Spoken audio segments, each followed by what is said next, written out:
Call the meeting to order. This is the February 26th, Thursday. This is the meeting of the Planning Commission, the Emeryville Planning Commission for Thursday, February 26th. May we have the roll call, please? Commissioner Cardoza? Here. Commissioner Donaldson? Here. Commissioner Gunkel? Here. Commissioner Keller? Here. Commissioner Coomerly? Here. Vice Chair Tan? Here. Chair Moss? Here. All 7 commissioners are present. All right, then we will go ahead and move on to public comment.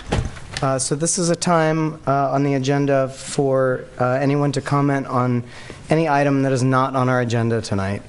So if there are any comments on anything that is not on the agenda, please come forward.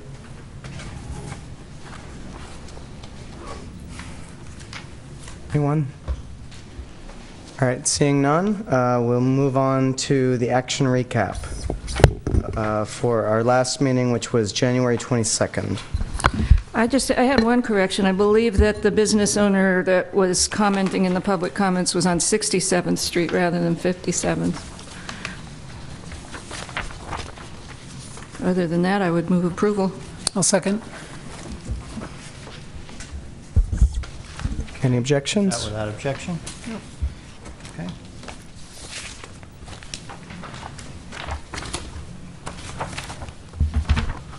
All right, then we will. Charlie, I have to abstain because I wasn't at the January meeting. Right, thank you. And we'll move on then to the director's report. Okay. First, let me report to you on recent City Council actions. The Council held 3 meetings since your last meeting. In February, 2 regular meetings on February 3rd and 17th, and a special meeting on February 13th. At the February 3rd regular meeting, they held a study session on the city-owned properties along Christie Avenue and gave direction that those properties should include an expansion of Christie Avenue Park, as well as residential development that includes both affordable and market rate units in the same development, possibly with a non-residential component. As you probably recall, the Commission held a study session on this issue on December 11th, and you had similar comments to what the Council had to say. The Council also approved a multifaceted strategy for addressing the issue of homelessness in Emeryville. They discussed a proposal to revamp the city's committee structure and directed staff to come back with a formal proposal for council action in the future. This, however, will have no effect on the Planning Commission.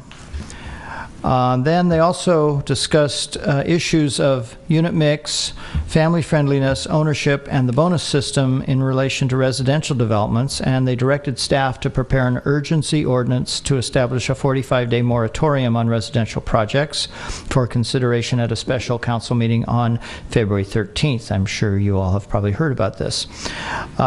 So then, on February 13th, at the special meeting, the Council considered this 45-day moratorium to allow time to develop new policies regarding those issues. Following about 2.5 hours of staff presentation, public testimony, and Council deliberation, the Council voted on the moratorium with 3 ayes, which were Council members Asher, Donahue, and Martinez, and 2 noes, which were Vice Mayor Davis and Mayor Atkin. However, a moratorium requires 4 out of 5 votes to pass, and so therefore the motion failed. However, the Council did confirm their desire to still address these issues in an expedited fashion. So staff is now working on a game plan as to how to go about addressing these issues over the coming months, and we'll share that with the Commission as soon as we have it figured out. I don't have anything specific to share right now, but as soon as I do, I will definitely let you know. And I'd just like to note that I'll be talking a little bit more about this later in the evening when we get to the agenda item on family-friendly housing. On February 17th, the Council reviewed a draft ordinance to establish a minimum wage tied to the city's living wage and gave direction to staff on a number of issues related to that. The resulting draft ordinance will now be sent to all businesses in Emeryville. It's being sent as we speak, a massive mailing, and to other interested parties. It's expected to be reviewed at the council on April 7th, and then the ordinance is slated for first reading on May 5th and final passage on May 19th with an effective date of July 1st. This doesn't really directly pertain to the commission's purview, but I thought you might be interested in that topic. In other news, a couple of things, three things. Concerning the Anton Emeryville project, also known as the Nady site, as you know, we prepared an initial study mitigated negative declaration, or ISMND, on that project, which was circulated during the month of February. The comment period closed about a little over a week ago. We got a pretty hefty comment letter, and it's our CEQA consultants are going to need some time to prepare a response to that. We got actually 3 comment letters, one very lengthy and a couple not so long. But it will take our consultants a while to prepare a response and then for staff to review the response. Thus, the project is not going to be on your March agenda as it had previously been planned. It will now be heard at the May meeting or possibly later. Concerning Sherwin-Williams, tomorrow, February 27th, is the deadline that you know was extended for comments on the EIR notice of preparation. So anybody who hasn't got their comments in yet, tomorrow is the last day for that. And finally, the state has certified our housing element, in case you didn't hear, on January 28th. And we now have a bit of a breather. Of course, we have to implement the housing element now, but the next one isn't due for 8 years. So we have until 2022 to do the next one. Finally, I just want to point out that you should have in front of you a stack of paper. These pertain to the various items on the agenda tonight. I believe they only pertain to 2 of the items, LaPorte School and the Christie Avenue Park, but I just want to explain what they are because some of them are sort of mixed together. The first one is a comment letter on LaPorte School, and then we have the fee charts that were missing from your packets, which I previously emailed to you. These are stapled together, but they're not for the same project. The first page is for Christie Avenue Park, and then the next 2 pages are the charts for LaPorte School. There's 2 buildings at LaPorte School, so there's 2 fee charts. And then everything else behind that pertains to the park. One is a comment letter from someone at Pacific Park Plaza. One is a rather lengthy response to the conditions and resolution that we got today from the applicant. And then the last piece is our response to that.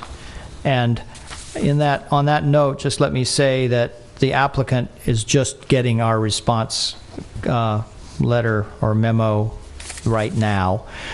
They're going to need a little time to digest it, I think, so I've suggested to the chair that we move the LaPorte School item to the first of the agenda to give the City Center folks a little time to review this so they don't have to read it during the middle of their public hearing and then come back for their hearing. So that's staff's suggestion. Of course, it's up to the commission how you wish to proceed.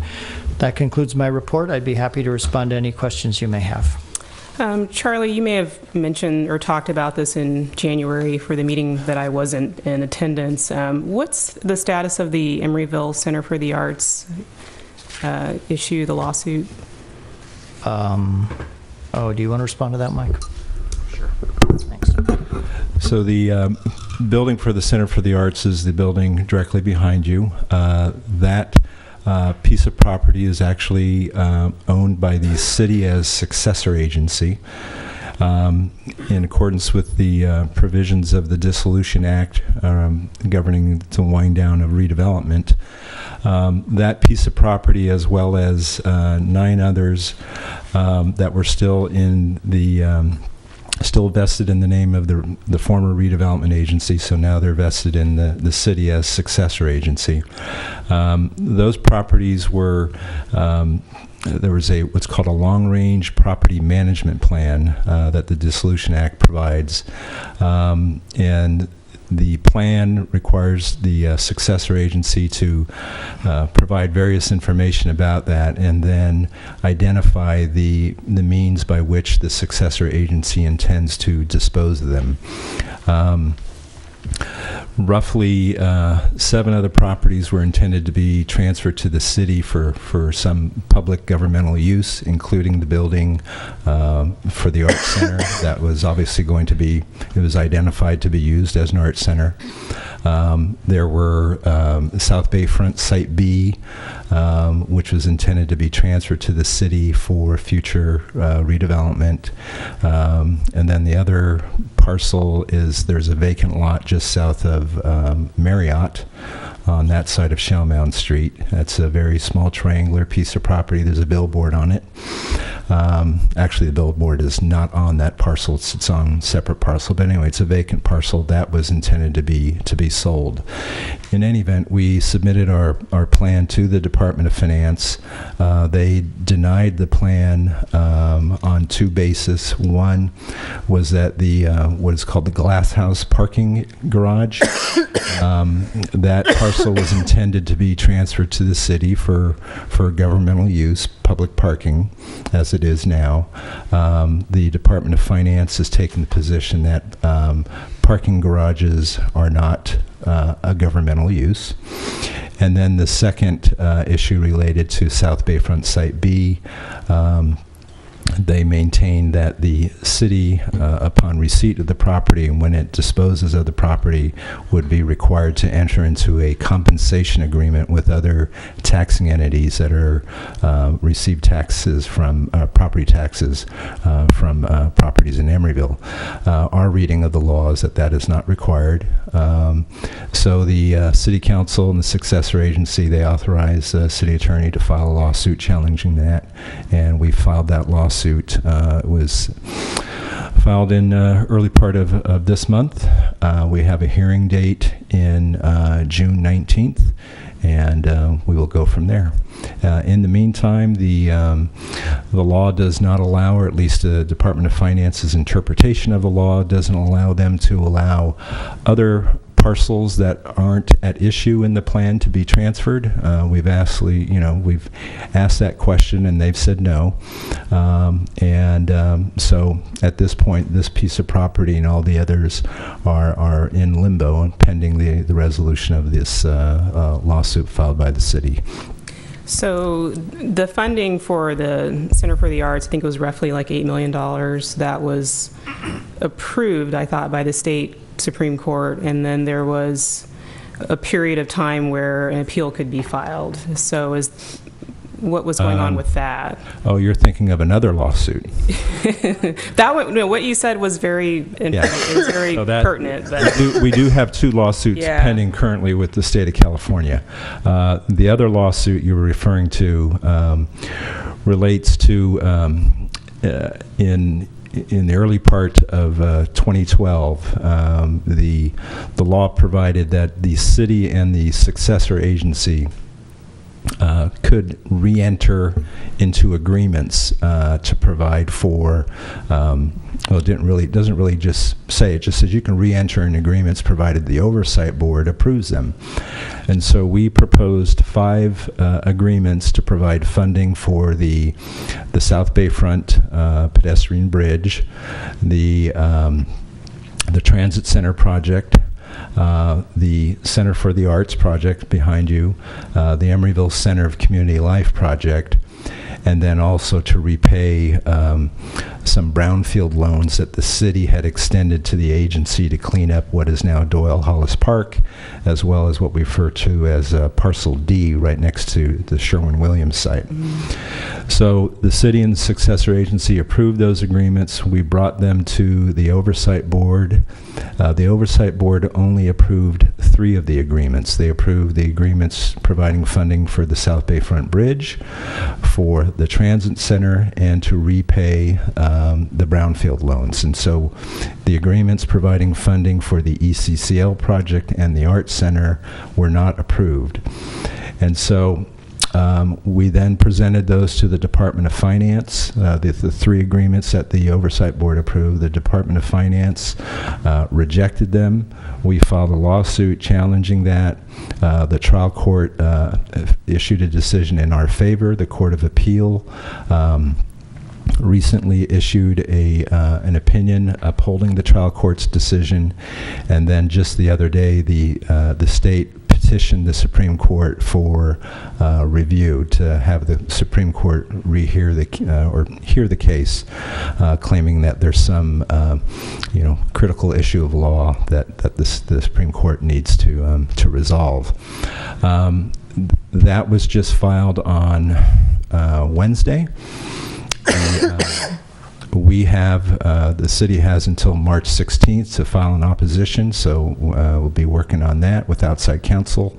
Thereafter, the state has 10 days to file a reply, and then the Supreme Court actually has until essentially 60 days from the date at which the petition that was initially filed by the state, 60 days from that date to take an action. So that is actually April, if my memory serves me right, April 27th.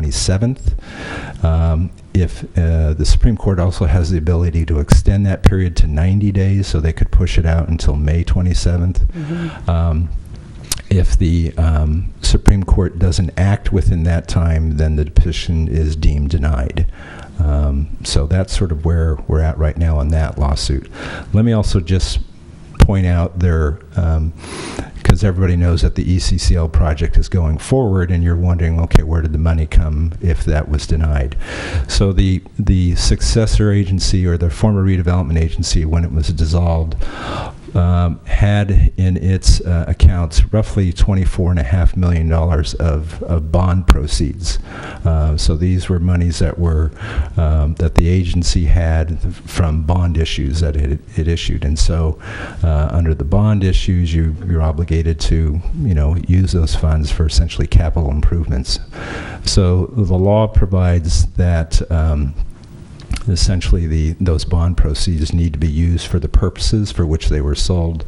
And so anyway, we have been allowed to provide $21.2 million of funding from those bond proceeds to the ECCL project, and the remaining balance of about $3.2 million is also transferred to the city, and the city can use that for capital projects that are located within what is the former Shell Mound Park redevelopment area, and a couple of projects that we were just talking about that are in the Shell Mound project area is the pedestrian bridge and the Arts Center.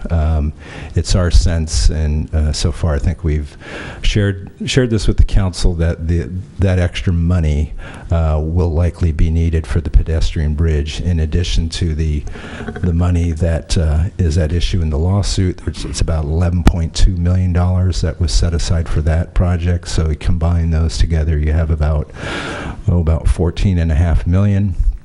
And then we also have funding commitments from pursuant to a former deal with Chiron, which is now Novartis. So they have some obligation to provide some funding for the Horton Street Park improvements. So all told, we have about $15.5 million for that improvement. But we, as I say, we're waiting to see what the Supreme Court does on that petition.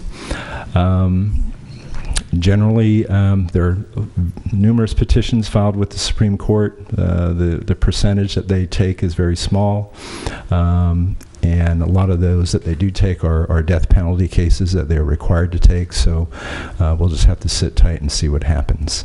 I think that's about all I can think of to share at the moment. Thank you. You're welcome.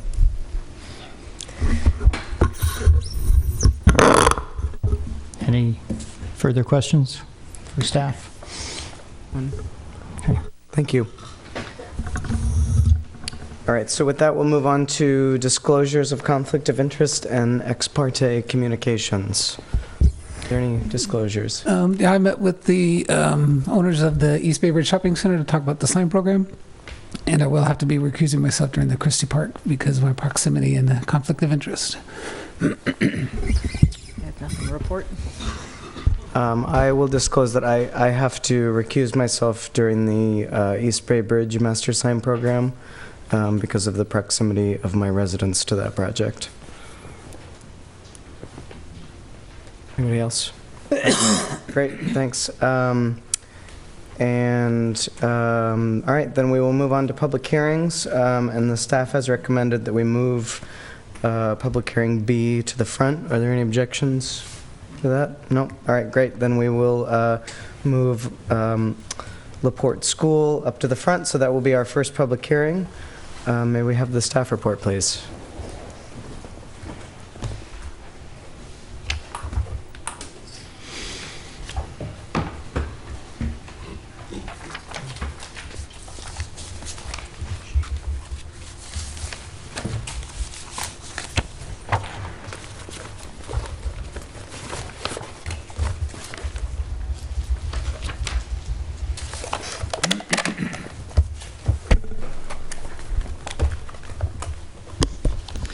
Good evening, Commissioners.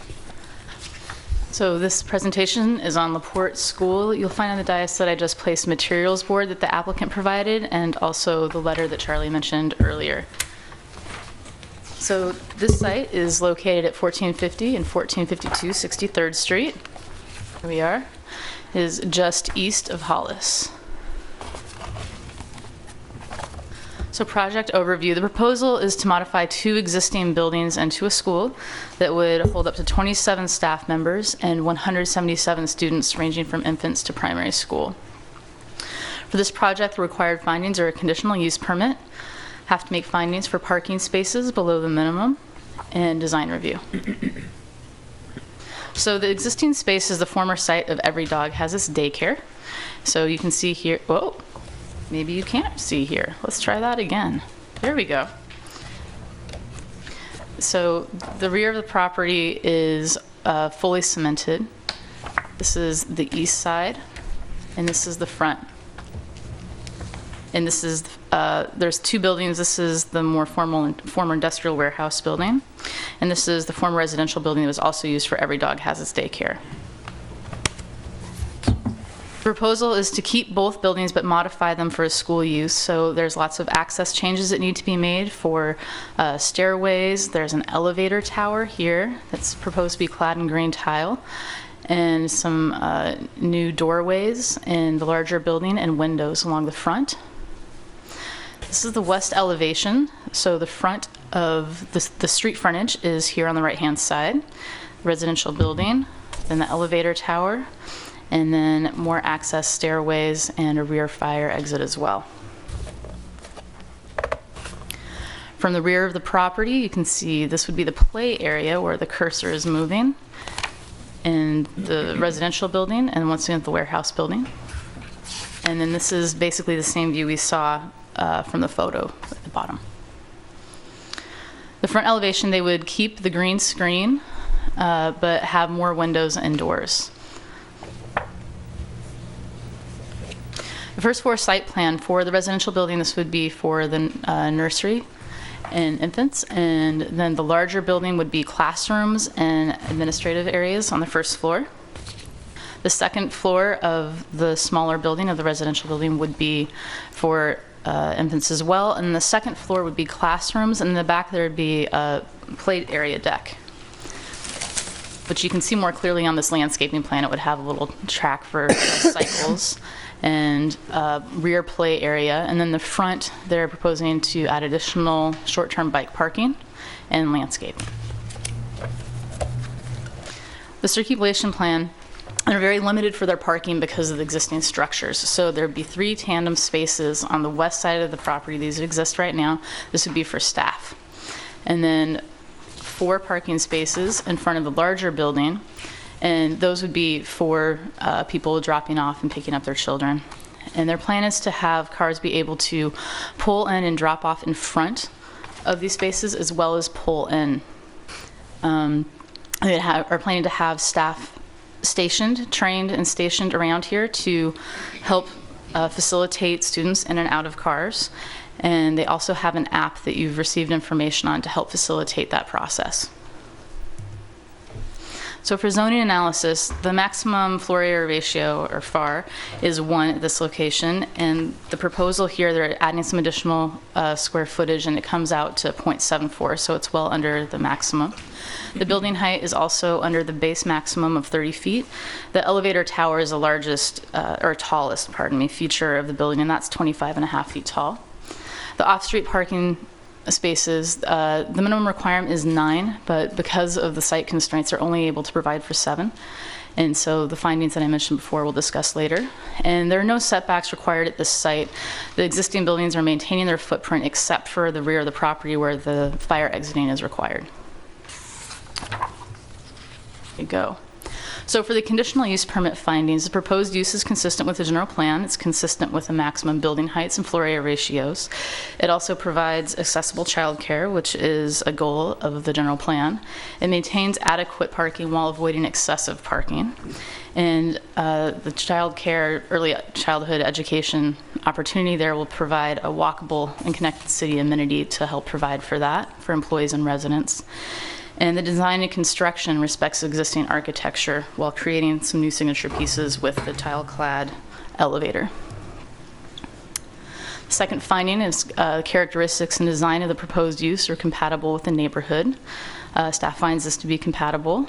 And the proposed use is compatible with the utilities emergency response systems. This is also a feasible situation. The proposed use contributes to the general well-being of the community. So the school at this location will provide new early childhood education resources near existing residential and employment centers. And the proposed use does comply with the planning regulations. For findings of parking below the minimum, findings that the adequate measures will be put in place to reduce parking demand, such as promoting use of public transit, bicycling and walking, allowing modified working hours and telecommuting. Well, as a school, the modified working hours and telecommuting will not really be feasible in this situation. However, their app does provide for multiple drop-off times and to facilitate drop-off times. And also, because of the nature of it, it doesn't really require all-day parking. It requires a facilitated drop-off and pickup situation to help move people in and out at peak times, which they are proposing. The conditions of approval require a transportation information display system inside, Emeryville RAM participation, an employee trip reduction program, and also a transportation demand management plan that would include the pickup and drop-off plan. And the applicant is also proposing 6 additional short-term bike parking spaces to help facilitate and encourage active transportation to the site. Secondly, the finding is that the reduction or elimination of the required parking spaces will not result in parking impacts on adjacent uses due to overflow parking. And based on the previous slide, staff feels that this is feasible. For design review, the findings are the design of the project is consistent with the general plan. It is consistent with the diversity of building types and scales. It is designed with additional windows and building entries along the street, and it maintains a relationship between the buildings and the edge of the street. It avoids fencing and landscaping barriers. Secondly, the design of the project conforms to the Emeryville design guidelines. It follows bay-friendly landscaping. Where drop-off facilities are necessary, the design guidelines recommend limiting curb cuts by providing curbside drop-off locations or co-locating with driveways or parking garage entrances, and that's exactly what the applicant is proposing in this situation. And also to find opportunities for creativity with architecture, and the features of their elevator have done that, as well as having a consistent design palette. Thirdly, the project is of a high design quality. So staff recommends approval for this. I'm available for questions, as are the applicants. Alan Lamond, the project manager, is here, as well as our architect, Daphne. Sir, what are the range of grade levels that would be accommodated at the school? Through first? Through first grade? 3 months old at the lowest end. You have to come up to So it would be 3 months old through kindergarten. Okay, thanks. Oh, and another question. I was going to ask if there had been any analysis on the parking demand for the school, but then I realized that the parking requirement itself was based on the parking demand, right? I mean, it's Okay. Yeah, so maybe I should... It's based on the estimated parking demand, correct? And so what is that, so then my question is, what is that estimated parking demand in the planning regulations based on? It's complicated. It's mostly based on ITE parking generation rates, modified for the urban environment. But Okay. in some cases, it's based on studies that we had done on various land uses and so forth. I believe for schools, it came from the ITE manual. Okay, thanks. So does the ITE break it down into like preschool age and regular kids that might be walking to school kind of things? Yeah, I believe it does. It has several different categories for schools. Yeah. Trying to think what we used here. Actually, I believe in our zoning, we have one parking requirement for schools K through 12. And we have another one for daycare centers, which we didn't consider this a daycare center. And then there's another requirement for like colleges and trade schools and things like that. So I don't think it differentiates it by grade level, though. Do you know what the ratio is for the daycare? I can look it up. Don't have it off the top of my head. Do you want to We could keep field going. another We could question keep while I look going that while- up? Yeah, we can keep going, but if you wouldn't mind. Any other questions for staff? Is the applicant coming up, or? Yeah. After. Well, why don't we... I just didn't know if For staff. our question should go to both staff and the applicant at the same time, or if the applicant's also coming up. So. Yeah, I think we'll invite him up, but if, yeah, I think if there are any questions for staff at this time, it would be a good time. Did you? I'm going to combine mine with my comments. Okay, all right. Okay, then we'll go ahead and invite the applicant up. Thank you, Commissioners. I just wanted to make a quick statement. In addition to our architectural team and myself, who is a project manager on our in-house real estate team, we also have our Vice President of Marketing, Heike, here, and our outreach manager, Tracy, and then our current admin director, Patty. And two of those gals are also current parents, and then one of them will be a waitlisted parent at our proposed new site as well. So we're an organization that started approximately in 2000. We currently have 13 schools up and down California. We're building one back in Brooklyn. And up in this neck of the woods, we have a classroom site at 6460 Hollis. And then in January, we opened a 242 student school in Mid-Market in San Francisco. And so this would be our third addition to this neck of the woods, and we're also looking at a site in the Montclair neighborhood of Oakland. So we really are hoping to expand our presence up in this area. We're a private Montessori school, so we cater to those parents who are looking for a quality Montessori environment for their child before they enter a public school education. And something that sets us apart that we provide in this neck of the woods is we have a Mandarin immersion program, which means that your child goes into a classroom where they're only spoken to in that language to facilitate picking up that language at a young age when their mind is open and more sponge-like to doing that. Other than that, if you have any other questions, I'm available to answer. How many students are at your 64th Street location now? 18. And do you know how many of them come from Emeryville or have parents employed in Emeryville? Heike, do you know that? 3 or 4.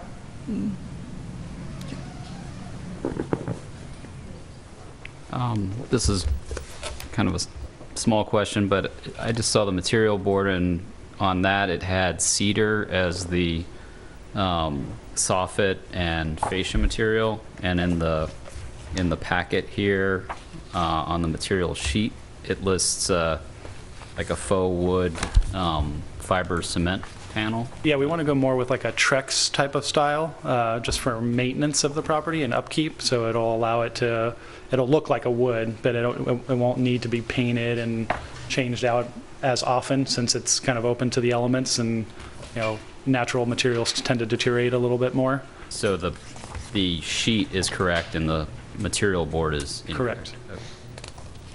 And do you know what the material is for the stairs and the stringers themselves? Well, the stringers will have to be made of wood, and then the stairs will, is it a pan with a wood infill, with the Trex infill, is that correct? A steel pan with a Trex infill? It's a wood, it's all the structural elements are wood, like the stringer. the Trex. So, sorry, you need to come to the microphone, please. So the stringers would be wood, and the treads themselves would be Trex. And then we're That even proposing includes metal. the fire stairs? The fire stair? The stair at the back property line? Yes, it would also be. And there's a CMU wall that looks like it's like 20-something feet tall on the property line. Right. Can you explain like what's on the other side of that property line right there? There's Yes. so our neighboring building sits on the property line, and they have a CMU wall on that property line.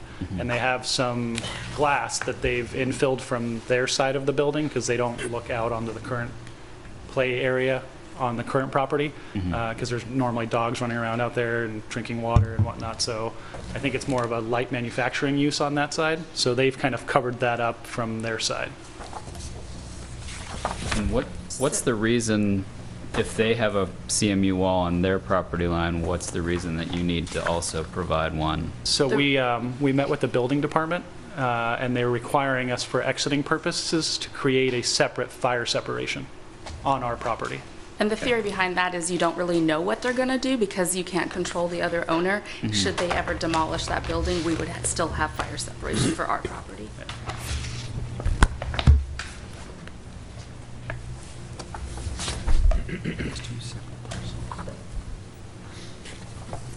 Any other questions for the applicant? I really would like to hear a little bit more about how the drop-off situation is going to work, because that's really my major concern with this project. I don't live too far from there, and I've been driving down that street just taking a look, and there are trucks double parked there loading across the street with the diagonal parking with people pulling in and backing out. It seems like a really kind of a congested situation. And while you answer that, maybe if you could, I have sort of a question that goes tandem with that, is can you also address it says you're going to have a mobile app for pickup and drop-off. Can you explain how that works as well? So excuse me, Chairman, are we going to get a presentation from them where they explain all of this information, or are we just going to ad hoc ask them questions about the project? Are you guys planning to give us a presentation on all these things? No, they were all included in the report. That Okay. was handed out Usually to the we'll get a commissioners. presentation along with that. So I just want to make clarification that we're not going to, okay. As a part of the project description that was provided, there's an Exhibit A, which is our transportation management plan that was put together. So in there, it addresses a lot of how drop-off and pickup is going to be handled. So I don't want to regurgitate it to you, so I'll try to make it short and sweet. But at every campus that we operate, we designate an in-house staff member to basically be in charge of pickup and drop-off as a coordinator. And so their job is to coordinate all of our teachers in the morning hours, which our heaviest drop-off happens between 8:15 and 8:30. So we will have various staff at the curb to assist children getting out of the vehicle and to assist parents to pull in and out of those parking spots, to handle queuing, making sure people aren't double parking. So there will be a plethora of bodies out in front of the building during that time of the morning. And then in the afternoon, the app, our in-house IT group has created a software app that you can use on your iPhone or Samsung or whatever kind of mobile device that you have.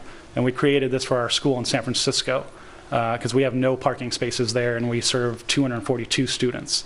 So as a parent, you can log on to that app and you can tell us when you're going to pick up your child, and that information is provided to our staff, and our staff then gets your child's homework, backpack, lunch, everything together, and they're out at the curb waiting at the proposed pickup time. So that speeds up not having the parent pull in, park, walk into the site, my child's in the classroom and now I've got to gather all their things and walk out. So 5 to 10 minute process is shortened to a 30-second to a minute process. And the screenshots that were provided, and if I remember correctly, it's Exhibit C, kind of shows you how that app works. Exhibits. And the information that's provided to us and our staff on site. What proportion of parents use this app in, say, the San Francisco school? About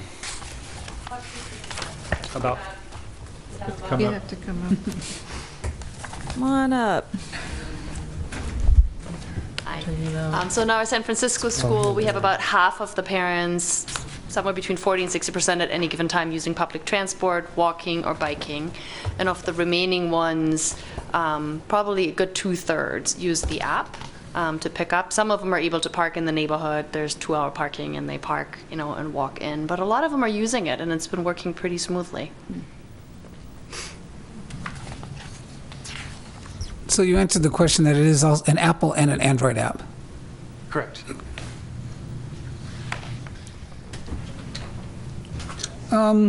So what is your method for dealing with problem parents who repeatedly don't follow the rules and continually do just works for them? So weekly, normally on Tuesdays, we provide what we call a weekly email. And in that email, we give updates of what's happening on campus, what events are coming up, and normally at least once a month, depending on where the campus is located and if there are those kinds of issues. All of the parking standards and stuff are always reinserted into that email. It's almost like a constant contact kind of email, if you've seen that before. So all of those guidelines are re-provided, and if there's an issue, our administrative staff does a good job of reminding parents that this is the way you approach the campus, this is where you should be dropping off, this is where you queue. If there's any questions, this is who you contact. So that happens on a weekly basis. And if there is someone who tends to want to operate outside of those guidelines, then we take the steps to bring them in and make sure that we address that with them. So you will actually have a one-on-one conversation with them and really kind of make it a... Okay. Yes. Because I could see parents wanting to chat with a friend of theirs that's also picking up their kid, and they sit out there with their car parked, double parked, and they're chatting, and Sure. they kind of make this a daily, time when they get to meet each other. Yeah, and that's the purpose of really having staff outside, is really to kind of motivate those moms to like, okay, we've got to go. We've got other parents waiting to come in. We've got other dads waiting to come in, and in most of the cases, a lot of these parents are working parents. So they need to get in and get out and get onto their commute or get to their office. So you would say that in San Francisco, this isn't a reoccurring problem? No, not so far. Okay. And another question is, what is your parking plan for this facility and special events like open house or back to school night? So for those events, those are normally done off business hours. They're in the evening, and so at that point in time, hopefully there's excess parking in the area that parents can use. But we never do back to school nights for all the students at the same time. So as you see, we have different categories of age groups. So we'll do back to school night for the infant parents one night. And then, the next week will be the toddler parents, and then our heaviest users, which are the primary age children, 3 to 6. We may split them up. We may do all the classrooms upstairs on a Wednesday night and all the classrooms downstairs on a, Thursday night. So we never load the whole campus up at the same time to have students and parents come. And those events are not open to children. They're only open to parents. Okay, so you're relying on the street parking at this particular site for that? Yes, or there is a public parking garage A block away? a block northwest of us. So in those events, that information will be provided to parents and say, plan accordingly, come early, and these are additional off-site parking areas that you can use to walk to campus. Will you have any Saturday or weekend events like annual carnival, that kind of thing? We will have probably once a quarter. We do open houses Saturdays, and it's just open to the public. So staff will be there. They normally run like 10 to noon, and it's kind of just our way of marketing to the community for those who don't know that we're there. We send out emails, flyers, mass mailings out to everyone, saying, by the way, we're here, and we have this option of daycare/schooling that we provide for you. Come meet us, and our staff will be there. I'm thinking more of like Harvest Festival, something that's going to attract a bunch of people on the weekends. We haven't done those kind of things in the past.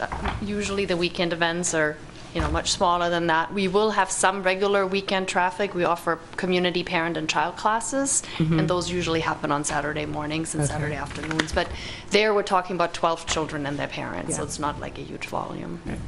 And they're staggered start times. So we'll have one infant parent and child class, and that's probably 8 to 9. We'll do one toddler class, and that's 9 to 10.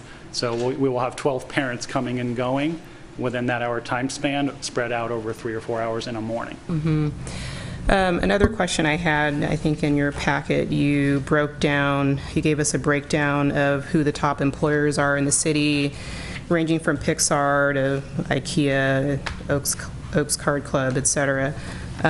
So have you reached out to these companies yet in terms of letting them know that you're there, and what kind of feedback have you gotten from them in terms of the intended usage of your site? So we haven't done that yet. We were waiting for this meeting. We have that list, and it's in our plan to start reaching out to them, assuming everything goes positively here going forward. We have agreements with in other places where we are with local employers that have, sometimes just let their employees know about our schools, but in other cases I've made special arrangements. So for instance, in Irvine, we have a school in a big office park that's owned by the Irvine Company, and as part of our agreement with the Irvine Company, there's a priority agreement for their tenants. We have a tech company in San Francisco that has sponsored some spots at our school. So there's been a lot of interest by employers for having this childcare and for having it close to the employees. Like our Irvine location is in an office park. There's basically no housing around it. We had one campus. There was so much demand from the surrounding employees that it filled up very quickly.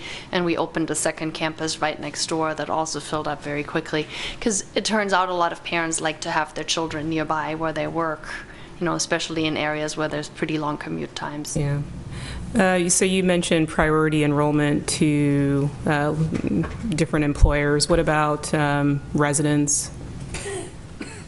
So in general, San Francisco is an exception. That school is so full that it's really hard to get in because there's just nothing happening there. But in general, the people that live there and can get there early, and can get on our waiting list and can plan ahead, we usually are able to have openings or build additional schools if there's a demand for it, There's not, right now, we don't have a plan to give priority enrollment for citizens of Emeryville. We haven't had to do that anywhere that we went. Usually what happens is the people that enroll at our schools come from the immediate neighborhood because most parents look for childcare and for convenience. So usually the families that enroll either work or live within a 5 to 10 minute drive of the school because people usually don't like to drive out of their way to find childcare for their child. Thanks. And is your model generally to just go up through age about 6, or are your schools? Right now we provide schools up to 8th grade, but our model is to cluster preschools, which then feed our so our lower elementary, upper elementary, junior high school, and then eventually our plan is to open a high school, but it's down the road. Mm-hmm. So for this particular site, it will only be through kindergarten, but the little one-room schoolhouse on Hollis Street will go through 6th grade. So you're going to keep that site? Yes, okay. Exactly. Yeah. Have you spoken to the businesses, especially directly to the east, around that do a lot of loading in and out with large trucks, et cetera, and at all?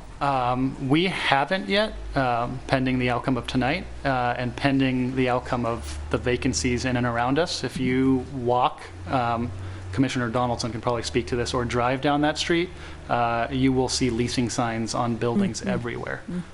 So there's a lot of space becoming available in and around that area. So until which time we know we're ready to go, we will then approach those tenants that are in and around who are still around. We didn't want to go in and talk to someone early and then have them say, oh, we're leaving in 3 months. So the idea of queuing, I had a question about that. There was this there's 2 methods that you've provided, one where one pulls into the parking space and then out, and the other is just kind of a drive-by situation.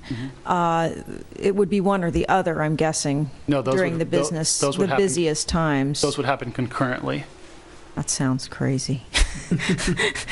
Okay. all right. Yeah. Once again, that would be the purpose, to have all those, people out on the site out front to help control all that. So, and we've done that at other campuses as well. And having both systems work at once? Yes, yeah. So my child currently attends one of our campuses in Irvine, and that happens concurrently, and we've got 8 staff members in that parking lot, standing in front of cars, waving people over, letting someone, basically they'll stand in front of the car to let some mom out, and then, they'll say, okay, let someone else pull in, and then the next car queues, and they just keep the traffic flowing. Okay. Because if you don't have those people out there to coordinate, it's just a... Then it would be crazy. Yeah, okay, got it. So how many people do you expect to have out? I mean, I'm concerned with, I can see it working better with older kids, but if you have to be bringing infants in and toddlers, that seems like a little bit more to handle. Sure. It works really well with toddlers and primary age children. Normally infants don't utilize the drive-by drop-off, but we're only providing 15 spots, and since we operate 7 to 6, I think it's, I believe it's California law, the infant's only allowed to be in our facility for a certain amount of hours, so they will not all arrive at the same time. It'll be based off of the parents' needs on where they work, where they need to get to, as to which times they come and which times they go. So we're really handling 15 infants with having people come in and potentially park. But I know we have anecdotal stories of, I think all of our current staff at our 6460 Hollis site bikes to work. And we have several parents who will attach their children to a buggy to the back of their bike, and then they park that in our bike parking, and then they ride their bike home. So we expect a lot of that to continue to happen, which is why we provided the extra bike parking on the outside of the facility, and then bike parking on the inside of the facility. The other thing is that since it is a one-way circulation, it seems like a lot of traffic is going to be directed along Doyle, which is a bike boulevard. So yeah, we've tried to utilize having, the cars approach the school from the east side of the property, because that's where you have the length in the public right-of-way. Because if you come off of Hollis and you're making that left turn, trying to cross all that traffic and those people queuing and potentially parents crossing streets, that kind of stuff. I understand that. My concern is more that if people are coming from the west to get around, they're going to end up coming on the bicycle boulevard, which does have a lot of people that are riding bicycles with kids on the back of their bicycles at this point. Sure. I'm just trying to sift through these traffic things, which seem a little troubling. Sure. Understood. Chair Moss, could I just offer a comment on this? This is purely anecdotal. I mean, I don't have any data or anything on this, but I would note that the site was previously used by Every Dog Has Its Daycare, which is sort of like, well, it is daycare for dogs. And what I understand, I've certainly utilized a daycare preschool kind of a setting like they're talking about. In fact, I used to take my children to it in a bike trailer, which we would leave there during the day. But my understanding is that the dog daycare places operate pretty similarly to kid daycare, and that the parents or owners, when they're on their way to work, drop the dog off and then come back later and pick it up. And as you know, Every Dog Has Its Daycare unfortunately had to leave Emeryville because they became so successful and they had so many people. So I would suggest, as I say, I don't have any hard data on this, but I would suspect that the amount of traffic and the amount of drop-off that they had when it was a dog daycare facility probably wouldn't be that dissimilar from what it would be as a kid daycare facility. And I am not aware of any traffic problems that ever resulted from that business. I believe they operated there for 15 years? Some period of time, yeah. Do you have any sort of feeling or anything on how many clients Every Dog Has Its Daycare was serving? No, as I say, I have no hard data at all. It's purely anecdotal, but just as a point of information. I mean, I've only been in the site a half a dozen times because the current owner was very mindful of not bothering the dogs during the day because they have their routines and and every time that I was there was easily above 50 to 60 dogs in that facility at one point in time, and I didn't get to see the whole facility. That was just the open play area, and I know they had kennels under the cottage, they had kennels on the backside of the property, but we were only allowed to access certain portions of it, so we never saw the whole thing at one time. But there was always a plethora of animals running around the facility, inside the facility. I have one question regarding about the building and the site itself. How is the school secured at the top of the staircase? So as you come off of 64th Street, you go up to the existing house and you hit a platform. I don't see a gate or anything. It just seems wide open to the walkways that goes along the classrooms on the commercial building. So how is that going? Is that going to be secured? I mean, you don't have to show me anything, but just I didn't see it. Yes, it will be secured. So there will be a gate. There will be a gate there, yeah, and it'll be key coded. Okay. Yeah.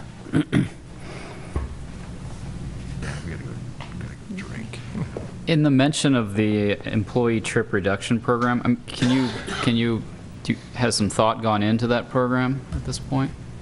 Not at this early stage, no, not yet.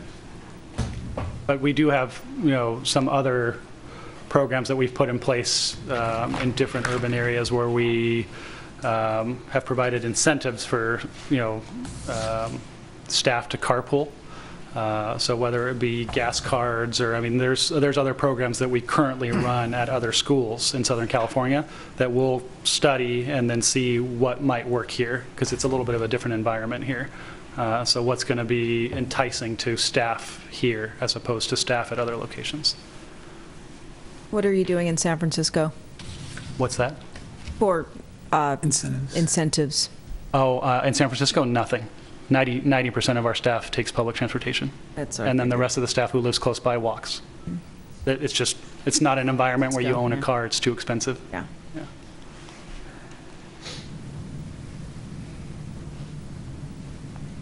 Any other questions for the applicant? No? Okay, thank you.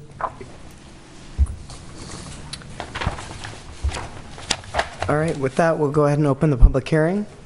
So if anyone from the public would like to speak on this item, please come forward.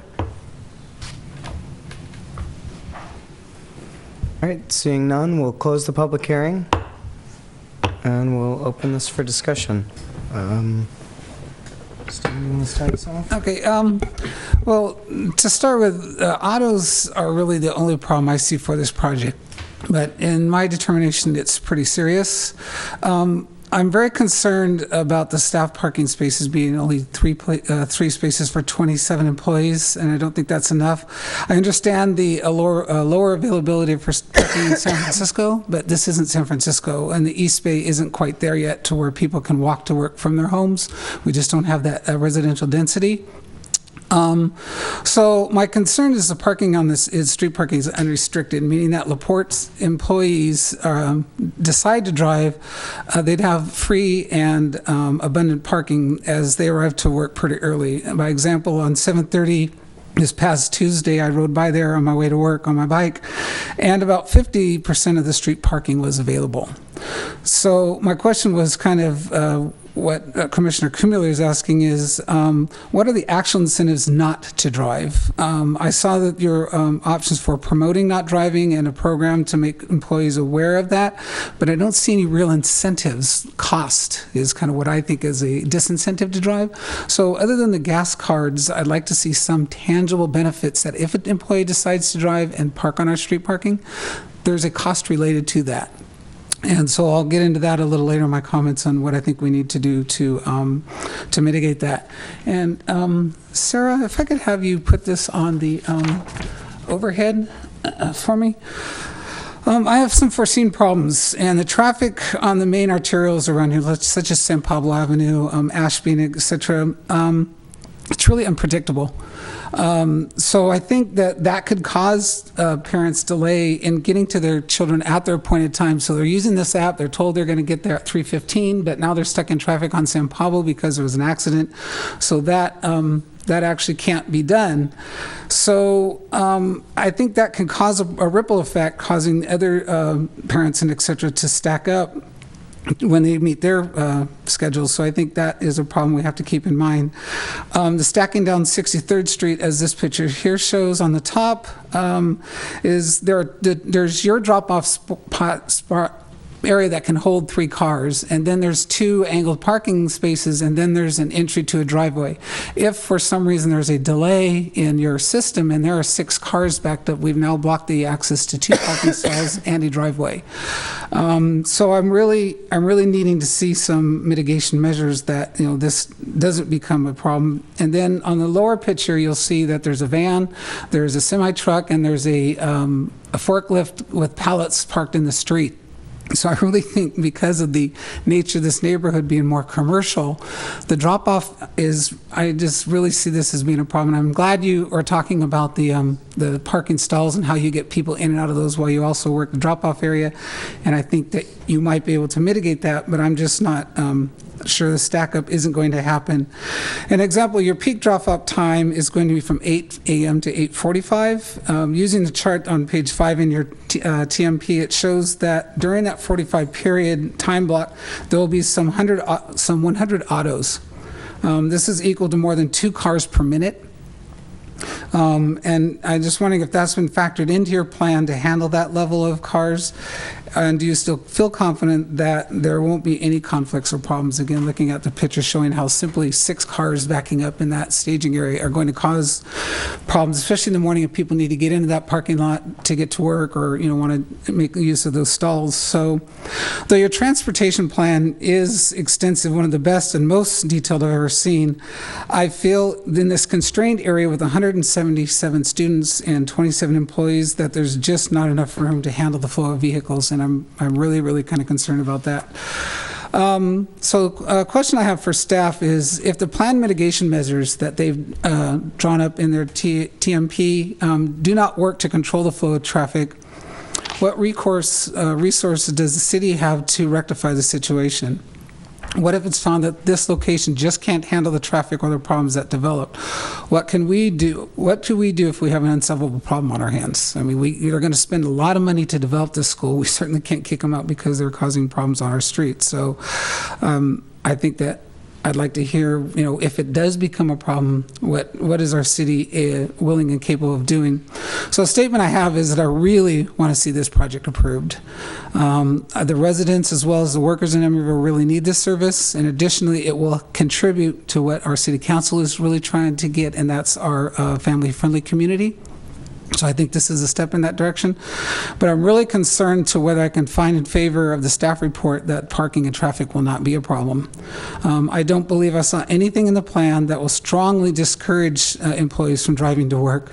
I believe that LaPorte is correct in estimating that 90% of their parents will drive their children to school, and unlike dogs, you can't walk a child, you know, unless you carry a stroller and everything, and, you know, time in that factor with your own self getting to work. So I just see that 90% is the probably baseline minimum that people are going to drive to bring their children to school, and that's a lot of vehicles. So there's one place I disagree with staff report. The way the proposal is written, there will not be 7 parking places for staff, but only 3. The parking in front of the school is designated as drop-off and visitors, so we don't have 7 parking places. We're not asking to reduce our minimum from 9 to 7 for staff. We're asking to reduce it from 9 to 3. So if we're reducing the parking requirement we're not reducing it by 2, but actually 6. So all that being said, if we pass this project, and I hope we do find a way to do so, I really do, I feel that we need to add a condition of approval that if the city determines that to fix the issue on the street parking, we need to do timed parking, that LaPorte pay or contribute to covering the cost of implementing a street parking plan, whatever that develops into with the city, and whether that means meters, painting the curbs, or other tools or ideas. But I think the parking and the drop-off is, I ride from Emeryville to UC Berkeley to work every day, and I pass several schools depending on the route I go on, and it's really hazardous. I actually will modify my route just to avoid people dropping off their children at schools. And the reason I asked that about people who don't follow the rules, because one of the Catholic schools says parents are supposed to drop their kids off at this location, and they drop them off at another location, and they make U-turns in the street in front of people on bikes and crossing the street. So these are issues I experience every day, and I can really see this becoming an issue for us, but I really want to resolve it because I'd like to see you guys become part of our community. Yeah, I'd like to just respond to one thing you said about the staff parking. I'm not sure. I don't recall us saying that in the staff report. The parking requirement for, or the parking, excuse me, the estimated parking demand for schools is 0.08 per student, but that doesn't distinguish between staff or drop-off or whatever. It's just a straight number. So that's the number of parking spaces that then the minimum requirement is based on. It's not divided between staff or drop-off. Okay, I'm quoting from page 4 in the staff report, and then the first line on page 4 of the TMP saying that they're going to use it for drop-off. Page 4, under TP 49. I'm not looking at it right now, so I can't say. Okay. All right. But it's so a concern for me is that I don't think 3 spaces for 27 employees is enough. And that's pretty much what we're designating in the plan for employees is the 3 tandem spaces. And generally because the street parking is free. It's all day long. There's a lot of it. And because the school starts so early, they're going to be some of the earliest businesses there. So their employees are going to, if they decide to drive because they don't have any disincentives not to drive, they're going to take up all that street parking, and then we're going to have a problem. We had something similar going on in our neighborhood with EBI, and one of the things that they did to help sort of guarantee that their parents would not be parking on and taking up all the residential parking is that all of their cars have an EBI bumper sticker. You've probably seen them all over town. And if any neighbor saw that they were parked on a street, then we would inform the school and they would talk to them directly. So, I mean, that's just to clarify, it's not the parents dropping off kids. These 3 spaces I'm concerned about for this 27 employees that work at the school. Yeah. So I have similar concerns, and actually it was also about Doyle Street and that being our bicycle boulevard, and the fact that cars will have to come up to on either side of Doyle Street, on Doyle Street, and then back down to drop off their kids. So that is a lot of extra traffic on Doyle, and that makes me leery of being able to approve this, although I also very much want to approve this, and I think it is something that this community needs, and I appreciate the school. And I also I'm thinking the possibility, there was a mention of a commitment to provide some incentives for employees, so how about a Clipper card and Easy Pass that is completely paid for all employees to come to, to incentivize using public transit. That may help resolve that. So basically my only concern is with the traffic as well. And I think queuing up, I appreciate that having all hands on deck, to get the kids in and out. I think I've seen that work in other situations, and I've seen it kind of not work and then get resolved in with different schools traffic-wise. So but it is a lot of new traffic on our bicycle boulevard, and that's the only way they can come unless they're going to make an illegal U-turn, which is not okay. So that's those are my concerns with this project at this point, and I am that's where I'm at. Yeah. Well, I think this is a great project and a great addition to Emeryville. I think the building is very handsome, the way they've done it. I think the traffic issue is a little overblown. I've, over the years, dropped my grandsons off to daycare centers in Berkeley, and it's never been a a traffic issue. It's for a very brief period of time, and it's, for the most part, not during the rush hour. And as a consequence, I think it would work. It may be important to provide some incentive for the employees to use public transportation, but other than that, I think it's a great project.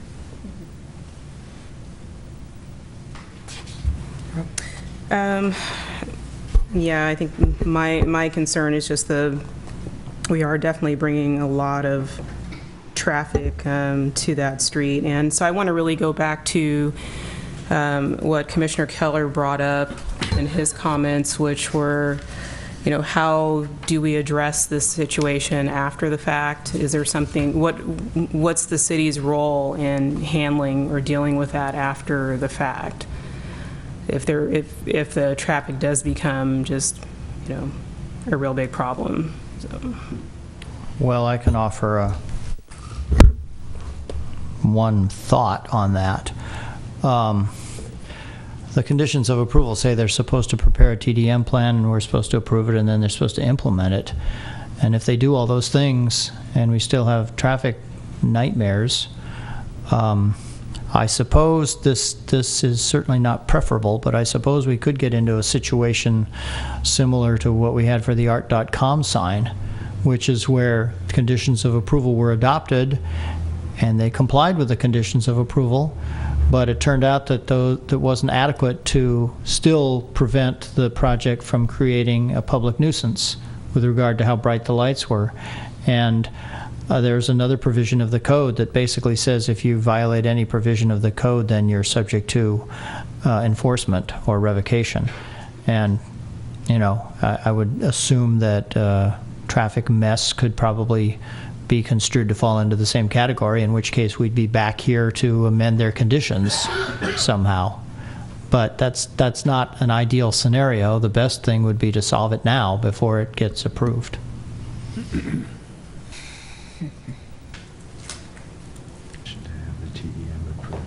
That's all I had. Well, I think that you're hearing from, so far, everybody that's been talking, that we think that we would really love to have your school in Emeryville, that it's a good project, it's a good service. Nobody seems to have any serious issues with the buildings, with the classrooms, with all that. But we are really, really concerned about the traffic issues, and I would suggest that we ask for at least some consultant or someone with traffic expertise to take a look and help really specify, you know, see what needs to be done to prevent things that, like the image that you see on the screen with people behind cars in diagonal parking spaces and blocking in people. I mean, I don't know whether it's designating the number of people that have to direct traffic, or whether it is restriping parking so that the flow works better, or what it is. But I think that we need to have some really specific looking at this, just given the constraints of the street and the existing, there's a lot of pinch points. There's a lot of pinch points. 63rd Street does have a traffic signal at San Pablo, so that's a good thing. People will be directed from San Pablo down 63rd, but again, if they're coming from Hollis or Stanford, they're going to come up Doyle Street, the Bike Boulevard, and just, I would like to see somebody quantify it a little bit more for me to feel comfortable with that. But it, you know, I would like to see that happen because I'd like to see the project go forward. I mean, I was thinking also schools often have sort of certain times of the day there's no parking, it's just drop off and pick up, and that kind, like what, yeah, I think that needs to be considered as well. Yeah, I guess repeat everybody else's comments. I recently did a child development center in San Francisco that was about this size, and I think there were 18 parking spaces, and every time I'd visit, I'd have to go find parking somewhere else. A lot of it was staff, and parents would, there was a drop-off area, and I guess the other thing is parents really seem to want to be able to come in and, you know, bring their kids in, or if their kids are having, or if their kids are new, or want to bring something in to their kids. And so the whole drop-off thing, I mean, I'm sure it works for some, but I'm sure some parents aren't going to, just be willing to drop their kids off at the street, at the curb, and are going to want to actually be able to come in. And aside from, and so whatever the employee trip reduction program is, I think it really needs to be a strong incentive for the employees to use mass transit or walk. And I mean, a Clipper card, pre-charged, and based on whatever, some kind of study of what a typical trip would be for the staff, I think would be one possibility. Aside from that, I guess the only other comment I had was the green tile on the elevator tower.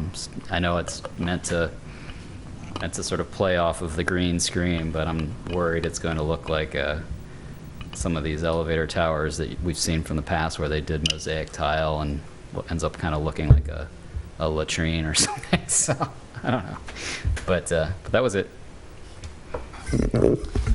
Well, I share some of the similar concerns. I'm not very concerned about the employee parking. I do think the employees will, figure out places to park or to otherwise get to work.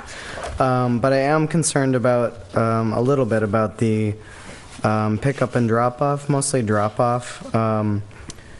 But I do want to give the applicant a chance to sort of prove themselves. I mean, I think they do have a very good transportation management plan that they've put together.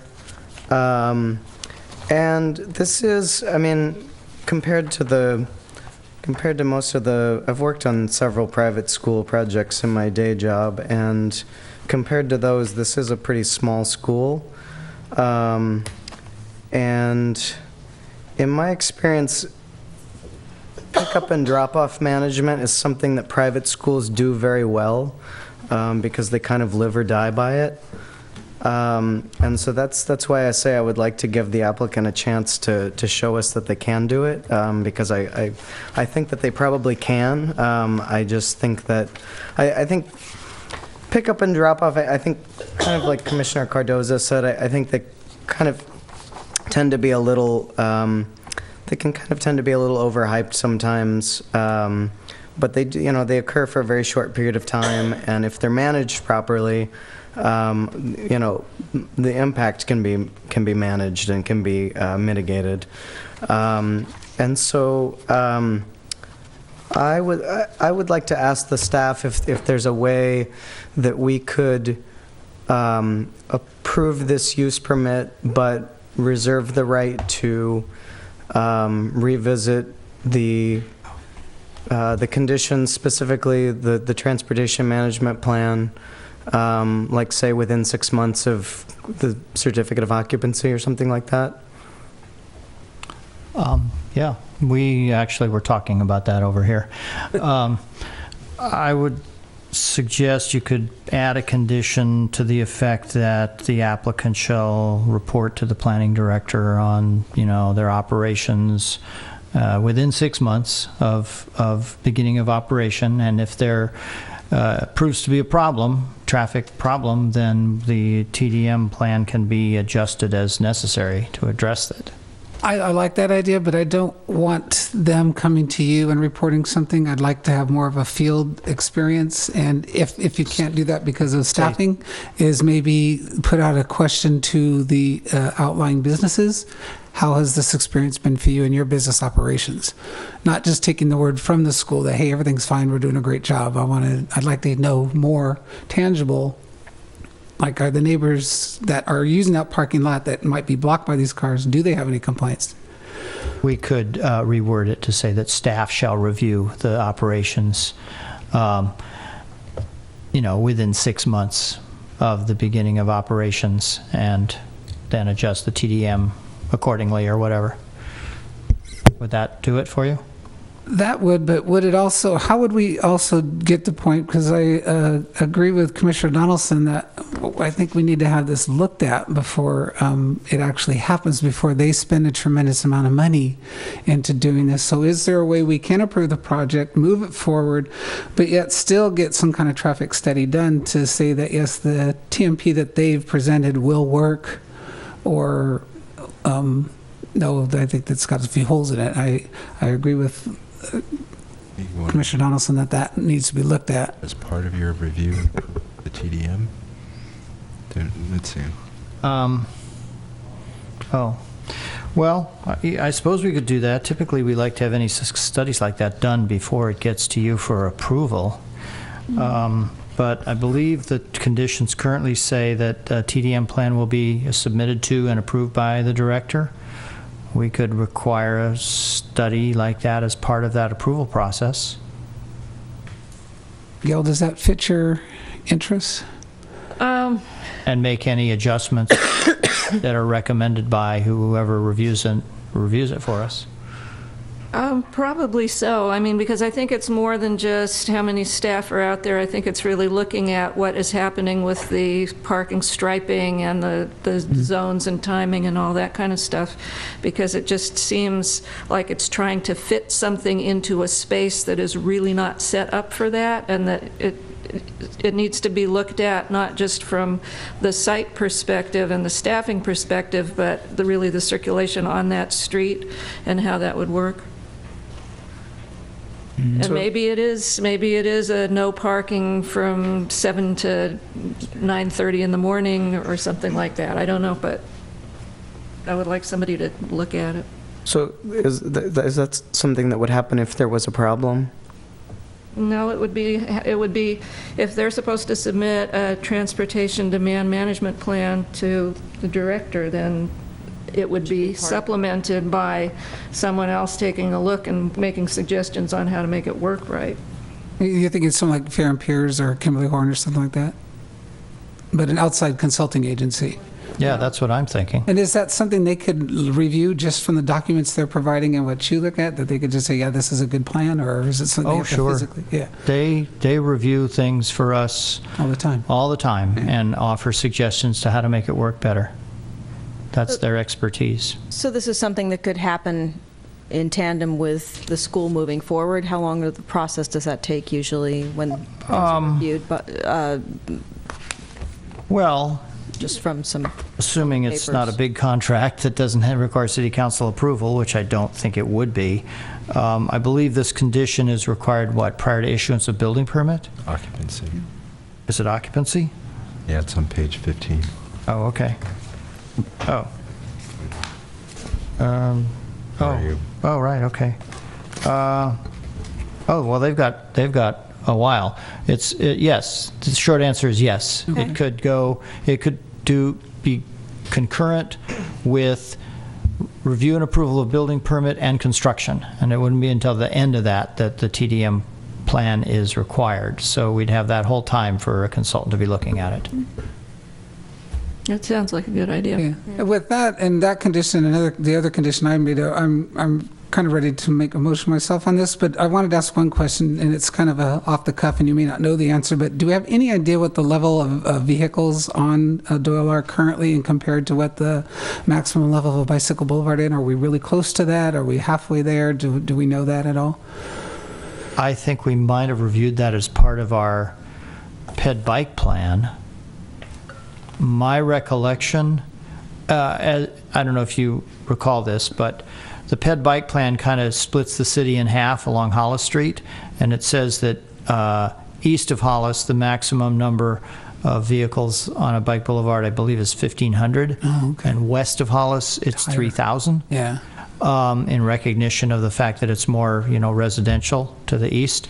And I believe that Horton Street was the only street in the city that was over the maximum, which would indicate that Doyle Street must have been below 1,500. Right. So if we're looking at I think Doyle Street's pretty low right now. I mean, it doesn't go through anywhere. Right. So this would be directing traffic that is not currently on there and increasing it, certainly not up to a level of 1,500. The thing is that because it's part of the bike path that comes through, a Class 1 bike path, that we get more bicycle traffic than you get on a lot of other bicycle boulevards, I think, because there aren't that many cars right now. Right. So there are more people riding with their kids in trailers that I see when I drink my coffee in the morning, every morning, so.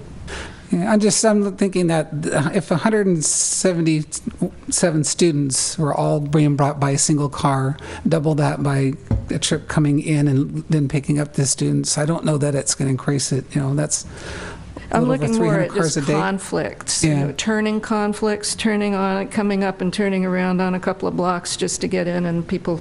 Yeah. So that's I think Fair and Piers looking at, or a traffic consultant looking at it would be really good. I'm also curious. I saw that there was that you're going to need an exception from the Department of State architect because of the lack of outdoor space for the kids. How long does that process take? Yeah, go ahead. Yeah. We don't have to do a DSA approval because we're not a public institution. Okay. But is it We have to do the Department of Social Services? Oh, okay. And that can happen upon approval as soon as we move forward. We received a 50% waiver at our San Francisco campus because it's in an urban area. And those are not uncommon in and around this area. I mean, there's local schools in Oakland, Berkeley, who have that or more. Okay. So it's not something new to them. I think this issue came up with ECCL also. Only, I guess that's DSA or whoever it is. For But public schools? There is one more traffic concern about 63rd and Doyle that comes up often, is that people that are coming west on 63rd Street come up to Doyle Street and don't realize that it's not a four-way stop, and I've seen so many almost accidents there. It's so that needs to be taken into account as well. I just want that for the record. That type of thing all the time. That type of thing would definitely be something that I think should be looked at in a traffic study, whether there's a sign warranted. is the stop sign on 63rd or on Doyle? The stop sign is on 63rd, and the cross traffic on Doyle has the right of way and does not have a stop sign. Yet the people at 63rd just figure, oh, it's a four-way stop sign, and then barrel right in front of all kinds of bicyclists and cars. And I see it all the I would time. be hesitant to recommend a stop sign, another stop sign on a bike I think boulevard. that there needs to be a sign saying Cross cross traffic does not stop. That would yes. solve it, but that is Yeah. one of those things that I've been hoping for on all along Doyle, and I think it's this would be a great time to put that sign up. I suppose we could add that as a condition. I'm going to. Good. I do that. coming across Tuesday when I was looking at this, I was confused. Do I only have a stop here, or do the bicycles do? So if there aren't any more questions, I'd like to make a motion if we're ready. So I make a motion that we approve it, the condition approval, that we add in the condition that we do a concurrent traffic study, and in that we look at the Doyle Street impacts.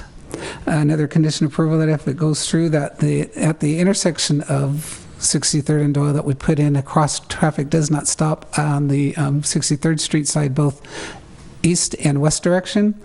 And I'd like to put in the condition approval that I said that if we do kind of realize that this is a problem and we need to look at traffic parking mitigation measures, that whatever the city does do, that the LaPorte School either pay for or contribute to, and whether that's making parking restrictions during a certain time, taking out parking places, putting in a green curve for 2-hour parking only, whatever the city decides that we need to do to mitigate that.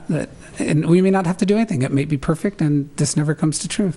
Is this part of a six-month review? No, it's a condition of approval that if a year later the population is fully occupied and they find that it's just not working and we need to do something with the parking on that street to make it work better, that there's some financial contribution from the school to pay for that.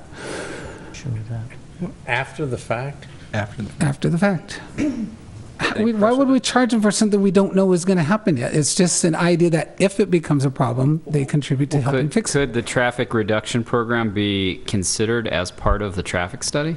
I mean, well, I'm sure that they'll use that to study the traffic. I'm sure that instead of trying to have that as a penalty later on, actually have that as something that they're considering within the traffic study.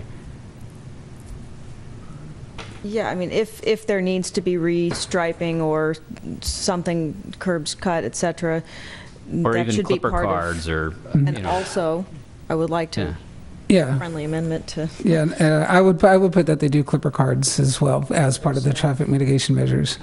But I'm just concerned that we do all these things, and we still have employees that choose to drive because it's still cheaper and easier, and we still have cars stacking up 6 or 8 every morning, and delivery trucks can't make their deliveries. When we're 8 months into this project being open, if we don't put in a condition of approval, and when the city decides we have to fix the parking on the street, we're going to pocket that whole expense because of LaPorte's impacts. Well- And I just want to protect our financial future for future impacts or mitigating the impacts that the school has caused. Well, that's Yeah, gonna because kill even the though deal. this is, You can't have an open obligation. but, like that. well, we can continue to talk about that, but what I was going to say is that right now we have a 6-month requirement for staff to go and check things out, but as I think the applicant mentioned, a lot of businesses on this street are in the process, they're in transition. So 6 months from now, there may be a high vacancy rate, and there may not be an issue or with conflicts with other, businesses, but later on down the road, when these buildings get leased, then there should be some mechanism to deal with that when the reality of it, takes place. Yeah, because if the school is confident in their program is going to work, there will be no cost. This is just a safety valve that if that caused a problem that they didn't foresee, if it was an unforeseen circumstance, they realize that cause was by them, and they're willing to help us finance the fix for the problem. Well, you'd have to quantify it. I mean, you just can't have an open checkbook. I don't think there's amount in it at all. That's just my suggestion. Yeah, well, You don't have to vote on that. I don't understand I mean, the as condition. far as the quantifying it, I mean, there's only a finite number of things you can do to address that situation, whether it's painting the curb or doing a no parking for several hours or restriping or whatever. So it's finite. So I did not hear the 6-month review in Commissioner Keller's motion. That would be there. Oh, okay. I'm sorry I missed that. All right. So if I would suggest, I agree with Commissioner Cardoza. I have a concern about being basically an open-ended blank check kind of a condition. You could have a scenario where 10 years from now there's a problem that doesn't exist today, and under that condition they'd be obligated to pay to fix it. I would suggest that we have the traffic consultant review the TDM, and that you give me the authority to revise, modify the TDM, and maybe reasonable conditions to address whatever issues the consultant identifies. And of course, if the applicant doesn't like what comes out of that process, they would always have the recourse to come back to the commission and plead their case.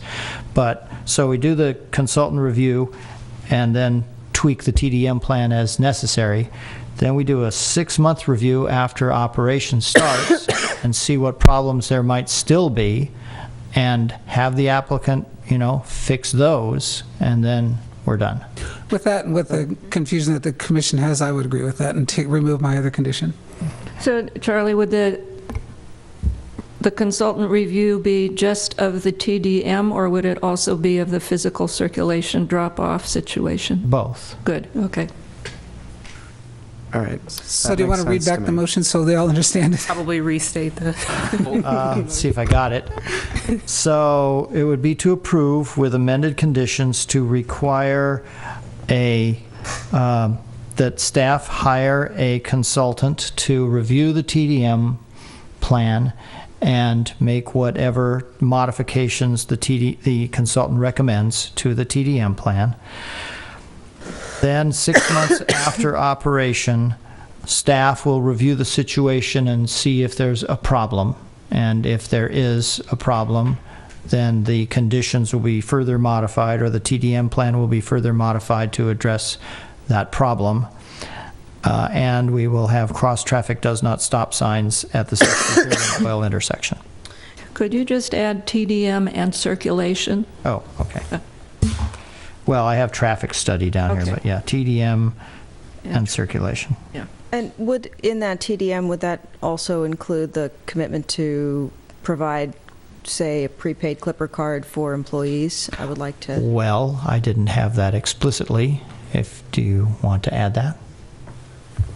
I'd like to make that should come up in your study if that's necessary. Yeah, I That agree. is explored. I would like to see it explored as part of the, maybe some portion is paid by the school to incentivize public transit. Have we ever done that with any other business in Emeryville? Well, we've required easy passes on the recent residential projects. But this project how long isn't. was that for? Like 10 years or something? This is a for-profit business. Have we ever required that of any business in Emeryville? It doesn't meet the parking demand, so this is a great. Oh, But they also don't have enough employees to qualify for Easy Pass. Yeah, I was going to say, they probably don't. You need a certain minimum number. The residential projects would qualify because they had so many units. This probably wouldn't, but Clipper card, anybody can get Clipper cards. Yeah. It's just basically, if that could be included in the Study. So include a consideration of Clipper cards for employees as part of the TDM plan. Correct. Do you want to? Okay. I'm with that. Do you want to get the applicant's response to any of this? They feel they would like to. You okay? Yes? I understand all of your guys' concerns in traffic. All that we would ask is that you don't burden us in the future to resolve any traffic issues that may extend beyond us. We remove that. Any of the other tenants that may cause traffic who are currently there may come in. We don't want to have all eyes turned to us and say, the 177 student school is causing all these problems and we want you to fix those on our stretch of street when there's much larger tenants who are here who may have a lot more employees traveling that road and having us fix it for the whole entire city. That's Reassured, we'd remove that. Okay, that's all I would ask. Yeah.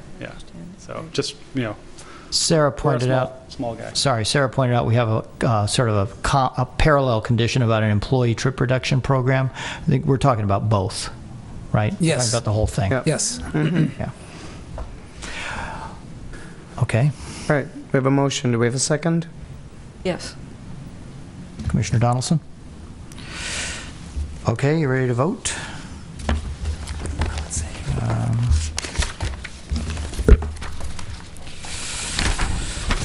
Commissioner Cardoza? Aye. Commissioner Donaldson? Aye. Commissioner Gunkel? Aye. Commissioner Keller? Aye. Commissioner Kummerly? Aye. Vice Chair Tan? Aye. Chair Moss? Aye.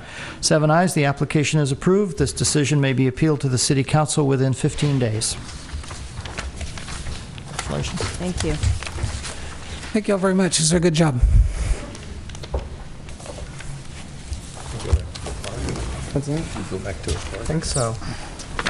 So I think our next item tonight is the Christie Avenue Park redesign and expansion. And with that, we will be leaving you for now. May we have the staff report, please? Videos are now online on YouTube, so I'll go back and revisit what they said. Excuse me, Maru? Are we going to get the entire sort of back and forth on all of those proposed conditions, or because we haven't had a chance to read the stuff? I'll walk you through. Thank you. Okay. Good evening, Commission. This is the Christie Avenue Park FTP in front of you for consideration for approval. This is sort of the evolution of the park design. As you can see, they've been working since almost a year now.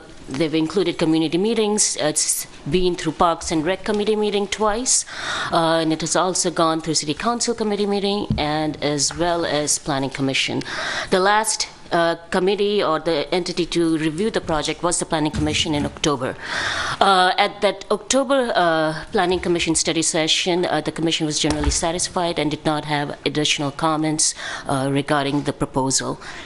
So just to take you through, this is the approved marketplace plan, and you can see where the Christie Avenue Park was envisaged. And this is an overview of the existing Christie Park, and the red lines show the extension of the proposed new plan. This was the park design that was shown at the City Council study session, and one of their main comments was regarding the main path. They wanted that straightened. And you saw this at the October Commission, at the October study session. And the proposal today has not changed much to that extent. So we have a dog park, we've got a children's park, and the rest of the area is mainly for a lawn area for respite and general hangout. I'm not going to go through each elements of the park design. I'm going to let that let the applicant walk you through that. Just to remind you again as to what you've seen in October. A couple of things I would like to point out and that I would focus on is the tree removal plan. So in addition to what is in front of you, which is an FDP, you are also here to consider removal of a number of street trees. So the initial tree removal plan included removal of almost all the trees except one, which is in green. After consultation with the city arborist and a lot of back and forth, what has been agreed upon is preservation of the additional 3, 4, 5 trees. And this was shown to you at the October study session as well, and this has not changed. So you are looking at removal of 51 trees, of which 40 are on public property, which is the existing Christie Park, and these 40 are the ones that need a tree removal permit. In addition to the tree removal, our tree ordinance requires that there's a requirement of plant the replacement trees to be of equal or cumulative diameter and the payment of replacement value fee. The project proposes to plant 43 new trees, and although the final size of the trees to be planted will be decided by the planning director in consultation with the city arborist. And this was discussed at the October Planning Commission study session, where the city arborist mentioned that we do not know what the existing soil conditions are, and therefore it is very difficult to recommend the size of the trees at this point. And therefore we have a condition of approval that before they actually plant, we would have the information on the soil conditions, and the city arborist would provide a recommendation to the planning director regarding the final size. The staff is recommending that the commission waive the requirement of the replacement trees size and the payment of replacement value fee for a couple of reasons. One is that we don't quite know what the final size is, and the reasons for that is that we don't have the adequate information for the city arborist to make a determination, and also the applicant is undertaking the cost of design and construction of an expanded park, and this park design has been achieved through a lot of public community input as well as various committees' input. And I think a good faith effort has been made by the applicant to preserve as many trees as possible.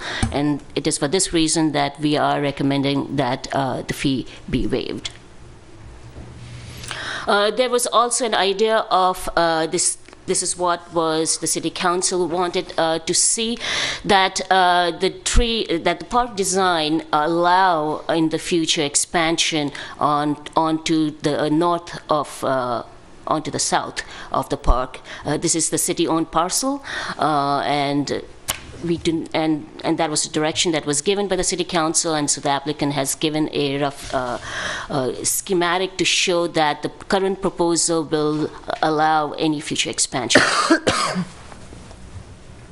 So in terms of, in order to approve this plan, you have to ensure that it conforms to the general plan and is consistent with the approved PUD/PDP. So the general plan designation of the existing park is park and open space, and of the expansion area is MUR. The zoning for the existing park is park and open space, and for the expanded area is planned unit development. The proposed park does conform with the approved PUD in terms of location, size, and inclusion of a pedestrian access through the park connecting Christie Avenue to the public market. And the approved PUD/PDP does include a 6,000 square feet of retail pad within the park, but that pad is omitted. But we believe that the park is in compliance as there are adequate retail uses near the park. All right, let's see if we can. So the park is also in conformance with the city's parks and recreation plan, and these are the various elements that the plan outlines for this site, and staff believes that the proposed design is in compliance. Now, I would like to direct your attention to a couple of conditions of approval. One is regarding the plant palette, which I had mentioned, that the final plant palette, including the size of the plants, shall be approved by the planning director on the advice of the city arborist. And if there are any questions regarding the proposed plant palette, the city arborist is here, if you have any questions for him. Oops, sorry.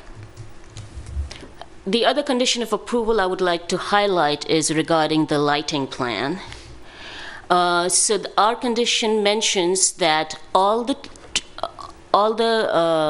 lights along Christie Avenue as well as public right-of-way conform to the city lights, which are Lumec lights, and all the lights within the park conform to the lights that we have on our greenway, and that's what the condition says. In addition, the condition also calls for lights along the path here, and this is directly in response to the concern that was presented by the police department regarding the lighting. So this is a photometric study. So this, this little things that kind of show you where the light will, what the light will be once these poles are installed, and you can see that this entire area will be in darkness, and the police did have a concern regarding that. The police department also had a concern regarding having perhaps more lighting along this path, but we kind of discussed it, and he was satisfied that lights along Christie Avenue would be adequate to light this portion of the park. But I would just like to chime in here and say the condition also requires that this photometric study be redone to cover the entire park. And if any portion of the park turns out to be underlit, that additional lighting would be provided to my satisfaction. I had a quick, I was wondering, there seemed to be, say, over on the left side here, just a couple of measurements, right? And then almost no measurements. So I'm glad to hear that, yeah. So that's what this condition is. So before I move forward, now I would like to draw your attention to a couple of documents. One is this letter received today in the afternoon from City Center Realty. If you can please pull that out and go to page 3. And then you also have a memo from staff, which is this. So what I'm going to do is I'm going to walk you through the conditions that the City Center Realty have recommended. And how I would do is, so our response has been, it's a mixed response. We don't agree with some of their options or recommendations. We agree with some of them. With couple, we have made some modifications to the language that they propose. So we do agree, but we've done a little bit further wordsmithing. And so that's what I'm going to walk you through. So where it says, under conditions on page 3 of the City Center Realty, and I would suggest that I'm sure the applicant is also following through. All right, so the first one is their suggestion that all the conditions bind to the owner and not to the applicant. We do not agree with this recommendation. Number 2 is regarding compliance with approvals where they want to retain the existing private development monument sign on the site. Our position is that although the existing monument sign is currently on private property, that will become public property, and we do not wish to see advertising essentially a private development, and it would be in effect an off-site advertisement. So that is the reason why we do not agree with their number 2. Number 3 bullet point, we do agree, and so we, in the memo that staff has prepared, it shows that this condition will be removed. Regarding bullet number 4 of their letter, they wanted clarification of who the Bay City's Joint Powers Insurance Authority is. This entity is the insurer of the city, so therefore their inclusion in the indemnification is appropriate. And therefore, we do not agree with their bullet number 4. Bullet number 5 on page 4. This again is regarding indemnification, and we do not agree with their request. Regarding bullet number 6, we generally agree with the intent of their recommended changes. We have offered a little difference in the wordsmithing of it, and that's in the memo that you have in front of you. And so if the applicant has any objections to that, then I'm from them. Bullet number 7 on page 4 of their letter, we accept that, and we are okay with that, and that is included in the memo. Bullet number 8 and bullet number 9, which is at the bottom of page 4 and top of page 5. These are 2 conditions regarding street improvements. They have made some modifications.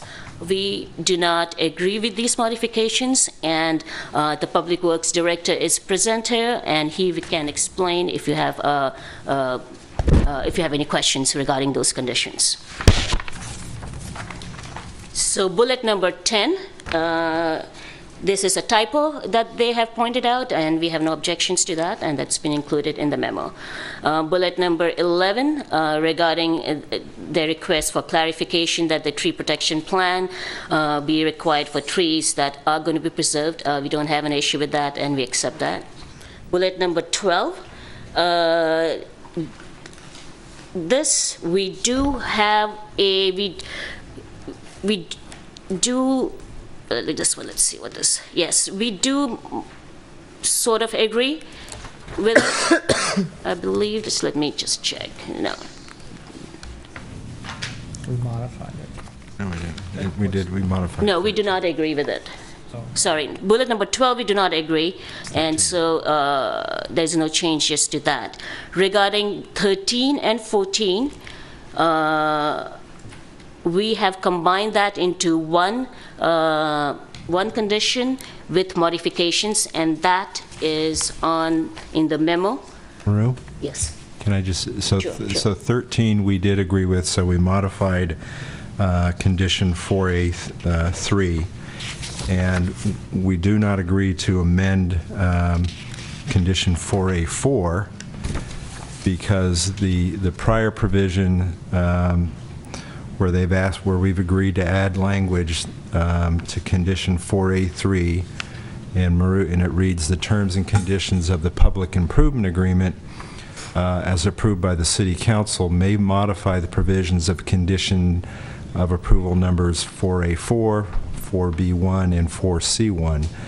And so their item number 14 is asking to, in fact, modify condition 4A4, and we've already agreed by revising this one condition that the project improvement agreement that the council will approve can in fact modify that condition further. So I'm not interested in getting into a debate with them at this point in time. We can do that when we negotiate the project improvement agreement and bring it to the council.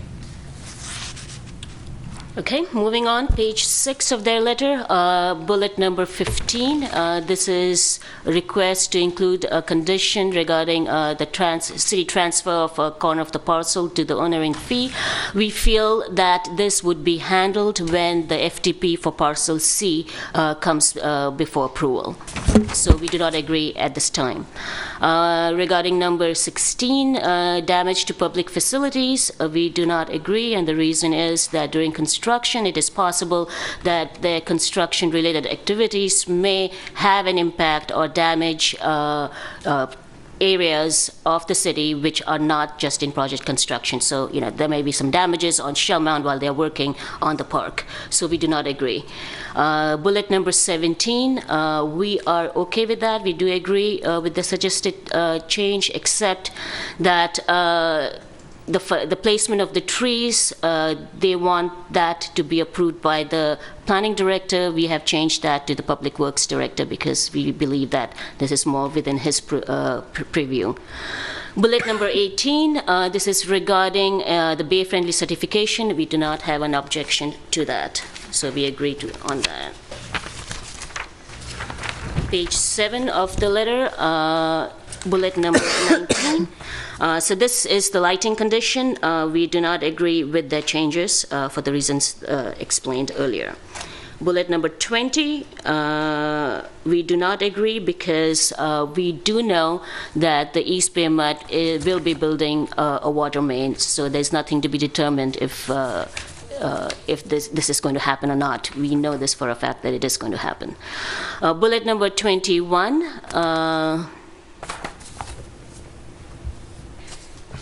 we do not. We do not agree to that. Well, we actually believe we should. Oh yes, I'm sorry. Yes, pardon me. Thank you. That's all right. We agree, and we recommend that this condition be eliminated. So I'm sure you got that right. So, I mean, essentially, I think the best would be to kind of hear from the applicant regarding, what our response to their letter is, and then take it from there rather than going through the various questions. If they have no issues, then, we are done with this. So that kind of concludes my presentation. One more thing. Attached to the memo presented by staff is also a revised resolution, and the only change to that is on page 3 of the resolution, and this is a request from the applicant, which kind of documents that the waiver of the plant replacement trees of equal diameter and the payment of the value fee. So that's something that was requested by the applicant, and we have introduced that. So that concludes my presentation. So subject to the conditions of approval in the staff report that you received, as well as subject to the conditions, revised conditions in the memo that was given to you this evening. So with that, if you have any questions from me, I'll be happy to answer. Otherwise, the applicant will walk you through the design of the park one more time. Any questions from Arun? Oh, you have a question? Thank you. The applicant will receive credit for construction, dedication and construction of the park against what would otherwise be impact fees, correct? Correct. Not and that necessarily. It's to be determined. That has to be approved by the city council. Right. Okay, I'm just trying to clarify in my head the relationship between the credit they get against what their obligations are in terms of building the park and in terms of replacing the trees, and see what, just to sort it out a little in my head. I understand that they will be planting trees and that the size of the trees is not determined, but we're going to lose a bunch of trees, so I'm wondering whether that should be factored into the equation.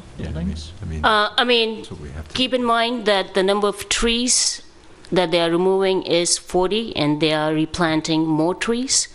So and the question of the diameter of the trees is, it's not really their fault at this point. And I think it would behoove us to plant trees which have a good chance of doing well, rather than... I agree. So just to elaborate a little bit more on the development impact fee issue, I think that issue and the urban forestry ordinance issue about tree payments are really separate issues, and they shouldn't be confused, because that would be confusing. It's confusing. But the park itself will not be subject to development impact fees because it doesn't create any building square footage. And that's what impact fees are based on. So if they're going to get a credit for the development impact fees for building the park, the park fee, that would be against the other buildings that they're proposing, and that's something we would have to negotiate with them. In any event, the most credit they could get would be however much the impact fee would have been for whatever those other buildings are, which may not equal the cost to actually build the park. Okay. They're not going to get necessarily paid back for the entire cost of the park. They will get possibly some or all of a credit for some or all of the other FTP buildings. Thank you. Make sense? Yeah, it does. Okay. And are the street trees on the opposite side of the park on Market Drive and on 63rd in consideration as part of the trees that are being planted? The trees along 63rd on the opposite side of the park that are shown on the design? On the east side. So both on Market Drive and on 63rd Street, there are street trees shown? Correct. Opposite side of the park. Is that part of this project? Yes, but not the trees along the building under construction. That's already been planted. Trees along 64th and Christie residential building that is under construction, that planting has already occurred. Well, the plan shows little dashed lines around those trees, and the legend says future development. So their proposal, I believe, the ones on the east side of Market Drive, Yes. around that block, they wouldn't be put in now, That's because right. when they Yeah. build the grocery store and the residential over there, those trees are going to be in the way. Right. So So it's they- actually an even swap of trees. They're installing 40 trees, they're removing 40 trees, correct? Well, yes, in terms of street trees. No, in terms of inside the park. Oh, inside the park, Total yes, trees, yes. Okay. Maria, the only, when I was looking through this packet of plans, this plan set, the only drawing that I could find that was actually a site plan is called preliminary design concept. But just to be clear, this is the final plan, right? I mean, this is no longer preliminary. That is correct. So sheet That should be changed. 12? G12 G12, yeah. is the plan, and then subsequent sheets from G13 to, it kind of then divides up the park in different, so this is the plan. Thank you. Is So would you like to hear from the applicant at this point? I don't know if this is a question for the applicant or for staff, but is the dog park area the only area that will be open to dogs? I believe dogs are allowed in all city parks. Not They at just- Doyle Hollis Park. No? No. Oh, I stand corrected. But I guess we don't have a rule about this park. Are they allowed in Christie Park? They're not. Oh. But they're not. I Not guess- allowed in a lot of parks, but I guess they not. exist anyway. I mean, I just see the gate, it seems like it's fenced off, it's got like a double barrier exit. Seems like the intention is that that's where the dogs are and that they're not to go anywhere else, or at least off leash, and I just wanted clarification. I think the dog park is where they can be unleashed. I think that's the idea of Big White, there's the fence. But, you know, I'm not, in terms of the rest of the park, there is no reason one way or the other. In any case, you know, usually dogs need to be leashed in open areas. Yeah, that generally is the requirement under the city's code, and I do know that there is a sort of a work item that we do have in conjunction, I believe, with the Parks and Recs Committee, is to look at sort of issues regarding, you know, where dogs can and cannot be, you know, which parks they're going to be allowed into, and things of that nature. So it's somewhat of a moving target in terms of the policy direction that eventually the council will make on that issue. Thanks, Maru.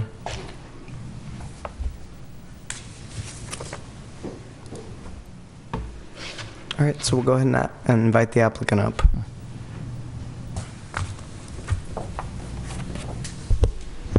Good evening, commissioners. It's good to see you again. As you know, we've been working for over 18 months with the community, with the staff, to come up with a plan that we feel and the community feels will be responsive to their needs and desires. As Maru pointed out, we held 2 community meetings. We met with the Parks and Rec Committee twice, the BPAC Committee twice. We're in front of you folks twice, numerous meetings with the staff. We think it's all been a great process. It's allowed us to, and I think you've seen that the plan has evolved and it's become a good plan that is responsive to the community. We hope that you'll feel the same way tonight as you review the plans. I'd like to ask our architects, Aaron Ashley and Ann Howerton, to come up and walk you through the plan if you'd like. And then I'd like to comment afterwards on Maru's comments relative to the conditions.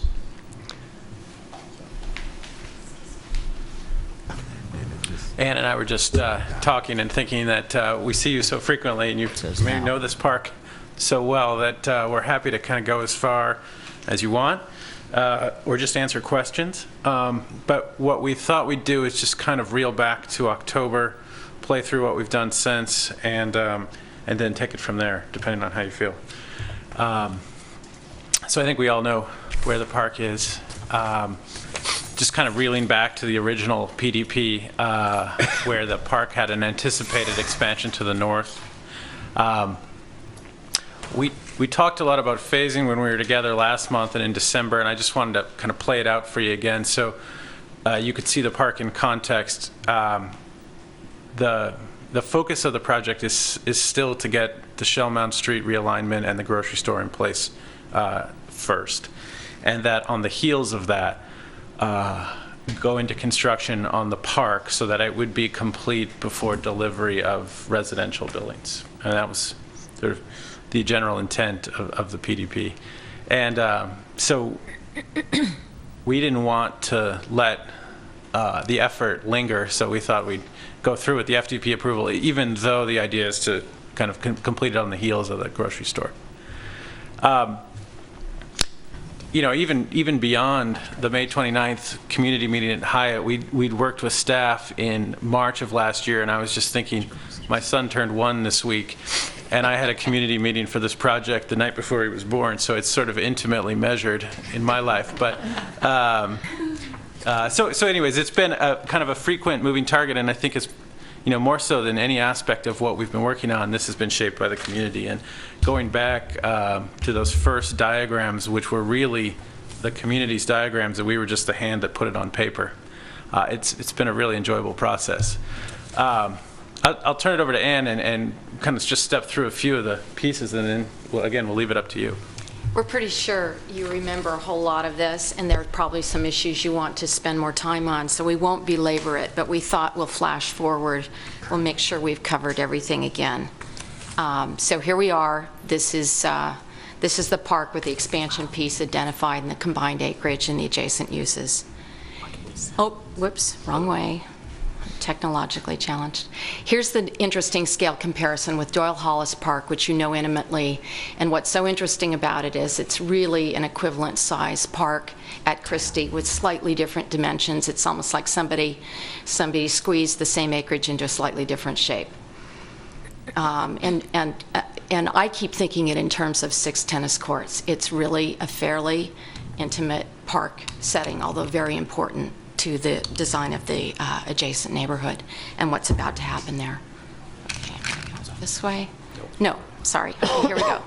These are the views that you're very familiar with. That in the upper left, moving right, there's that all-important walkway towards the park stage is at the upper right. That's being slated for removal under this proposed plan.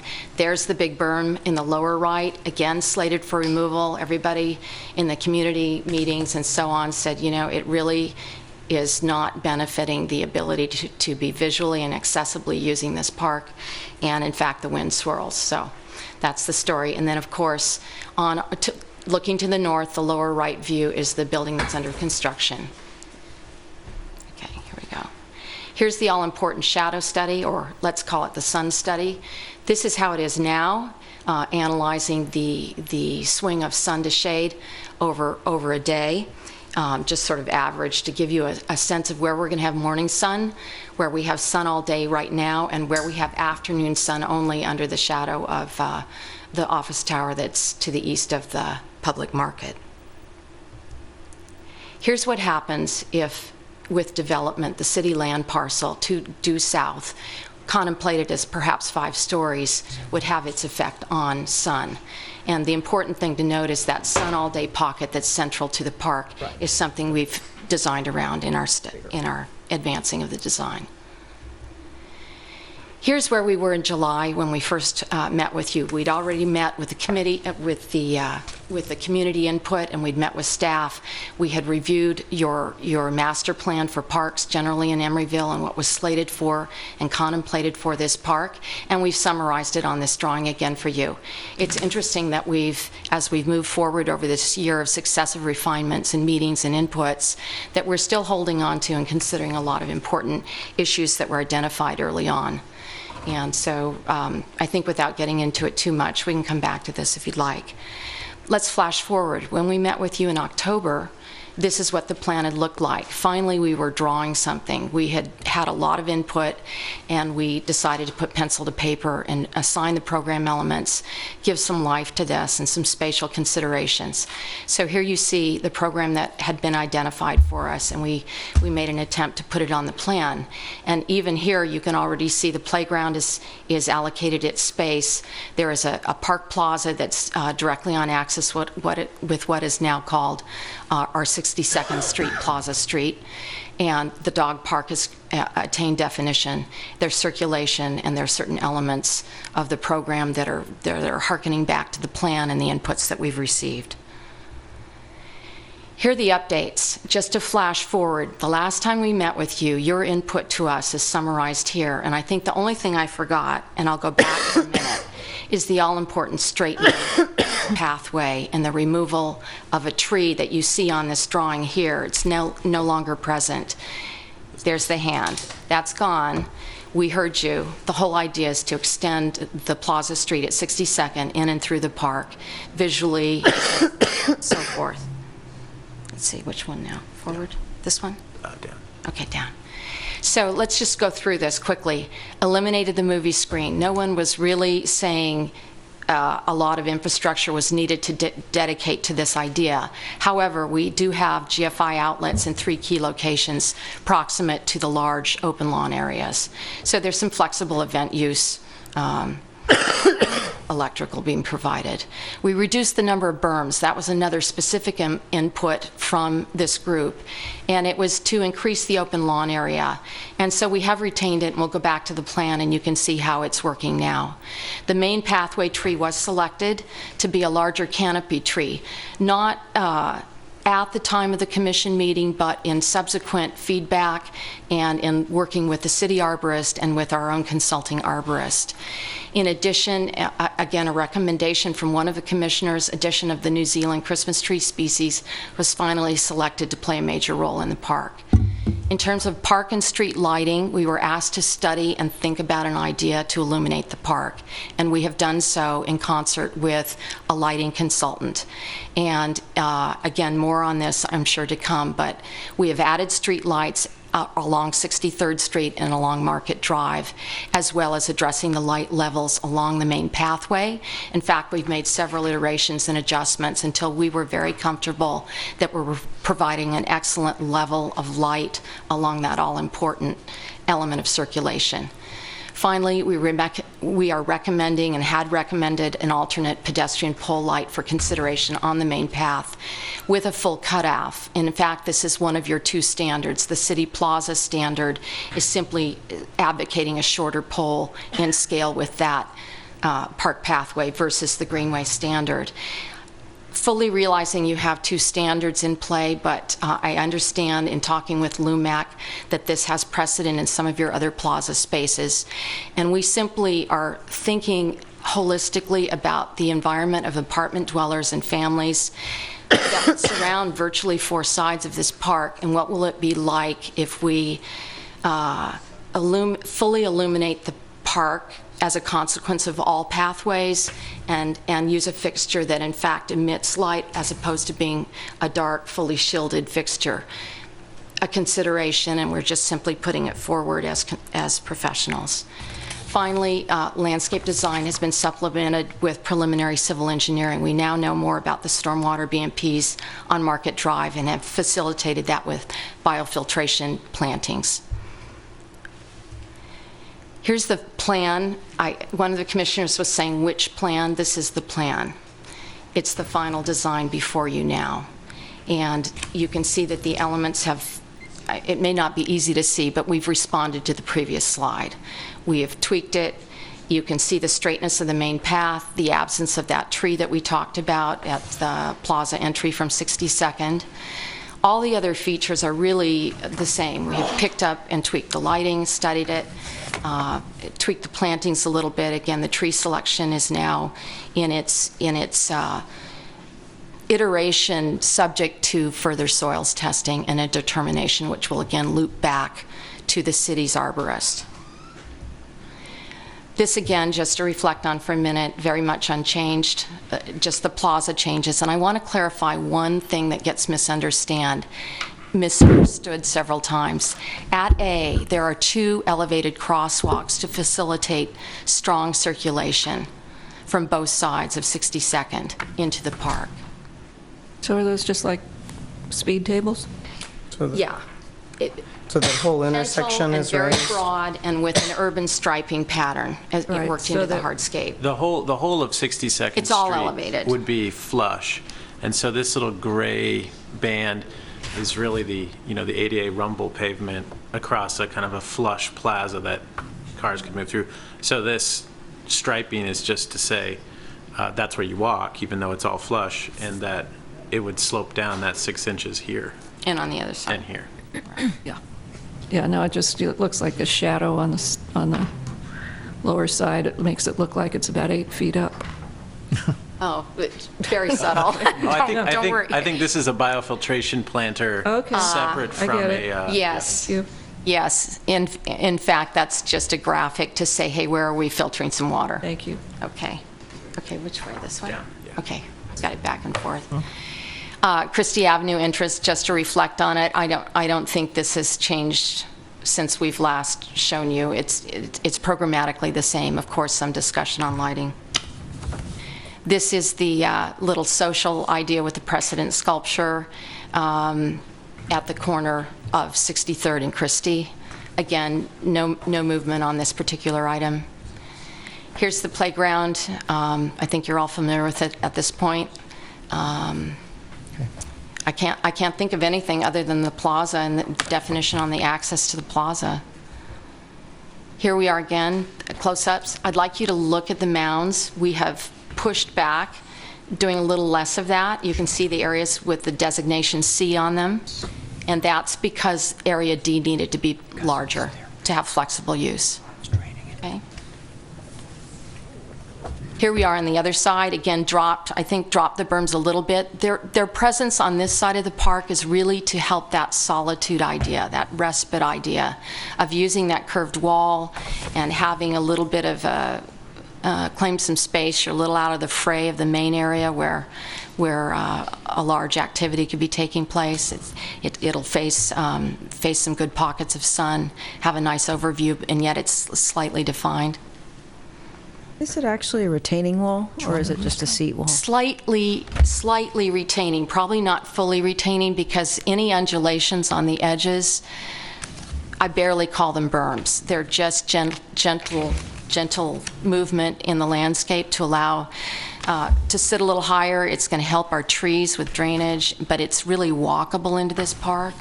And so it'll rise and then it'll settle a little bit and then be defined by a seat wall. Here's the dog park and the upper end of the park. Again, this program is unchanged. I just want to say, so one question the commissioner raised, Commissioner Gunkel, about off-leash. You know, this is a photo that we photoshopped from New York where Right. dogs are let off-leash before 9 a.m. and it's kind of the social thing that you do in all the New York parks. We're not suggesting that. It's up to someone else to legislate that, but it could certainly be an idea for here. And I think on that topic, before we move, and again, we're not advocating anything, we're neutral. I think it's Emeryville's business to decide what they want to do, but I'll remind you that your own plan of several years ago, 2011, said this was scheduled hours, off-leash, dog-friendly. But we didn't have any inputs on that, and the inputs were all circled on, please provide a dog park. So therefore, we are providing a dog park, and we are neutral on the issue of can dogs use this park. We've certainly provided the baggie dispensers at the entry points and are thinking about it, of course. Here's the hardscape just summarized with color tone so that you understand it well. We are a little bit pervious. We're as pervious as we can be. The dog park itself is pervious, and edging to the pink area is pervious. And this is in order to try and capture a little water within the park itself. There's a quick look at what these surfaces might be like. Not taken literally, though. Oops. There's the tree diagram again. I think, and we can spend more time on this, but I just want to say that this has been a thoughtful process. It's had a lot of input, a lot of careful consideration, and I thought I would just remind you of a few of the constraints on this park. One of them is soils. We don't know everything we need to know in order to make final determinations about trees, but we do know it's challenging right across the street, and early indications on Shell Mound are, okay, this is challenging. High water table, capping, some removal issues. Removal of the berm alone, the hardscape on the west side of Christie at the southwest half, in order to just expand the usable area of the park where it's all hardscape, and those trees are not doing well anyway from 20 to 29. It's a combination of issues, and we are doing our best to save the ones that the city arborist and our consulting arborist, Nelda Matheny of Hort Science, felt were the best, strongest candidates. And we are trying to thoughtfully reapply a replacement value of trees to this park, and we're being guided in the process as to size and species, working with the city's arborist. Okay? Here's the palette as it lays out, color-coded for you. Those large chartreuse dots are the live oaks, thought to create some character over time, developing eventually into a long-lived older species. The predominant tree is a bright green, and it's the Brisbane box, which is a bulletproof solution, coupled with the use of the New Zealand Christmas tree, which is the pink dot, and give us some flowering contrast and foliage contrast, but very durable, very suited to the conditions we think we face. And then finally, a little bit of water gum. It's being used to introduce a smaller tree where screening seems to be needed between the dog park and the little entry on the northwest, and also between the cars and the playground. So this picture is a little different than the one in our packet.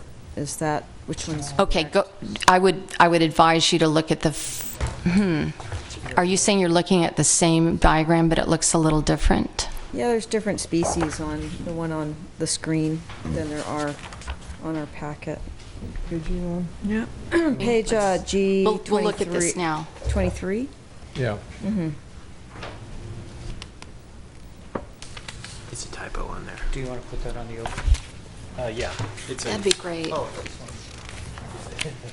seemingly. I think this is a typo in recopying one of the older files. Okay. So the what in our packet is correct. The one in your packet is correct. The one in your packet is correct. Is that all right? Acceptable? Yeah. Okay. Just wasn't Great. sure which. Like it. Yeah, well, I'm confused too, as you can see. Okay, go this way. Oops. Here we go. Can we, okay, this one? Yeah, no, the down one. It's, down is next. I don't down. like that. Okay, here's our tree palette. Existing trees, the one magnolia, the one large healthy one, is being preserved in the middle of the pathway. We'll take steps to make sure it's happy. The London Plains, that's the actual, one of the actual trees. That's Christie Avenue in the upper left view, and that's one of the good ones. And then there's the palette, so you can see what the tree species look like. This is a ground cover tonal diagram showing you what's where. Obviously a large central lawn, and then those areas E are walkable but native grasses that can be mown or left unmown. And the idea is to keep a very soft character to those slightly undulating shapes that people will picnic on, play on. They can walk in anywhere basically, but the idea is to get as much usable area as we can in this park. The other little elements are providing some diversity of habitat, some butterfly coastal plantings that are low, tough, like the wind. And in fact, I'm very excited about this. I think it's going to be a unique place. Who's taking care of the maintenance of this park? Well, it's a city park. Okay, so in terms of how you want things mown and unmown, I mean, is that a maintenance plan that you'll pass off to the city? Yes. I will make that all very clear in the design and very clear in the maintenance manual. Okay. So I don't think we have to look at pretty pictures too much. It's fun, but it's not really the business of the day, so I'm going to move forward. Here's site amenities. I think it's important to point these out. So, for instance, at E, you can see where those 3 electrical points are, and we'll point them out for you. So that's, something new and specific. Can you think of anything else? Lighting. Let's point out the lighting. So this lighting pattern is the yellow symbol with the cross on it that makes a nice band of illumination. We'll show you the photometric plan in a minute. And continues up into the plaza. Right. I think that's probably the key element there. I mean, obviously, I can show you those doggy dispensers. You want to do that? No. Well, I think you've got it. I think we've got it. Okay. We are using, as requested, all city standards, and there they are. The upper row are the city standards for your review, and the issue, of course, is the lighting standard in the upper left. And below are the things that are in the plan that it provided some imagery to answer your questions about materials or ideas. Okay, here's the photometric plan. A little hard to interpret. I think and it's true, it is concentrated on measuring where the lights are, not where the lights aren't.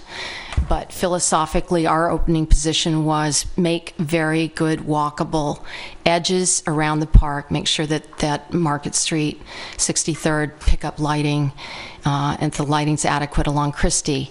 And then because this is a nighttime route, make sure that there's a very good, comfortable light level that's expanding out to either side beyond the path itself, creating a very safe and secure and friendly place to traverse the park. And And that was our position, and I understand that there's a different point of view here, but I think it's worthy of reflection. On a 1.2 acre park, are we going to fill it with light, like lighted tennis courts, or in fact, is it more like Doyle? And we just looked at it online, and I'll just remind you, they used far fewer lights in the other areas where there are some paths. There's 1 or 2 lights. For instance, if we took the dog park path, there were about 2 lights, the equivalent at Doyle. So there's something. The only other thing, I know we're going to talk about conditions of approval. I wanted to kind of recharacterize the condition of approval on lighting slightly differently. As we understand it, there's sort of 3 components to that condition. Component 1 is maintaining satisfactory city standard lighting around the edge, street lighting. So the green dots are the sort of city standard LUMEC that you see if you walk outside of this building. Today, there's a city standard light in blue with 2 arms on it, you know well. And then there's 3 existing Cobra heads. And they perform adequately today. We understand that the city would like to see the entire frontage of the park brought up to current city standard. So I think we understand that aspect of the condition. The second aspect of the condition was the fixture itself. And just to skip ahead, so the standard greenway light is the one on the right here, the acorn, which is sort of synonymous as the glowing acorn that you see in old city parks. And given the number of apartments and condominiums and homeowners and families living above this thing, we felt like the density really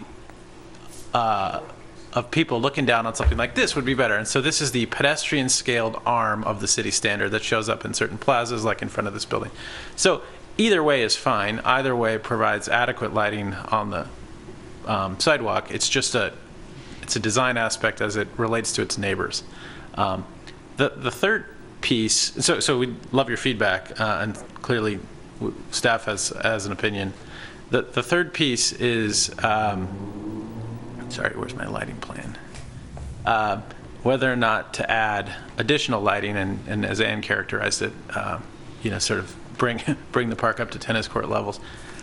We're of a mindset that perimeter lighting is what you do with parks, and you provide the direct way through, and it's very clear to see silhouettes because of perimeter lighting.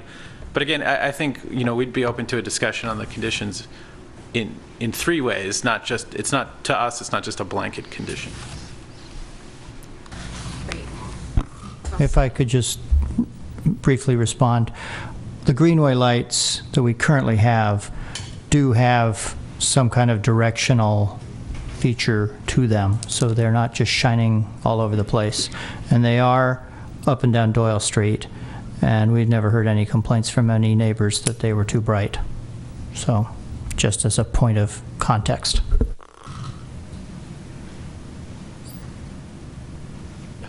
Okay. Also, I would just like to say, checking our notes, I believe we heard, certainly staff said this at a DCC meeting, and I believe that the Planning Commission also said it at least one, or maybe the City Council, or maybe both, expressed a desire for the greenway lights within the park.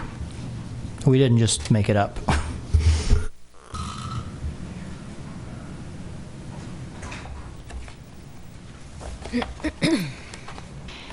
Playground equipment, I don't know if there are any specific questions. Happy to address them. We are proposing these bouncy mats in the center area. There's a climbing structure. It can accommodate up to 7 kids at a single time.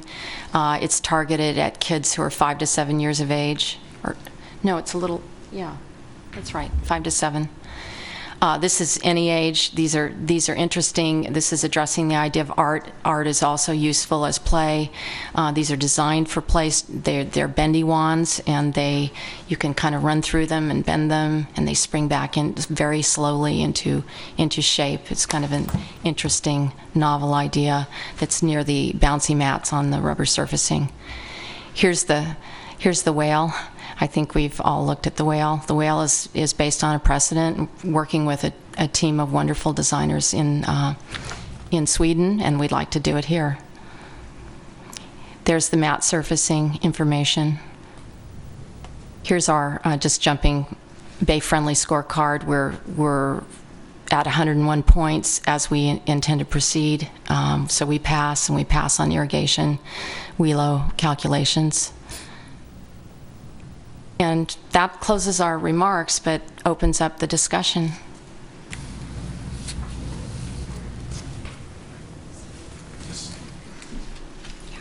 I do want to comment on some of the conditions, but perhaps it's best for, if you have questions of our architects now, to go through the questions, and then I can come up and talk about the conditions, if you'd like to proceed that way. Sure. Does anyone have questions for the design team? So I guess I'm just slightly confused. The main pathway park lighting is now the Acorn-style greenway light. Is that correct? That's the condition of approval is that we switch back to that. So it was actually going to be the One that looks like a street light. cut off. The small version. Small, okay. Right, these things usually have the tall, yeah, and the short, yeah. Okay, thank you.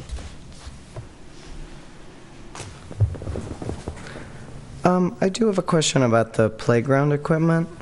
So I noted in the staff report that at one of our previous study sessions, the commission had given a comment about the mixing sort of traditional and non-traditional playground equipment. And that, you know, that's something that's sort of resonates with me. I really love the whale a lot. And, you know, I think the climbing structure might also work well, but I'm skeptical about some of the other equipment, and so I wanted to ask sort of about your rationale.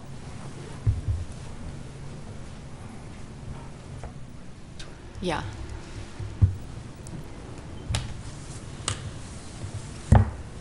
So our research was pretty widespread. We've all got little kids we know and parks we know, and we became instant observers, and we did a lot of research. We were asked early on in the investigation to open our minds to things that could combine more flexible play, more interactive. In other words, there's a lot of research that kids need to get away from their technology and back into socializing in places where it's not scripted. And in fact, the spatial opportunities for this small park were to be creative about it and to develop a situation where there are places that could be shared. So for instance, the bouncy mat is, and I did my own research of asking people I knew with kids what they like to do and what was popular. You know, at some point you have to make a selection that works with the spatial constraints of playgrounds, because they are, there are a lot of design issues that have to be dealt with. And it seemed to us that the idea of creating a zone between the plaza and the whale that had some things that were rather intriguing, but low maintenance, and could involve kids of any age to play with it and jump on the mat or bend the reeds or run through the reeds and develop some sort of gaming, was a fun idea, as opposed to a swing set or a slide. The whale is kind of a timeless idea. If you've been up to Lawrence Lab, you've seen the kids climbing the whale up there. It's a different whale, of course, but the idea of getting into and out of something in a group situation is something that's, I would say it's classic. It's a different, it's interpreted, of course, here. And then the climbing structure, this is just the new wave of climbing structures. Climbing structures are traditional, but they've moved to things where they're using netting so that they've avoided some of the safety issues, but they've provided an environment where there's a lot of exploration and climbability, and you're using your limbs. And there are aspects of it that can appeal to kids who have accessibility issues, and it's just the nature of where things have moved. So We've tried to provide things that are traditional, and not to mention we've got these grass mounds people can roll around on and kick a ball and do all kinds of traditional things. So I think it's a nice combination, and I'll let it go at that. We have reviewed this any number of times with all our groups as we've moved forward. I have a question about the whale. Is there just one entrance and exit, like from one end of it? No, it's No, that's the fun part. It's not, if we can find it. You get to go out the end. it's not like Pinocchio where you just go in the front. It's not a controlled access. You know, one kid can close it off. In fact, for slightly older, more agile kids, there's kind of a hatch idea that they climb up a ladder that you could only do if you had So you can go through the skill top? sets. And you can go through the top. Oh, that's cool. Yeah, Go through the borehole. this little bit right here is actually the walkway on top. You can kind of walk the ridge of the back. But that would only be accessible if you, it's designed for sort of the age groups that are able to apply the skill sets safely. We'll have to get into detail on this, of course. And it has a lockable after-hours thing. I That's think what I if was you're just gonna afraid ask. to say that, I'm Yeah. already thinking about that. It would be easy to drop a mesh net and, you know. And we've done some investigation to say this is a feature that can be incorporated, and the answer was absolutely. Okay.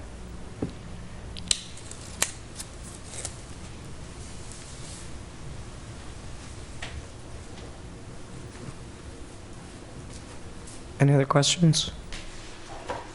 All right, thank you. Okay, thank you.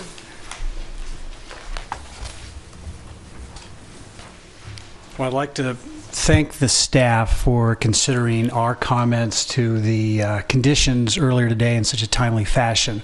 Having said that, though, I do have a few comments that I'd like to share with the commission that'll help you in your dialogue and discussion of these conditions.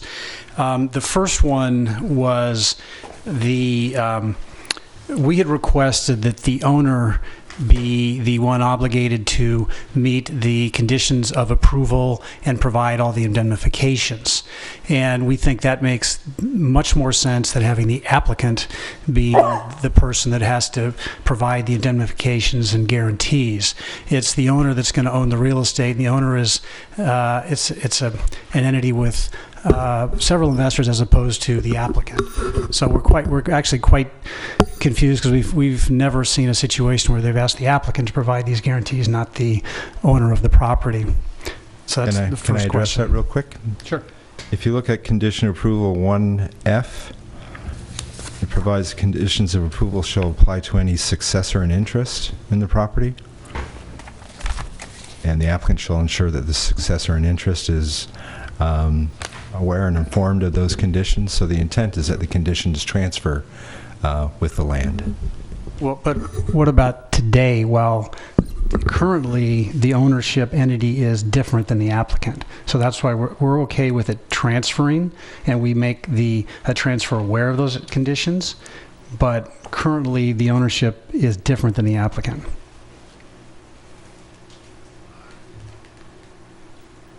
So currently the ownership is different than the applicant. So yeah, I mean, I'm sure you've seen many situations where the applicant is one entity. The applicant is AG/CCRP public market ownership. And usually I see the applicant as the person who owns the property. Well, and then thereafter they do their transfers to their LLCs, et cetera. So we've already done that. You've already done that. Right. Yeah.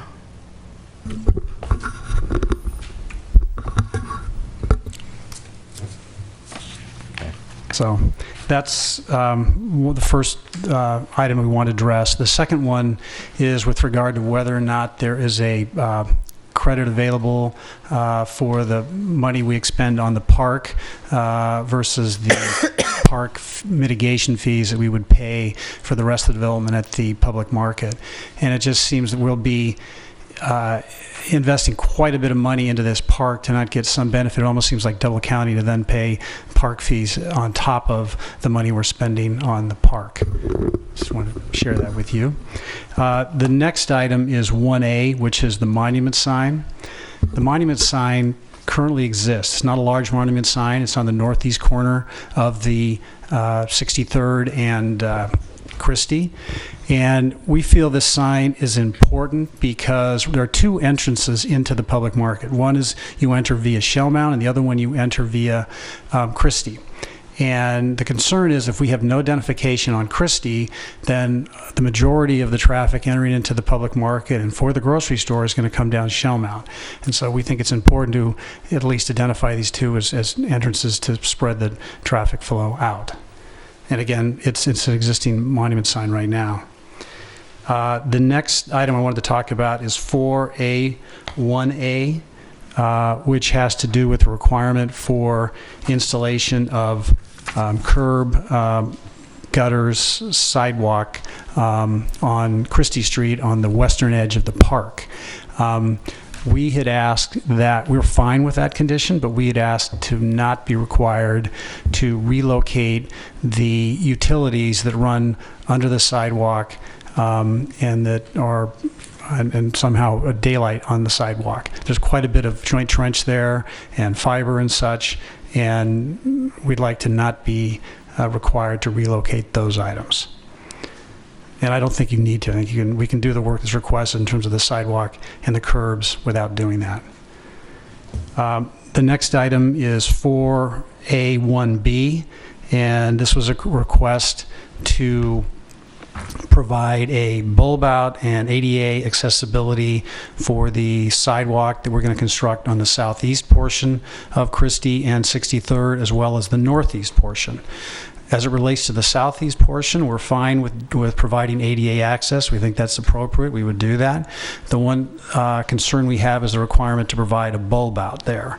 That 63rd is going to be an access point for vehicles, trucks to serve the market, and it makes their maneuvering that much more difficult to have a bulb out. We're fine with the ADA, but the bulb out's an issue.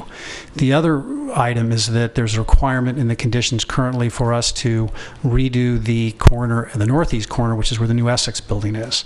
And it seems to us that that is something that Essex should handle. That's their project, not ours. So we're kind of at a loss as to why we're required to pay to redo that corner. And then the last item is 20.5A6, which has to do with the recycled, reclaimed water. We're very happy to plumb the park to provide for that. We understand that East Bay Mud is going to be running a line down Christie in 2015. We're happy to do that. We just want to clarify that we wouldn't be required to pay to run the line down from 41st or Powell or wherever it was. We would tap into it as it comes down Christie opposite the park, but we don't want to be required to extend the line if East Bay Mud chooses not to extend the line at the time the park is put into position. And then there's a few more technical items that I'd like to ask another member of our team, Chelsea, to come up and address.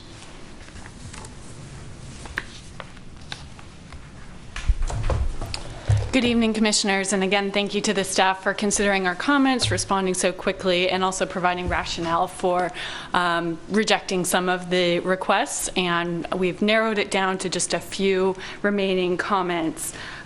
One is on the general indemnification. Again, these are very technical.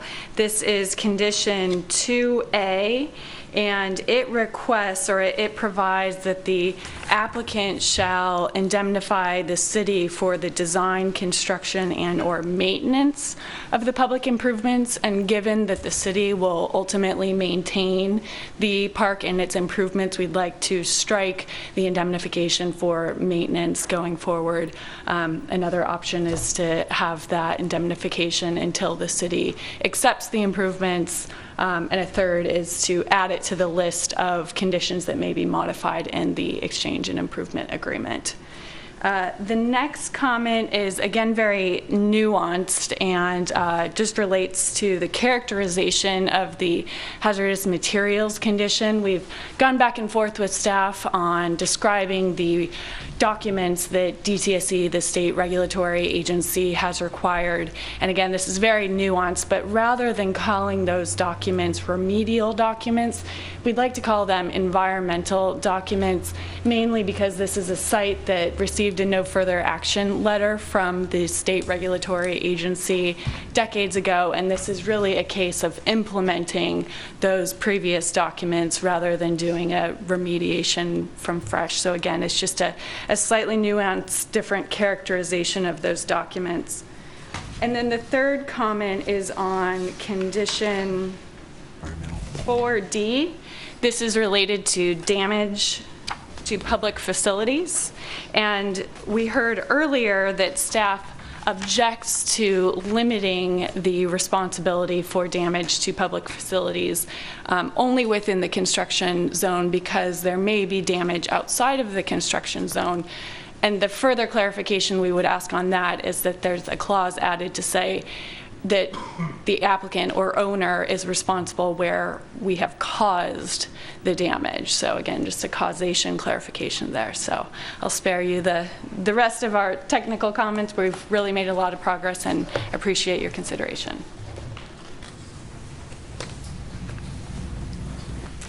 Any questions for the applicant? Great, thank you. All right, with that, we'll open the public hearing on this item. So if anyone would like to speak on this item, please come forward. My name is John Jackson. I'm a resident Pacific Park Plaza. I wasn't planning to attend this evening, but one of the city council persons that I was communicating with asked me to come to speak. I've sent a memo to each member of the Planning Commission. Have you seen that memo? Yes. Mm-hmm. Yes. So I'm not going to go over that except to say that what I'm asking, and I want to clarify, parcel C that the staff was describing in its presentation is the property at 6150 Christie Avenue. Is that correct? Should we respond to this? Sure, go ahead. No. Parcel C is to the east. It's where there's a proposed grocery store. I thought that in her presentation she was stating that City Council had directed incorporation of the vacant lot, and that was, maybe I'm mistaken, was that not on one of the pieces of presentation that you made, incorporation of 6150? Yes. That's what I thought. Right. That's not parcel C. Oh, okay. It was, I misspoke in terms of the parcel, but it was included in that diagram. All right. Yes. So I'm gratified to see that, and it helps me to make my little presentation, because I was thinking I would be challenged on appropriateness of scope, but that is one piece of my presentation that I don't have to justify. The linkage of these city-owned properties has been made anyway in these councils by you guys and by City Council, and it's common sense. But your incorporation of it lends credence to that view that it's within the scope of discussing at least 6150. You don't need to respond to that. And so, at any rate, I'm asking that you guys, that the Planning Commission, discuss further those vacant, the city-owned properties, especially 6150, and tonight, and add wording to make a condition of approval that that property be excluded from development in the request for proposal that the planning staff is putting together, and that it be reserved for the park as has been described in that by the staff. And absent that, if you can't make it a condition of approval, at least express a sense of the commission for the City Council that that's your belief. One last thing before I quit, because my feeling is that if we don't act now with that property, we're going to lose it for development. I think the RFP was developed prematurely at the last study session, I don't have time to show you, but we don't have enough park space.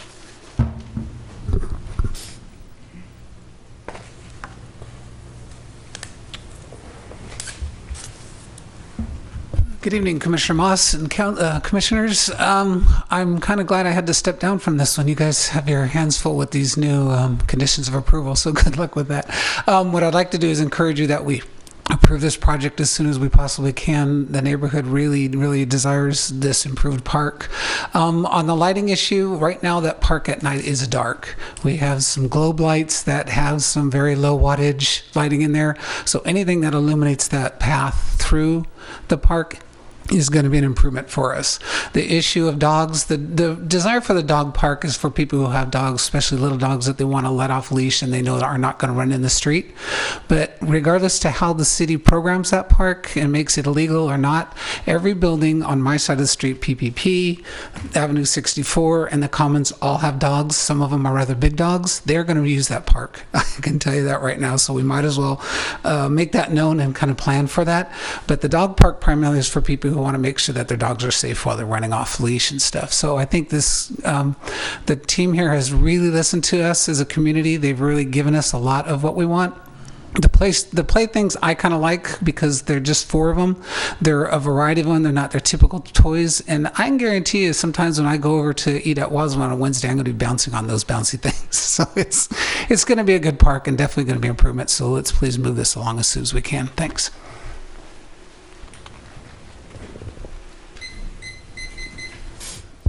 Hello, I'm Dennis Kane, and I live on Christie, 6400 Christie, 6 years. And this is a great plan, and I want to really commend you guys. You've done a lot of work. It's obvious, and you've been very thinking ahead, and this is a great plan. So I'd like to see this happen as soon as possible. I'm here to kind of support you with removing of the trees. You know, nobody likes to cut a tree down. I mean, what a horrible thought. Nevertheless, there are trees there that were planted 25 years ago. And that plan, as good as it was when it was conceived, is, well, obsolete by today's standard.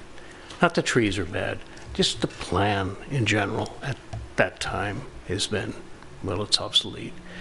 So what these people have proposed, putting in new trees, eliminating, unfortunately, some of the existing trees, is really wonderful. Over 1 acre of land.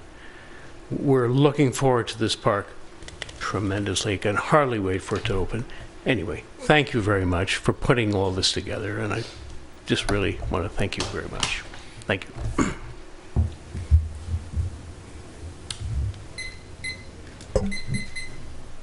Are there any other speakers? All right, seeing none, we'll close the public hearing and we will commence our discussion. Do you want to start? Sure. I like the fact that the one tree was removed at the junction of the plaza, I guess was what we're all calling it, the area between the grocery store and the and the public market and the park. But I still, I almost feel like that planter area now is kind of left behind from the tree being there, and that the landscaping in that area should be modified to have, I mean, I think, I don't know where we're at with that plaza and if it's going to be a pedestrian plaza or if it's, you know, and only accessible to emergency vehicles, but I think we're, or at least some of us are viewing it as a pedestrian plaza, and so having that direct connection into the park and not blocking it with this landscape area right there would, I think, be beneficial. As far as the lighting goes, I do think that a lot of the sort of meandering paths, it'd be nice to have some low-level lighting on those at night. I go past like Doyle Hollis Park, and I think it feels restrictive to go into the park at night, and most people really just avoid the park at night and only kind of walk around the perimeter of it, and I'm hoping that this park does not follow suit and is actually utilized more in the evening and is safer as a result of that. I think a lot of times when large dogs, if you've got a sort of isolated dog park area, I like that. I think in some parks where large dogs are off leash and running around a lot, in all areas of the park, it limits what else can be done in those areas. And so I know I've been in parks where playing with, neighbors' kids or relatives' kids and throwing a ball, and you throw it and kid doesn't catch it, and some dog runs and grabs it and runs off with it, things like that. So I don't know. I mean, just a consideration, but I think the possibility of dogs being off leash within the contained area on the north edge of the park, and then just only allowed on leash for the rest of the park, might be an approach to consider. And then I'm guessing it's just not drawn in here, but in the play area, there's a landscaped sort of wiggly landscape area between the climbing structure and the whale with no path between the two. So I'm guessing we'd want a path connecting those two play areas. And as far as a monument sign, I'm not a real fan of a monument sign in the park. I mean, if there was, I don't know. I mean, if it was a real work of art somehow, and I'd have to be convinced, but just an advertising sign in the park seems like the wrong location for a sign of that nature. I think those are all my comments. I definitely agree with Commissioner Gunkel's comments about the entry to the park where the tree was, feeling like it's a blocked place rather than an entry, and I think something should be done to straighten it out and include that so that you feel drawn in directly, because if you come down the middle, you should be able to come in and not have to go around. I also think there should be low-level lighting around the perimeter paths, the meandering paths, the one by the dog park. I live across the street, I live next to the Greenway across the street from Doyle Hollis, and I think the acorn lights are fine. They're bright, but they're not overly bright, and I think that they would look nice and be a nice addition to that part of the park. I would also concur with the idea that the sign doesn't need to be in the park, in the public property. I don't know whether we need to go, I don't know about addressing the conditions of approval one by one here. I think there definitely needs to be a revised photometric with addition of some of the lights in the darker areas of the park. I think that there does need to be plumbing for reclaimed water, and I don't think that there's a question that the East Bay Mud is going to bring the water line out there, so that should be in there.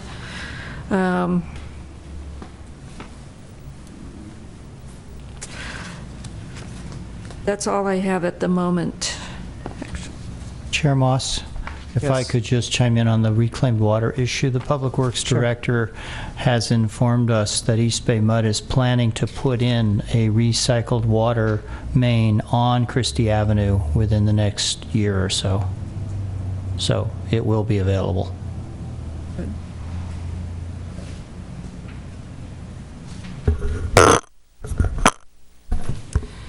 So I wanted to just thank the applicant for all of the designs, the revised designs, and really taking into account the suggestions that we've made. And I think that the design is really has really come a long way. I think it's really where it should be.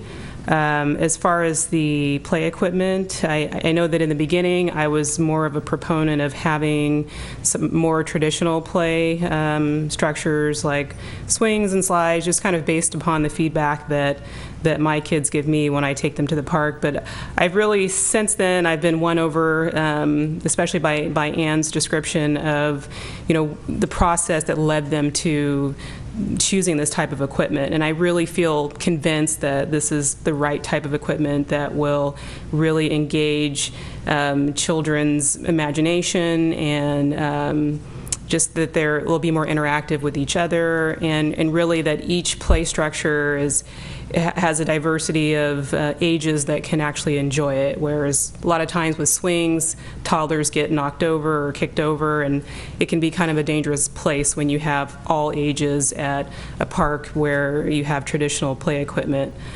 So I'm definitely all for what's there. Can't wait to try it out.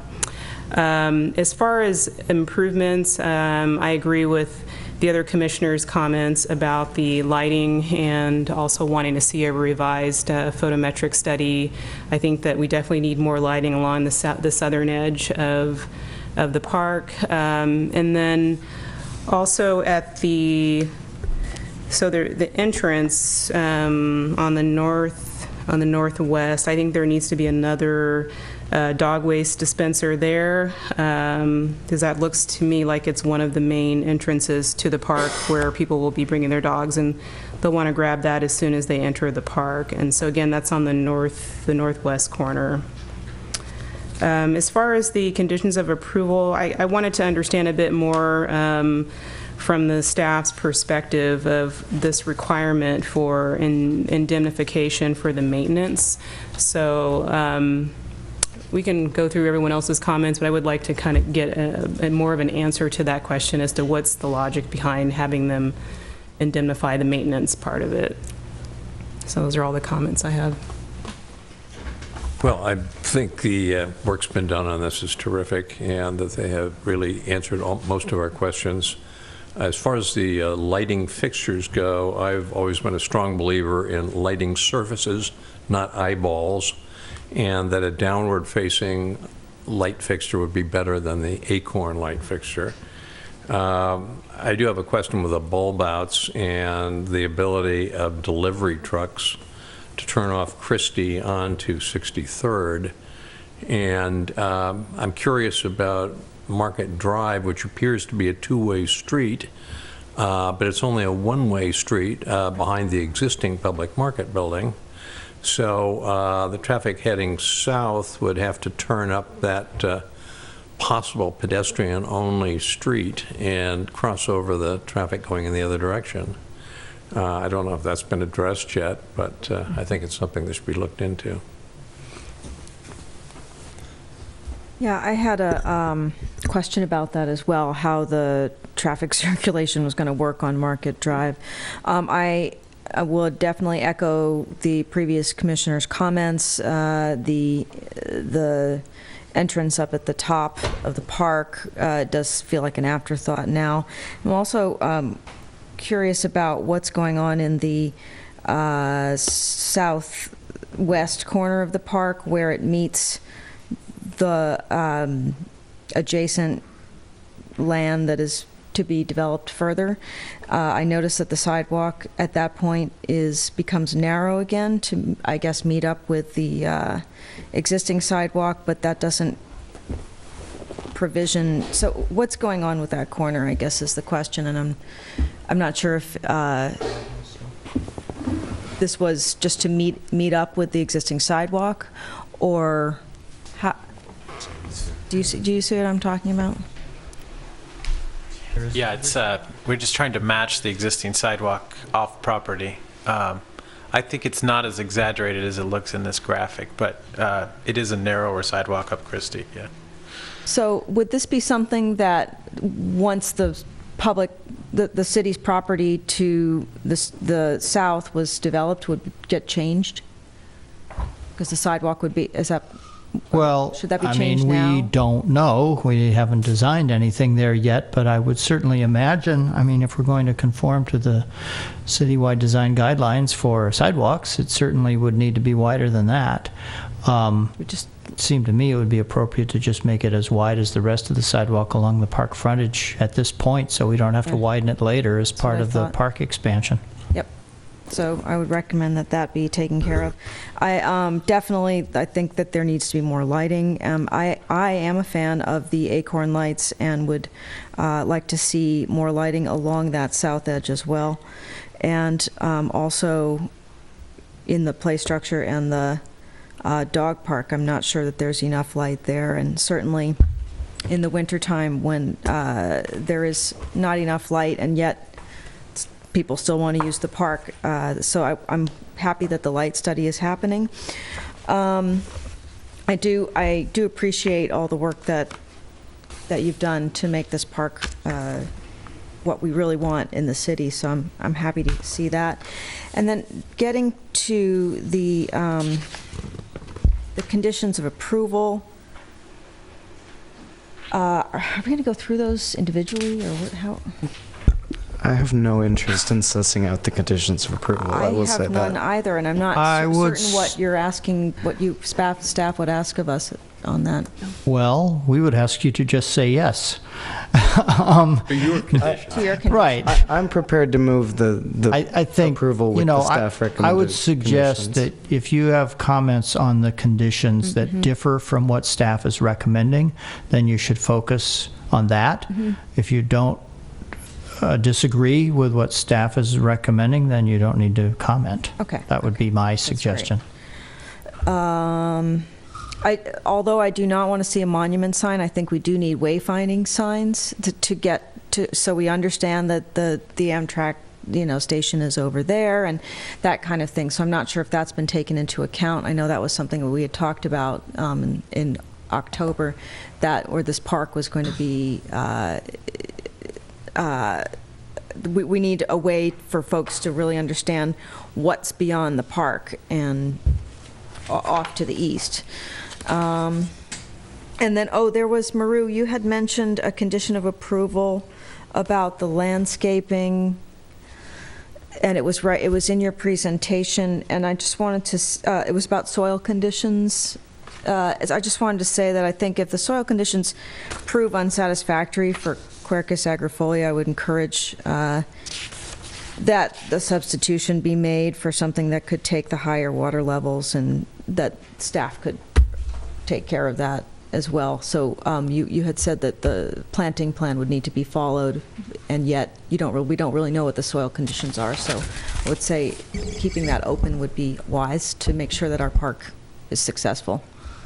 Right. So the final plant palette would be chosen by the planning director on the advice of the city arborist, who would have the soil information. Okay. So that's what it says. Yeah. Then I agree. Yeah. And then the last question is: there's these two lights that we've been talking about, the Acorn and the full bore. Full Lumac. height.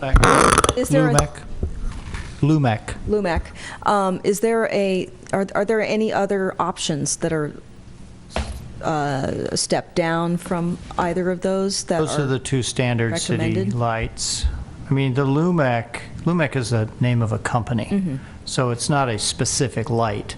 But if you look around the city, you'll see a variety of different models of those Lumac lights. I think there's some miniature version of the Greenway light too that I've seen somewhere, but generally it's either the Lumac green standard city, that kind, some style, or the Greenway. Those are the only two lights that are in the city street furniture catalog. Okay, maybe that needs to get looked at as in terms of one more step down. We didn't want to get too crazy with lots of different choices of lighting. We wanted to bring some consistency to the city. That was more of a question than a. Okay, so that's my comments. Well, I will just say thank you to the applicant and great job. I think you've done a great job over all these meetings, taking into consideration our comments, and I think this final design really shows that, and I'm really excited about this park. What can I say specifically? One thing is I just want to make sure that there are adequate, in addition to the dog waste dispenser bags in the dog park area, that there are adequate also trash, refuse disposal either inside the fenced area or just outside of the fenced area. One of the problems right now at Temescal Creek Park is that you get your dog dispenser bag in the dog park and you pick up your dog waste, and then there's no trash can anywhere near you, and you've got to take it with you. Pack it in and pack it out. Yeah, you got to take it with you all till you're all the way out of the park where the trash can is at the entrance. So I just want to make sure that doesn't happen. I am willing to overlook my concerns about the play structure or kind of play equipment given other equipment. But like I said, I'm super excited about that whale and to see how that works. And I just wanted to address the comments from one of our speakers. I just wanted to make sure that you noticed that the applicant has included pedestrian walkway connections to the adjacent parcel, and we at the meeting where we considered the RFP for those adjacent parcels, we expressed our support of using some of that property adjacent to this property as a public park as well, and that's why it was included in the RFP, because if it's going to be developed as a future park, the idea is that a future developer would develop it as such. And what else? I'm very much in favor of the acorn lights in the park. I think that those Lumec lights or whatever, they look like street lights. They look very much appropriate for streets, but not appropriate for a park. And the acorn lights look like park lighting. And then I have one question for the applicant, which is Market Drive. There were a couple of concerns raised about Market Drive. Can you explain how the circulation of that two-way to one-way portion will work? Yeah, we still maintain that there's a need much of the time for one-way traffic, convenience pickup, drop-off, for customers and users of the office building. So on 62nd Street Plaza, think of it like a shared street or like a Woonerf. There's places to pull in, get a taxi if you walk out of the grocery store, or pick somebody up from the office building. The realignment of Shell Mountain just frankly doesn't allow for those kind of convenience activities for the office tower anymore, and it is a 100,000-foot office tower. So the idea would be when an activity would close the plaza, traffic would be bollarded here in the southern direction, so that northbound traffic from behind the market could continue out, but that at non-busy times you could come in on Market Drive, pick someone up at the grocery store, and come out on Shell Mountain on the southbound. So that was the thinking. So the idea was that anticipating that, we would push pedestrians right or left of the plaza, not right down the kind of automotive band. Well, wouldn't it make more sense to make 63rd one way the other direction and then Market Drive one way the entire length? This was kind of a result of a series of conversations with staff and the Public Works Director on what's the most favorable turning movements on to Shell Mound, and really an inability to do a northbound left-hand turn lane onto that street off of Shell Mound because of the congestion it would cause. And so originally that was a two-way street, and we settled on a one-way eastbound as a way to provide convenience for those users. Are you suggesting, Item 2 was that the fire department wanted access down that road as well. Chair Moss, are you suggesting that Market Drive should be one-way southbound? one-way northbound for the entire length. Right now, it's one-way northbound until you get to... I see. So you just 63rd. continue north. That would mean that anybody who wanted to access that area, that plaza that he was just referring to, would have to come up behind the public market building from 59th Street, off Christie. That would be the only way to get there. So I think that's why they did it this way. Or it's only emergency vehicle access. Awesome. I mean, I think we definitely have an opportunity for a lot of conversation next month on Parcel C, and we could revisit it then. I think what we can get into then is that the ease of use of the grocery store, which I know was on a lot of your minds last month, is in part contingent on making it easy to kind of get in and out of there and pick up and get a cab and things. And so I suppose if we could table that discussion until then, that'd be helpful. It's really not part of the FDP approval of the park. I would suggest you table that discussion for future FDPs, but I would also point out that I don't believe it would impact any of the physical design of these streets. It's really an operational question. Is it going to be two-way? Is it going to be one-way? If it's going to be one-way, which way is it going to be? That can always be changed in the future. If you find that the street isn't functioning correctly, you can change it to one-way or two-way. Yeah, I mean, ostensibly the street would get narrower if it was one-way. Well, as Mr. Stefan said, the fire department needs 20 feet. 20. I know. You can fight with them if you want. We're never successful. But it's still, we'd love for you to fight that. It would still, I mean, it would impact the treatment of that planter at where the plaza or 62nd or whatever comes into the park. Because if we're thinking of the plaza as more of a pedestrian plaza, having this planter sort of block you as you're entering the park, you know, maybe if you want to maintain the flexibility for future conversation, then maybe at least at this point, that planter not exist there, and the treatment of that entrance into the park be, you know, allow for that flexible, you know, that flexibility in the future. That's fine with us. I would agree with that.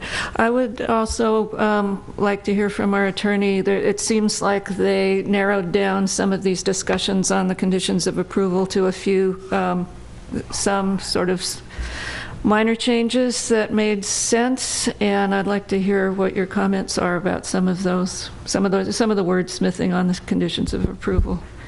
Since all of this has happened within the last 3 hours, it's kind of, it kind of puts us at a disadvantage here. And maybe we could get to Commissioner Tan's question about the maintenance. Exactly.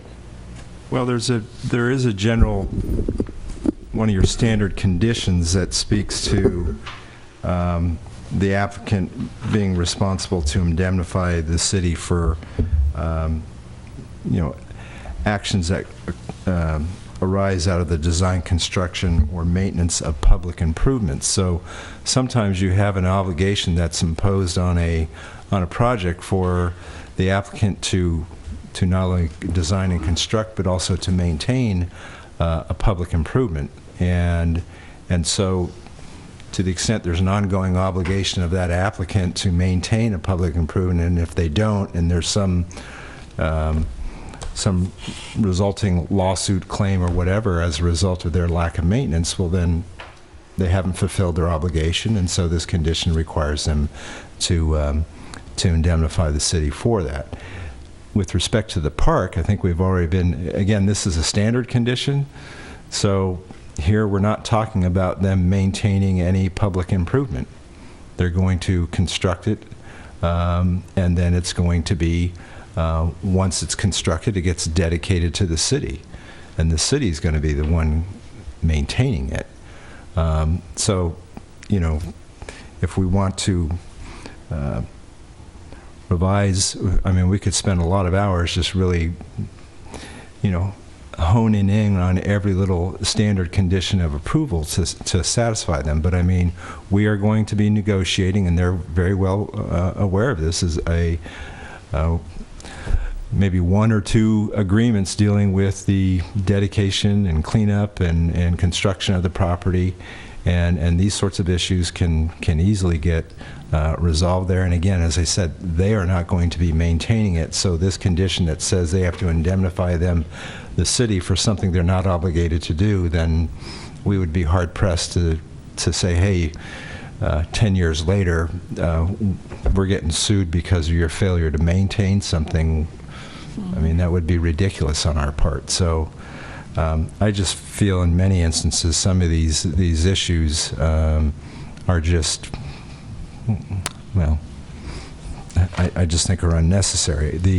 I know Mr. Stefan was, suggesting that we change the whole reference from applicant to owner, because the applicant here is not the owner. Well, that's an issue between you and the owner, and you can easily contractually deal with that issue. And then likewise, again, as I say, these sorts of obligations that flow with this piece of property are going to be transferred to the city. And that, whatever issues you have about ongoing responsibility to maintain this park in accordance with these conditions of approval, if you don't think, if you think something is left open here, that after it's been designed, constructed, and dedicated to the city, that you feel somehow city center or the owner is somehow exposed, I'm sure your team of lawyers will be certain to make sure that we sort of deal with that issue, because certainly it's not the intent for the city to come after city center or the applicant, or the owners rather, 10 years after the fact for some condition here that relates to the property that the city then owns. So I know Chelsea had asked for some revision to the reference to remedial plan to, I'm assuming, environmental plan. Was that? I'm fine with that. That's, it was just a defined term to be used. So that was in condition 3A8. Mm-hmm. I'm not sure if there are any other issues that you had specifically of me. Well, I would move. I'm sorry. There's just one other issue that we had struck the condition of approval regarding the stormwater management operations and maintenance plan, and I'm not suggesting that we reinstate it, but I do want to raise the issue, and really more for the applicant and for the staff and for the commission, when you're addressing parcel C, the market, the grocery store. Thank you. There are, if you'll look at the plans for this, it's what is it? C300 is the sheet, and it sets forth. It shows that there are certain stormwater treatment measures in terms of treating stormwater that comes off of the street, the Marketplace Drive, that are utilizing the park for purposes of that. And our position will be in relation to the FDP for the Marketplace Drive and the grocery store, is that certainly we can provide for these stormwater treatment measures on the city's, what would then be the city's property, but you're going to be responsible to maintain it, and so we would deal with that issue in the FDP for the Marketplace Drive and the grocery store. Okay. Okay. Commissioner Donaldson, were you about to make a motion? I was about to move approval of this project with a little bit of reworking of that eastern entry so that it's more direct and contiguous without that planter. And I realize that impacts your stormwater thing a little bit too, but I think it's a really important piece. And that the lighting photometrics be relooked at, and lighting on the perimeter paths beefed up a little, put in, not perimeter, but the winding paths and the dog park path. and that the greenway lights be used in the central path, and the conditions of approval as suggested by staff with that one revision that Mr. Biddle thought was okay included. Could I just clarify? The greenway lighting in the park is already included in the staff conditions of approval. However, we were only calling, the only additional lights we were calling for, well, other than Lumec lights on Christie Avenue, which would be spaced probably about at half the distance of the current Cobra headlights. But otherwise, the only additional lights were 4 greenway lights on the path on the south side. Are you suggesting additional greenway lights on the meandering path that's parallel to Christie Avenue as well? I thought that your comment was that when the photometric study was done, if you found dark spots that needed to be addressed, that would happen. That's, well, right. Yeah. But if you want to explicitly say there should be greenway lights along that path parallel to Christie, we didn't say that. We only said if, you know, the photometric study shows dark areas, there should be more lighting. I'll go with that. All right. So that's already in the conditions. Do we want to also... I would actually like to have additional light. I mean, right now we're not showing any lighting along the dog park, and then only a few lights, or potentially for the current conditions of approval, only a few lights might be added on the south side. I'd like to see low-level lighting, like, you know, maybe the spacing's a lot more infrequent, but along all the paths in the park. Okay. And I can't remember who, but someone had a comment about the play surface being contiguous. Oh yeah. Between, and I think that's a good. At least a path between the two. Yeah, I think that grass is going to get too much wear if we leave it like that. There'll be a path one way or another. Yeah, right, right. Where was this? Between the whale and the climbing structure. Right now, there's a ribbon of grass. Oh. If I could make a friendly amendment to also include that the additional amenities such as trash cans and dog waste bags be added as directed by staff, and that the south west corner, the sidewalk be continuous to the property line. To the property line with, as per the new regulations. I'm good with that. Yep. All right. Can we just ask a clarification question? Commissioner Gunkel, when you say low-level lighting, do you mean... I don't mean low level, like physically low level. I just low mean level of less, illumination. Yes, exactly. Got it. Less Okay. frequent. So that could be approved with the study. Yeah, okay, great. So you mean like lighting of the same brightness, but just not spaced farther apart? Yes. Okay. So with those two friendly amendments, I'll second the motion. Okay, yeah, can we recap? Sure. So what we have is approval with the conditions as modified by staff, changing remedial plan to environmental plan in condition 3A8, reworking the plaza on the east side of the park to remove the planter and have a more direct connection to the 62nd Street pedestrian plaza. I don't want to say low level, but lighting at less frequent intervals with the greenway lights along all the interior park paths. A path between the whale and the climbing structure, trash cans and dog waste bags at strategic locations around the park, and that the sidewalk at the southwest corner should match the width of the rest of the sidewalk along the Christie Avenue frontage of the park. Yeah. Can we say a path or play surface between the... I'll give them the option of doing what they want. Okay. Did we get it? Yep. Are you ready to vote?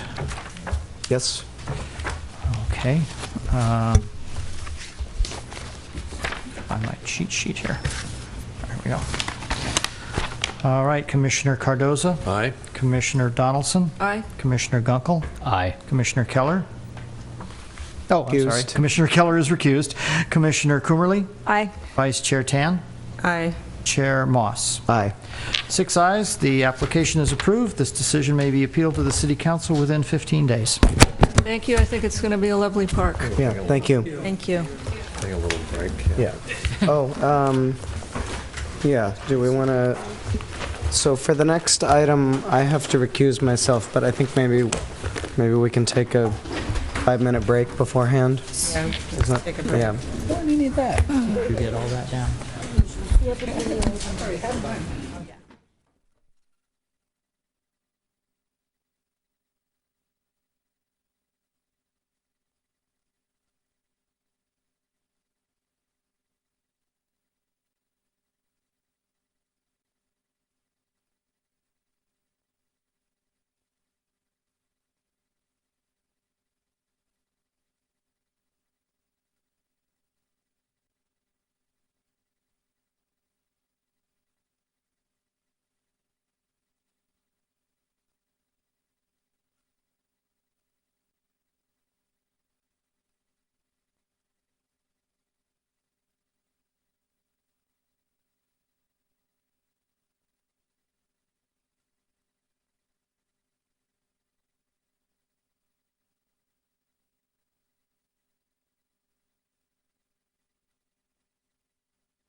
from our break and continue the meeting. So the next item on the agenda is the East Bay Bridge Master Sign Program.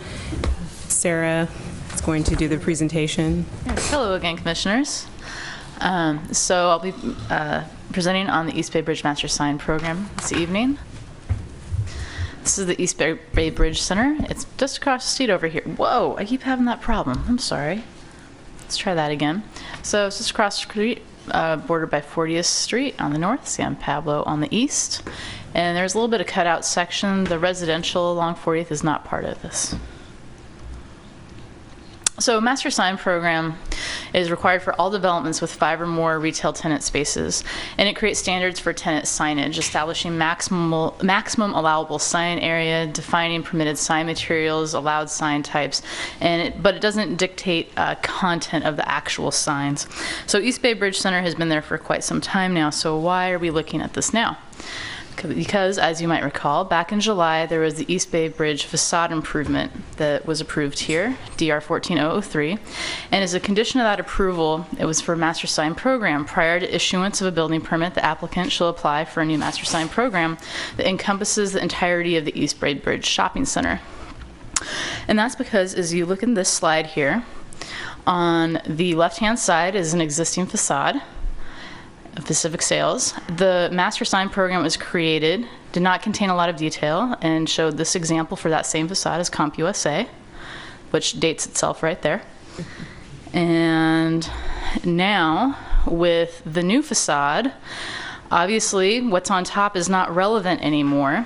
And if you look in the bottom right-hand corner, this is the new master sign program, reflecting the facade changes and providing far more direction than the old master sign program. So even though all the facades haven't changed, it does need to encompass the entire project. So something that's not included in the current master sign program is temporary signs. This one includes temporary signs to clarify where they can be located and provide guidance on size. It's consistent with the planning regulations. It also provides guidance on business information signs, which is not addressed in the existing master sign program. So another aspect of this is that it includes the existing and permitted shopping center signage that's there. So those are the 2 tower signs and also the pergola signs in 2 locations. However, in this version, it does provide more information than the last master sign program also. So it provides a little bit more details about the materials and specifics of the sign areas that we had to actually go back and look at different building permits to get this information. So this is all in one place now. The master sign program provides a list of all of the current tenants, their addresses, so as things change over time, you'll still know where we're talking about. And in the red column here, it's the maximum square footage of signage per tenant. And that's consistent with the master sign program and sometimes stricter than, let me step back. This master sign program, the permitted square footage is consistent with the planning regulations, which has a maximum of 1 square foot per linear foot of frontage. And in some cases, it's more restrictive than that. So here's the site plan. The application breaks it down into different areas. So anchor tenants, that would be the existing Target and Home Depot. The major tenants are located in the southeast corner here. It's broken up for easy reference. Wall signs are something that's permitted for all tenants. It's the main way tenants can have signage. And here's demonstrated several different types of wall signs that are permitted in this plan. Window signs are also permitted for all tenants, and there's some examples here as well. An example of tenant signage here, each tenant or tenant group has its own page. It includes an actual site plan showing the frontage that's being counted for the tenant. It includes a key map and where the tenant is in the shopping center area. It includes a key that outlines how the signage is calculated and what is permitted, and also elevations. The pink always shows the permitted area the sign can be in, while the yellow is just an example of what the sign location could be like within that. Here's an example of a tenant that does not just have wall signs or window signs permitted. This one also has a tower sign. This is existing in Michael's space. And so let's see, another example is Target. They have tower sign and monument sign as well. So it's just added to the key here, listing the different sign types, but they're still limited to a certain amount of square footage based on their frontage. So it's giving the tenant the option of which type of sign they want to use within that limited amount of square footage. So for master sign program findings, one needs to promote visual harmony, and this does provide guidance on materials, lighting, location, and sign size to be consistent throughout the shopping center. Secondly, it needs to relate well to the building and be compatible with the architecture. And so while there's a theme throughout the complex, the buildings are quite different, and this relates to each tenant space is addressed specifically.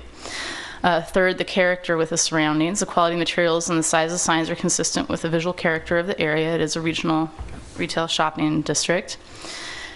Fourth, the total aggregate sign area needs to be consistent with the planning regulations, which we've already discussed that it is. And the permitted signage is no more than necessary. Once again, it's consistent with the planning regulations, and in some cases is more restrictive.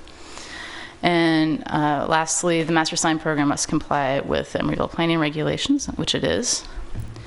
So required findings for signs: it's consistent with the general plan, it respects the existing architecture, it conforms to the Emeryville design guidelines with unified building facades, integrating elements of architectural compatibility, providing for visible and readable signs, and of high design quality that will not adversely affect the surrounding area.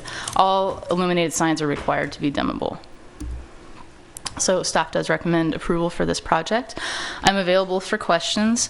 The applicants do not have a presentation tonight, is that correct? But they are here to answer any questions. So Jeff Adams is is the project manager, and he's here to introduce the rest of his team as well. So, Are there any questions for Sarah? I'm just wondering, are there any I mean, just walking through this, and I didn't, frankly, honestly, I didn't walk through or drive through and look at every single location. Not every single tenant? Yeah. So just, are there places in locations possibly in this new master sign program where they're showing signs to be allowed that previously were not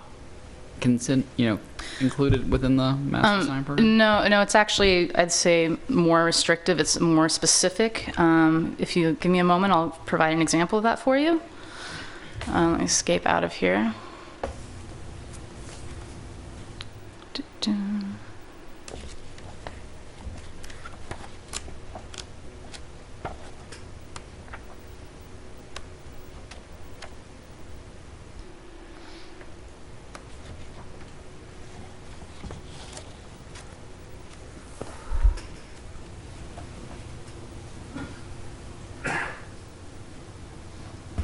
Sorry, there's going to be some clicking.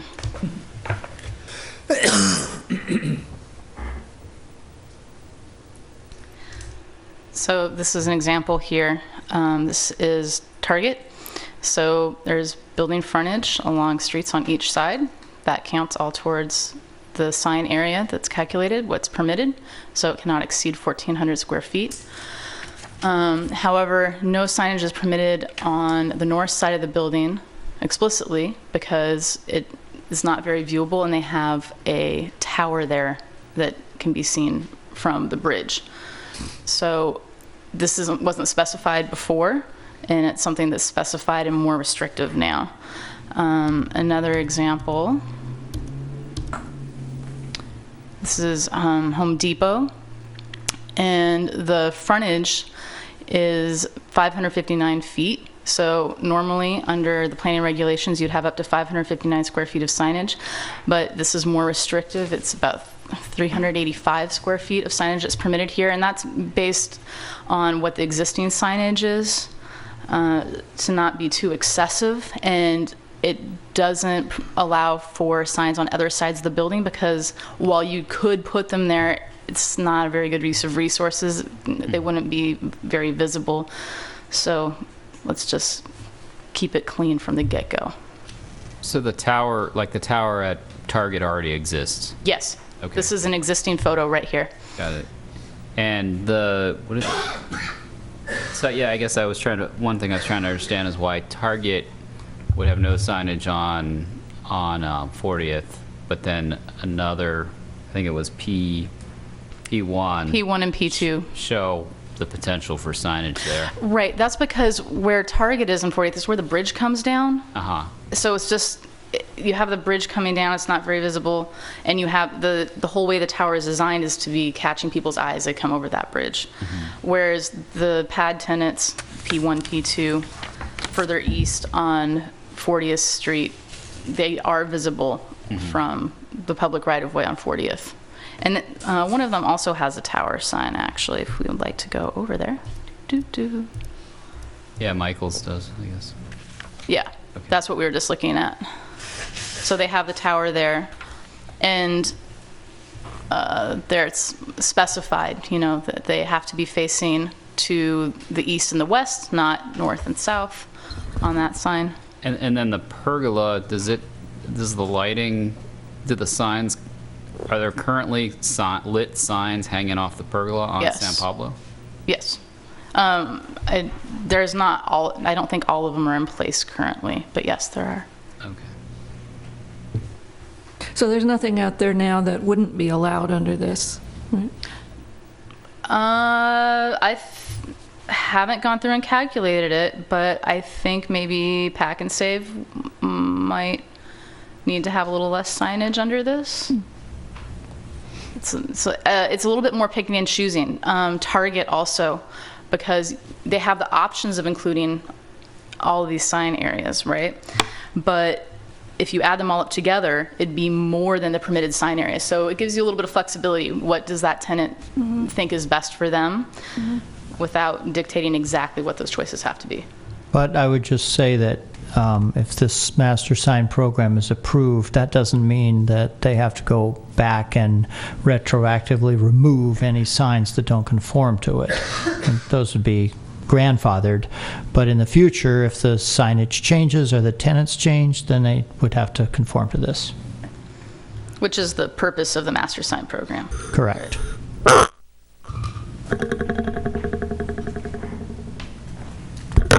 And of course, this probably goes without saying, but it streamlines the process in the future for staff and the applicant, where a sign that might require Planning Commission approval on its own, if it conforms to a master sign program that the Planning Commission has approved, then the individual signs don't have to come back to the Commission.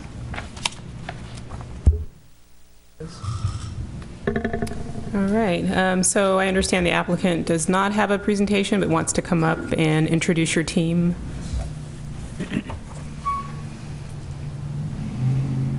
Good evening. My name's Jeff Adams. I'm Senior Project Manager with Martin Potts Associates. We're managing the remodel of the whole center for the owner, Federal Realty. And I got to commend you for the park. That was a great thing to sit through. Parks have really changed since I was a kid. I'm telling you, trees back then were the climbing structure. And playground equipment was all stainless steel, which made it really fun in the summer. So I just want to introduce our team so that you know we have people from different expertises if you have questions. So first I'd like to introduce Rachel Richards, who is our regional property manager. So she actually manages the center. So if you have any operational type questions, she can answer that. We have Michael Strauss, who is the director of development, who is kind of the overseer of the whole project. And then, of course, we have Milton Solomon with ADS, who his staff worked directly with Sarah, who did a fantastic job putting this whole thing together. It's such a much more user-friendly document than the one that we've been using before. And since your staff's the one that has to use it, I think they did a great job to streamline efforts. So we're here for answering questions if you need. Thank you. Are there any questions for the applicant? Okay, then I will open the public comment. Is there anyone wishing to speak on this item? Okay, seeing none, I'll close the public hearing and take it back to discussion. I would move approval. Any other discussion points before? I mean, one thing I was just wondering about is, so Charlie, right now, if somebody wants a temporary sign for opening or closing or a sale, that goes through staff, is that? That's right. And there are standards in the planning regulations for temporary signs. In this case, they would be superseded by what the master sign program says. And does P1, so P1 currently does not exist? Is that, or is there a? That's Panera. Oh, that's Panera, okay. And do they currently have a lit sign facing 40th Street? Yes. I believe so. They do. Which, by the way, the entire project, I believe, including the existing signage, was approved by the Planning Commission several years ago. I have no other questions. Okay. I would second Buzz's motion. Anything ready to vote? Yep, we're ready. All right. Commissioner Cardoza? Aye. Commissioner Donaldson? Aye. Commissioner Gunkel? Aye. Commissioner Keller? Aye. Commissioner Coomerly? Aye. And Vice Chair Tan. Aye. 6 ayes, the application is approved. This decision may be appealed to the City Council within 15 days.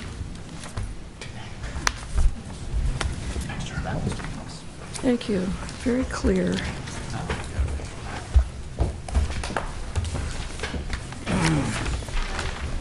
Thanks for speeding that one up, guys.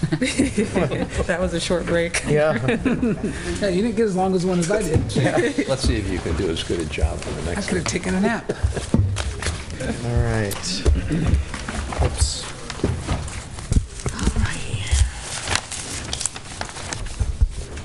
All right, so our last public hearing tonight is the family-friendly residential section of the design guidelines. I think Charlie is going to give us the staff report. Right, I'm Diana tonight for this item. Diana Keena, who did all the heavy lifting on this, along with Catherine Burpo and Arnold Mammarella, our consultant, but Diana is on vacation, so I will be making the presentation on her behalf, and then Catherine and Arnold are available to answer questions, any questions you may have. So this is a long time coming, and we're here tonight to present to you our proposal for the family-friendly design guidelines. This is an amendment to the existing Emeryville design guidelines that were adopted in 2010. Currently, the existing design guidelines have a section on residential development, and within that section, there is one guideline on family-friendly design, and it's got about 6 bullet points, I think, under it. So what this amendment would do would be it would add an entire section on family-friendly design to replace that one guideline, and then make residential a separate companion section. In addition, and I'll get into that in a little more detail, in addition, we're also recommending that the Commission initiate an amendment to the planning regulations, which we can bring back later, to modify slightly the bonus system, because it has a provision in it about family-friendly, one little thing that is slightly at odds with what we're recommending in the guidelines. So, by way of background, as you may recall, you had a hearing about the proposed guidelines back in June of 2013. You continued it at that point, and we've been thinking about it ever since. The Planning Commission had a retreat in May of last year where you visited 4 affordable family-friendly projects, and that was very informative, certainly informative for staff, and I think it was very informative to the Commission as well, and it caused us to rethink a little bit some of the things that we had in the proposal. Throughout 2014, various architects and staff from various departments have commented on these draft guidelines. As you know, in November of 2014, just last November, the housing element was adopted, and it was just certified a few weeks ago by the state. And it includes some policies about developing family-friendly design guidelines. And just a couple of weeks ago, at the meeting where the moratorium was considered but not passed, the council gave clear direction that we need to think more about family-friendly housing and the unit mix. So what we have done here is in the residential section, not the family-friendly section, but just the general residential section, we moved a number of guidelines from the family-friendly section to the general residential section because it occurred to us that these things were appropriate in any residential development, family-friendly or not. And that included things like transition space from units to open space, community multi-purpose rooms, coats and linen closets, closed stairways. We also added provisions about kitchen ventilation, mailbox placement, showing furniture in plans, which is incredibly helpful as opposed to a blank plan, and ways to maximize sunlight. This is an example of a diagram that's in the guidelines, and this is actually a real piece of the 3706 San Pablo Avenue project that you recently approved.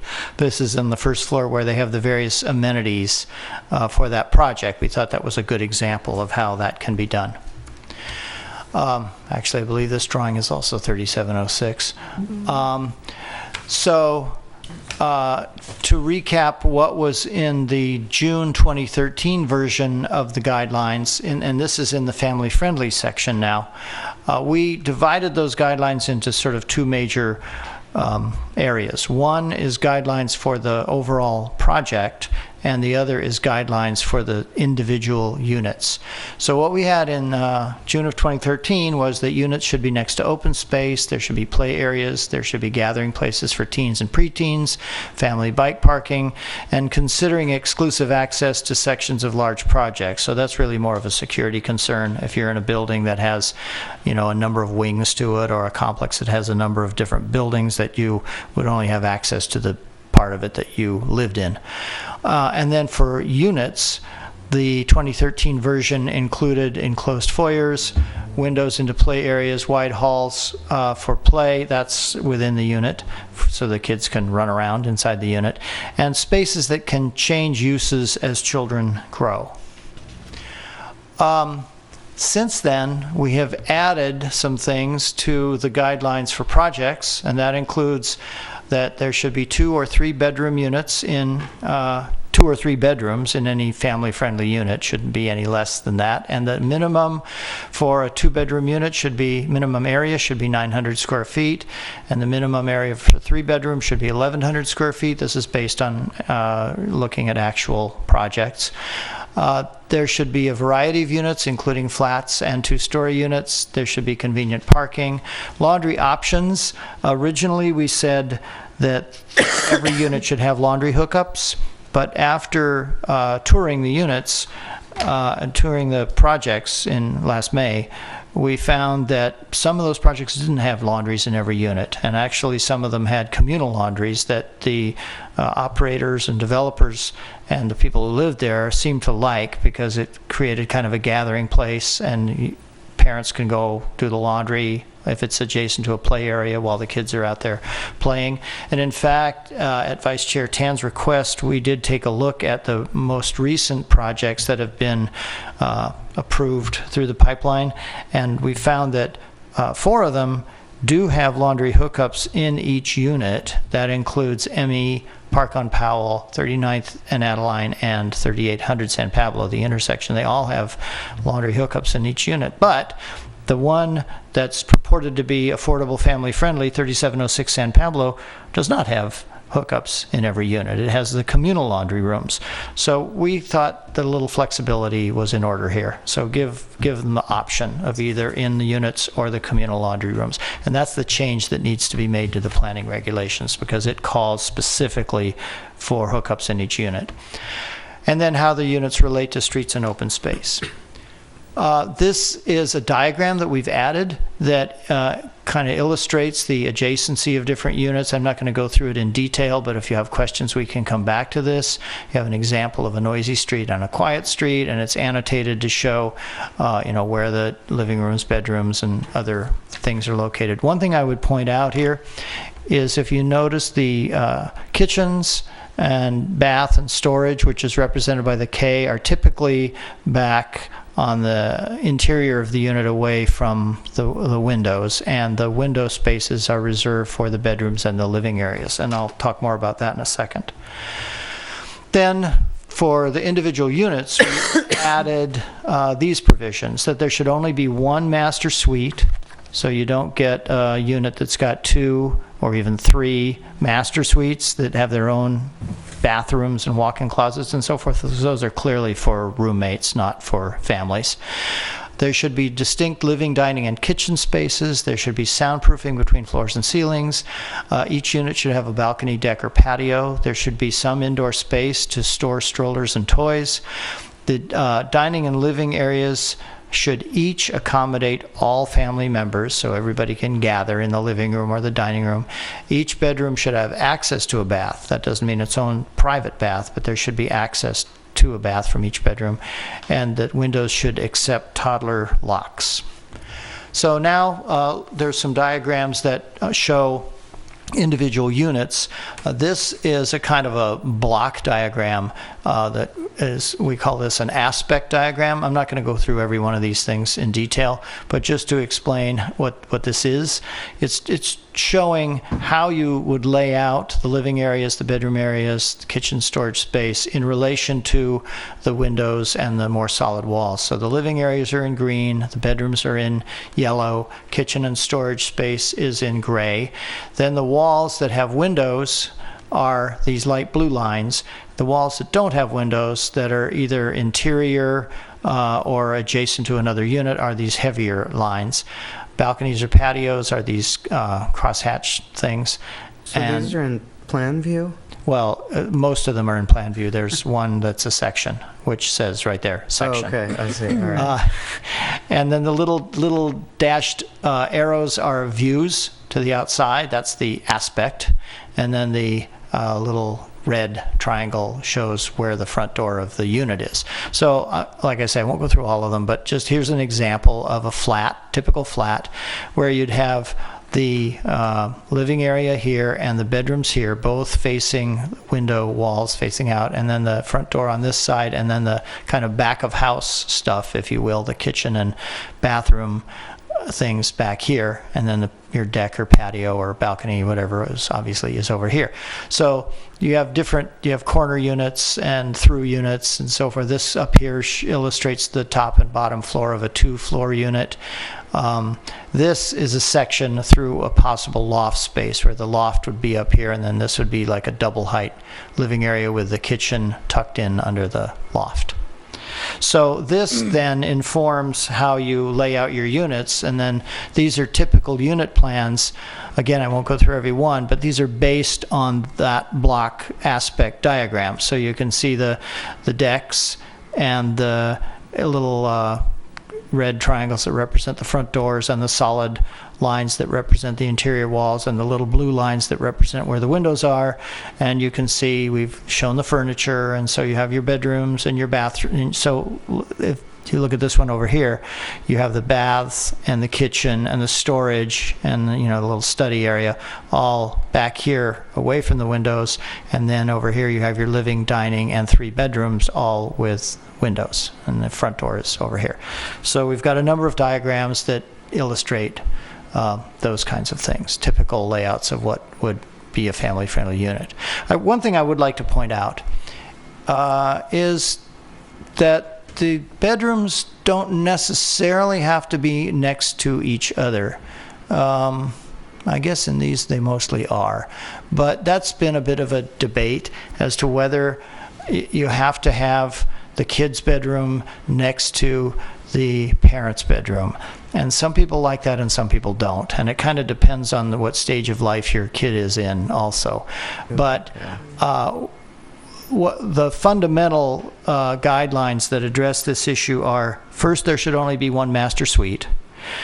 And secondly, every bedroom should have access to a bathroom without having to walk across a living space. So previously we said every bedroom should be accessible to every other bedroom without having to walk across a living space. And we've taken that out because we think that's a little too rigid. We think that there are plenty of families who would prefer to have the kids over here and the parents over here. So we think that's okay. Now, the amendment, as I said, that we need to make to the planning regulations is that currently in the bonus point system, they require in-unit laundries for family-friendly bonus. We believe there are other options that can work, such as communal gathering laundry spaces, and the guidelines, the proposed guidelines do provide those options, so we're suggesting that that requirement be deleted from the bonus requirements. So that's kind of the meat of what we're talking about tonight. I just want to segue now for a second into a discussion of unit mix. This is not part of the action that's before you tonight, but it's an issue that we need to address. So this is just to start that conversation, because in my director's report at the beginning of the meeting, I said we're working on a game plan. We are working on a game plan. This is part of the game plan.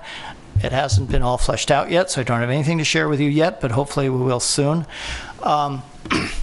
So this is just census data that tells us what the unit mix is in Emeryville, Berkeley, and Oakland. Excuse me, does that include single-family houses? Yes. This is all dwelling units. So we have, in Emeryville, we have 13% studios, 49% one-bedroom, 31% two-bedroom, 7% three-bedroom or larger. Our average unit has 1.32 bedrooms. Berkeley has 8% studios, 27% one-bedroom, 30% two-bedroom, and 35% three or more bedrooms, with an average of 2.11 bedrooms per unit. And Oakland has 7% studios, 25% one-bedroom, 33% two-bedroom, and 35% three or more, with an average of 2.1 bedrooms per unit. Berkeley and Oakland are pretty similar. The reason Emeryville is so heavy on the studios and light on the three bedrooms is primarily because we have so many units that are in large apartment buildings. That tends to be what the mix you get in larger buildings.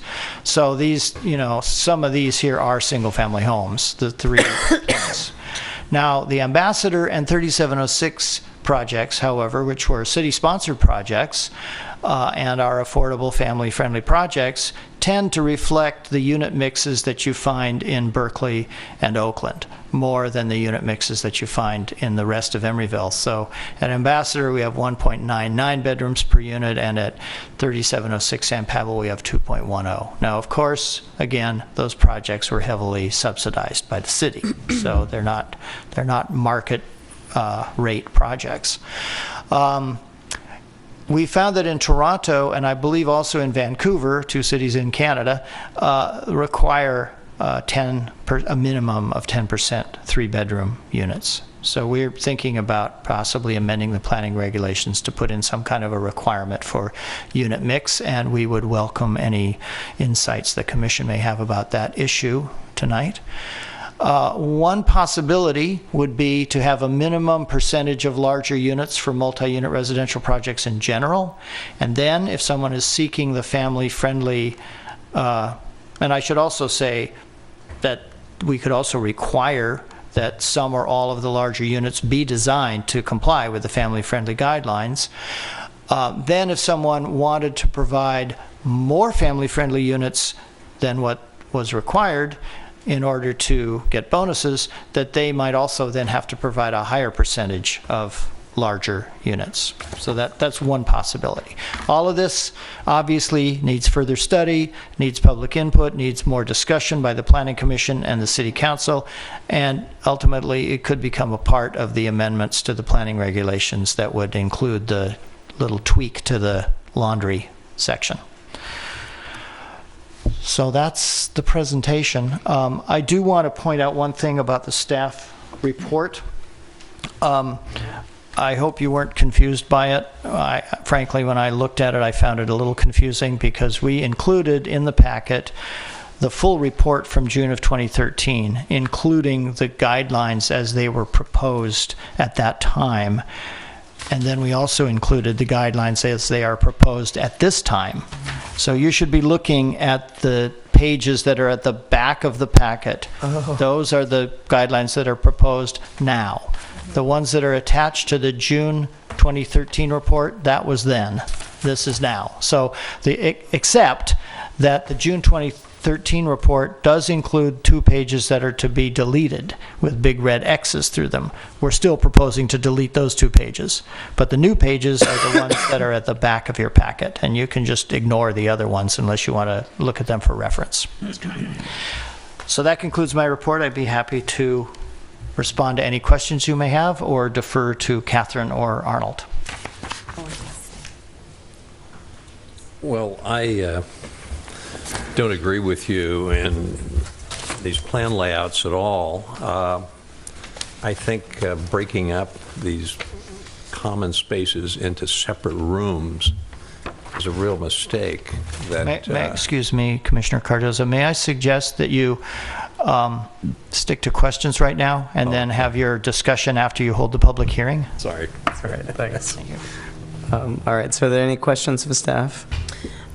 I had a question about the concept of possibly requiring that there be family-friendly housing, but there's this other thing that needs to be addressed, and I'm not sure if that could be required, which is to have a certain percentage of affordability, units that are affordable, because they can't be uncoupled, in my opinion. So what? Legal. Well, we did adopt the housing impact fee, which goes towards addressing the affordability issue, right? So as part of that, correct me if I'm wrong, but an applicant can either pay the fee for the impact towards affordable housing or provide the units in lieu.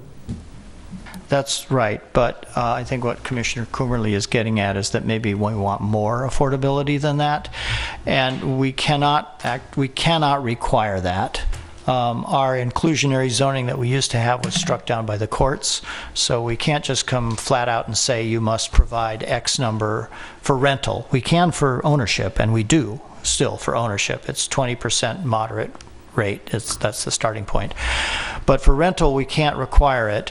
But we can incentivize it.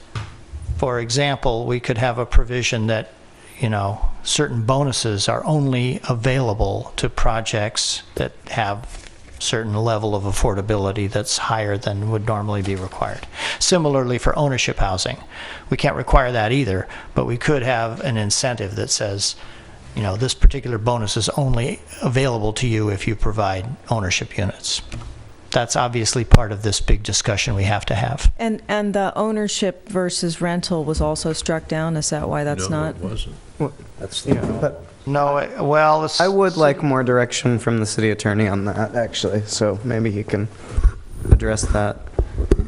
About requiring somebody who wants to build housing to say you must build rental or versus ownership. Can we do it? No. And. I mean, your authority is to regulate use, and you're getting into the ownership of property, and you don't have the right to regulate the ownership of property. So that's why we say we would, and rather than require it, we could incentivize it. We could offer some great benefit to the project, whatever that may be, only if it's ownership, or a portion of it is ownership.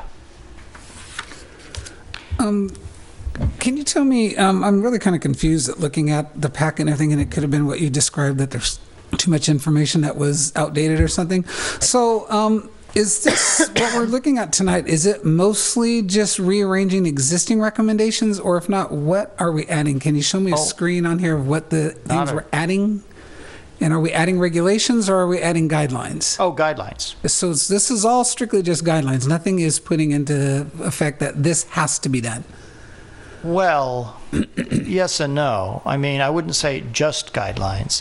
guidelines, they don't exactly have the force of law, but the planning regulations do require that when you approve a design review application, or staff approves a minor design review application, that they must conform to the guidelines. Or if they don't, the applicant has to show that they've made a good faith effort to conform to the intent of the guidelines. So if you have like 12 guidelines and they met 10 of them, they didn't meet the other 2, but they did the best they could, and you say, well, it's okay, it meets the intent. Okay, with that in mind, but excuse me, I let me just understand continue. No, but for the family-friendly part, right now, we don't have a requirement in the code that units have to be family-friendly. So that's one of the things we need to talk about if we want to add that requirement to the code. So the family-friendly guidelines only apply if someone is requesting bonus points or if it's a city-sponsored project where we make them comply. But other than that, the family-friendly guidelines are not required. So perhaps we need a code amendment to address that. Okay, so... And that would, how would that... Go ahead. I'm sorry. And that would be through the city council, yes, the code? Well, yeah. I mean, it would be an amendment to the planning regulations that would be processed just like any amendment to the planning regulations. It would come to the commission for a recommendation, then it would go to the council as an ordinance to amend the code. And it would take months to do it? And it'd have to be approved by the state, too, or not? No, it doesn't have to be approved by the state. But we could initiate the process to do that. Yeah, that's part of the game plan that we're working on. This is where I'm confused. We're talking about a game plan and that we further have to talk about family-friendly housing and what that's going to stipulate and how we're going to put that in. But in the resolution, I'm reading that part of the resolution is that design guidelines, including guidelines J22 regarding family-friendly housing. So in the resolution, are we recommending to council that they take these things into consideration now, even though we haven't had this discussion? So this is where I'm confused, is I really don't know what we're approving and what we're putting Your forward. recommendation to the council is to adopt these amendments to the Emeryville design guidelines to address family-friendly housing. Okay. And can you go back to the slideshow and show me the list of these things that we're adding to the family-friendly guidelines? Well, we just summarized it in the slideshow. I can, let me hang on a second here. I just don't know what we're adding to each of these projects by putting this in. It's not clear to me what we're adding or asking the developer in addition to what we've already been asking. So that's where I'm unclear. Definition as to what it means. Yeah. I get. Oh. That would be helpful. But are we adding more regulations? All right, here is, oh boy. Can I just want to fit the page? Oh, here we go. No, wait. Yeah.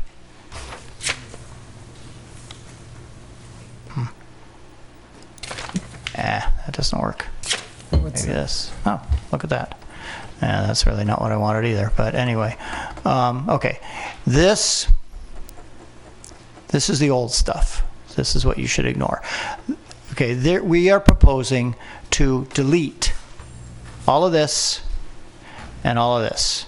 Page 65 and 64 and 65 of the current document. Mm-hmm.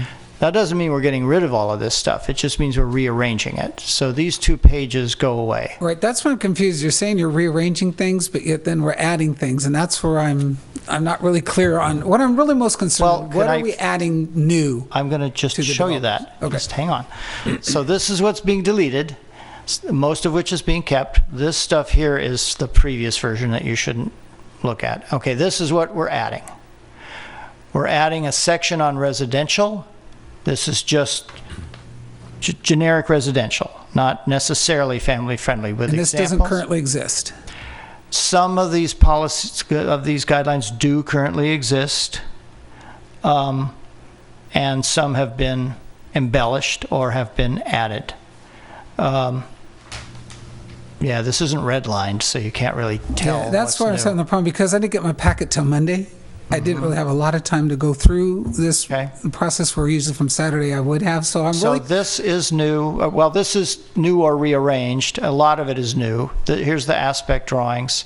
The aspect drawings are new? Yes. Okay. All the diagrams are new.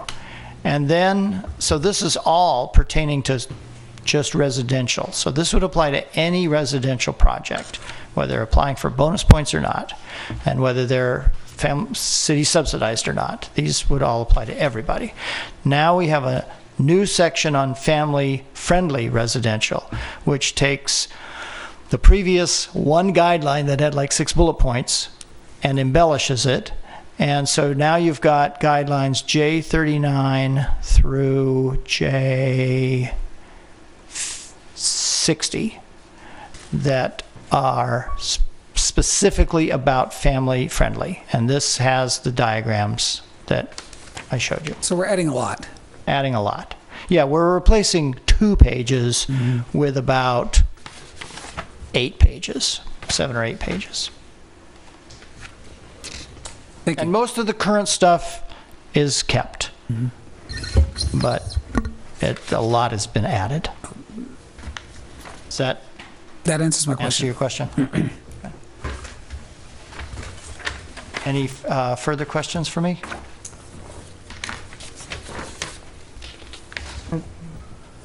I don't think so.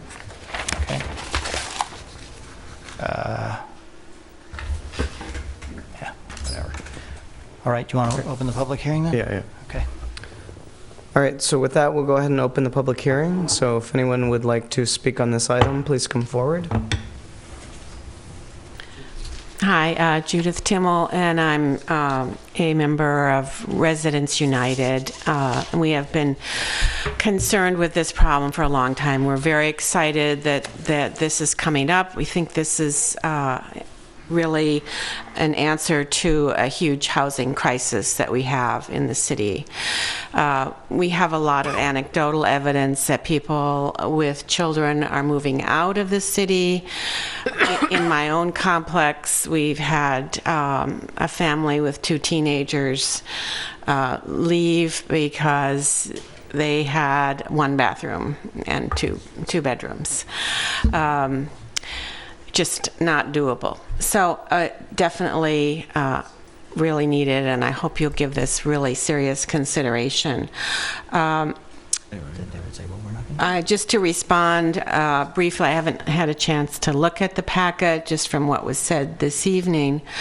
Yes, affordability is definitely a part of family friendly, and I think that you all need to think about adding that element. Don't stop at 3 bedrooms, because really people with 2 or 3 children need even 4 bedrooms. In terms of the laundry room, there was a question brought up about community laundry, and the place where I live is co-housing, and we have definitely built in these aspects. We have a common laundry. We have a placement of our mailboxes that's centrally located, so that people really have a chance to run into each other. And so when you're thinking about design guidelines, think also about guidelines that promote community, common spaces for kids to play, for example. So I think that would really add to this these guidelines. And in terms of going back to the affordable, sorry, haven't organized this. Definitely giving developers the option of just paying into a fund for affordable housing. Apparently, the amounts that they're paying in are not sufficient to really build anything. So really the option, we would prefer the option of having them actually build affordable units into the building that they are building, so that we know that these units are going to be built. Finally, there may be a problem with calling this family friendly now that I believe the legal definition of family has been changed and now includes 1 person as a family, or or two unrelated, or two related people. So anyway, thank you. Excuse me, could each speaker sign in on the clipboard over there after you've spoken? Thanks. Good evening. My name is Rod Henley, Emeryville homeowner and an architect who's completed more than 3,000 units of affordable housing. I'm currently working with RCD in Uvalde, and I know that you've visited some of their complexes. And I speak in favor, of course, with the general tenor of the guidelines, but specifically there are some that I'm quite concerned about would limit the capability of affordable housing developers to build adequate units in your city. First, for example, the unit areas of 900 square feet for a 2 and 1,100 for a 3 is more than we would usually provide for affordable housing developments. By comparison, for example, the California TCAC standards, which define minimums for affordable housing, are 750 and 1,000 square feet.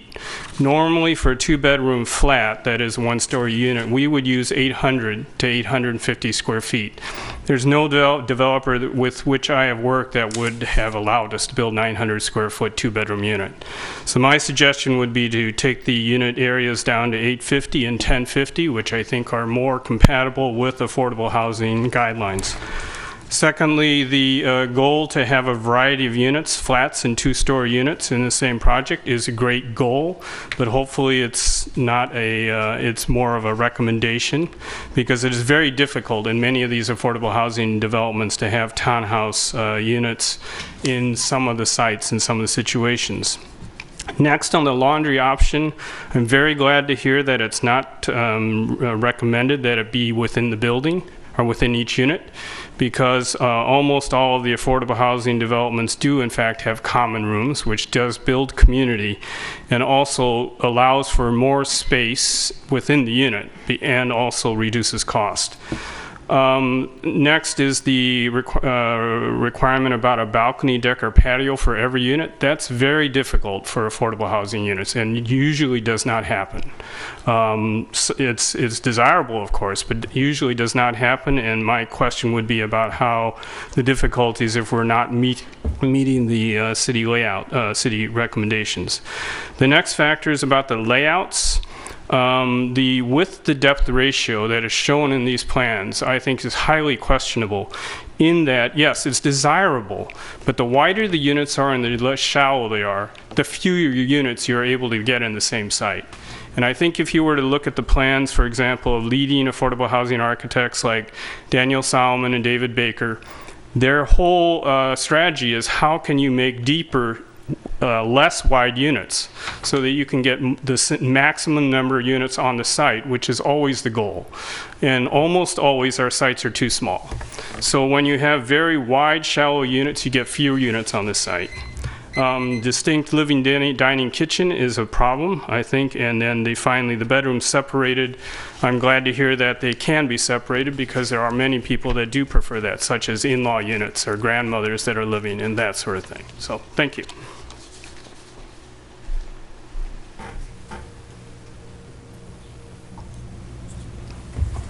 Any other speakers? Seeing none, we'll close the public hearing and we'll bring this back for discussion. You want to start it off? Sure. Yeah, there's some items in here that I question. The placing the living, this is actually part of the residential portion, but the component where it talks about placing living areas along exterior walls and placing kitchens and baths and storage areas along interior walls, that's J27. I mean, in my experience, that's sort of, that can contradict J29, which is about maintaining a sense of privacy from within a unit, and then also contradicts some other components about visual connection to community open spaces, because a lot of times what I've found is that people don't want to be seen when they're in their living rooms. So if the living room is facing a community open space or a street, they're going to have their blinds down, or shades closed. Whereas if there's a kitchen facing a community open space or a street, people don't really seem to mind being at the sink or cooking, looking out a window and being seen in the same way, and they're also looking more likely to be looking out a window when they're at a sink than they are if they're in their living room. And so I feel like that could maybe be loosened up a little bit so that it's not so strict. And with all these diagrams, it seems to really sort of solidify this structure that I think is not necessarily always the most beneficial.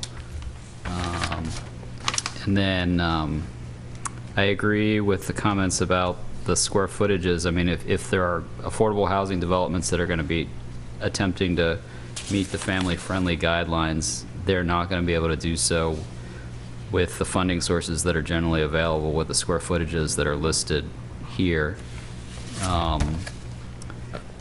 I think that many units that have great rooms work perfect for families, and dividing up living, dining, kitchen spaces into distinct spaces can create, especially in a smaller unit, creates a real sense of claustrophobia, and I don't know that it necessarily creates a more family-friendly unit. It actually kind of makes it harder to sort of supervise if you have multiple kids doing different things in different spaces. The J52, the enclosing entry foyers to reduce noise and increase privacy. I mean, I actually think that especially if you've got units near streets or community open spaces, a foyer is not a good idea necessarily, in that it's basically letting your unit more for open space, whereas the goal might actually be to have easier flow into the community open space. And then the private balcony, providing balconies, decks, patios. I think for a lot of developments, the space is tight. You're being asked to put in as many units as possible. And you've got this formula that you're working with regard to ratios of private open space and public or communal open space. And I think for family-friendly housing, it might be more beneficial to actually have more community open space than to have a lot of private balconies. So those are just some of my initial comments. I think that this is a really excellent start, and I'm interested actually to hear the consultants' responses to some of the comments from the last speaker, because I think he raised a lot of really interesting points. And what we want, we certainly want ideal housing situations, but we want ones that are going to get built. So can we get it? Do you want to consultant up? Yeah, sure. Sure. You want to come up?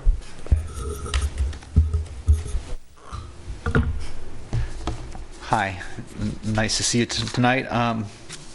Yeah, I think a lot of this is coming down to what you have now and what you get now and what you might want to get in the future, so that you have units that do things that the current units don't do, that are more family friendly. So there's a issue of getting more units that are 3-bedroom in the community, but then there's the issue of the design of the units and what makes it family friendly. Mm-hmm. And to get to some of the questions and comments that are being brought up, like how did we get to this type of unit layouts, and why did we get here? And so some of the big questions that are going to come up is like, okay, do you separate living spaces, or do you keep one big open space, like for a dining room, living room? So having a big open great room space is really nice, and a lot of people like that. But what we found is that in a lot of housing developments now, what you're getting is the living areas are getting shrunken down so much, because all the space is being dedicated to bedrooms and bathrooms and stuff like that, that you really hardly have a functional living room, let alone a space for a table. So you end up without adequate space for any sort of dining table. If you look at unit plans, you often see them kind of floating a little round table somewhere there, wherever they can put it. So by having these separation of spaces, it sort of kind of forces you to sort of think about, well, how am I going to provide for that space? Now, certainly people can design other spaces that combine them and make that work. That's not an issue. But we're trying to get to a problem that we have with what's being currently on the market. And so that's how we sort of were coming to some of these layouts, and we're trying to keep the floor area down as much as possible, but still sort of address things will be comfortable for families. On the foyer issue, I think that's really only intended to be for when you have a interior corridor, and then you have a foyer off of that enclosed privacy. Where you have an exterior entrance, the diagram shows it's pretty much an open foyer. It's maybe a vestibule or something, but it really opens up to the unit and allows for observation on the street. So that was really more about those interior kind of type of situations for corridor buildings. The other thing that I don't know if I'm shifting out of what you're asked, and I'm sorry if I am, go back and redirect me on that, but also trying to get some more corners on buildings, so buildings have some daylight into them. What we're finding is, because of the exact thing that one of the speakers spoke to about trying to get as many units on properties as possible, units are tending to be, they're not very wide and they're very deep. So what happens is along a frontage, you get more units on that frontage, which is good for your numbers of units. But the deep units can often become very inefficient. When they're deep, you get this floor area, but you don't get a lot of features that you might want in a unit. So having a shallower unit does some things. It allows for more light in the unit, and it allows for these bedrooms to be on the outside wall, and allows for the living room to be a little bit bigger, because the living rooms are getting very shrunken in these units, whether market or affordable. And not every unit in the project has to be family friendly. We have to distinguish between affordable housing projects and other projects that may have family-friendly units. And I think that's one of the discussions you might want to have in that area. So I don't know if I answered all of the things that you brought up, but at least maybe started to answer some of those questions. Thank you.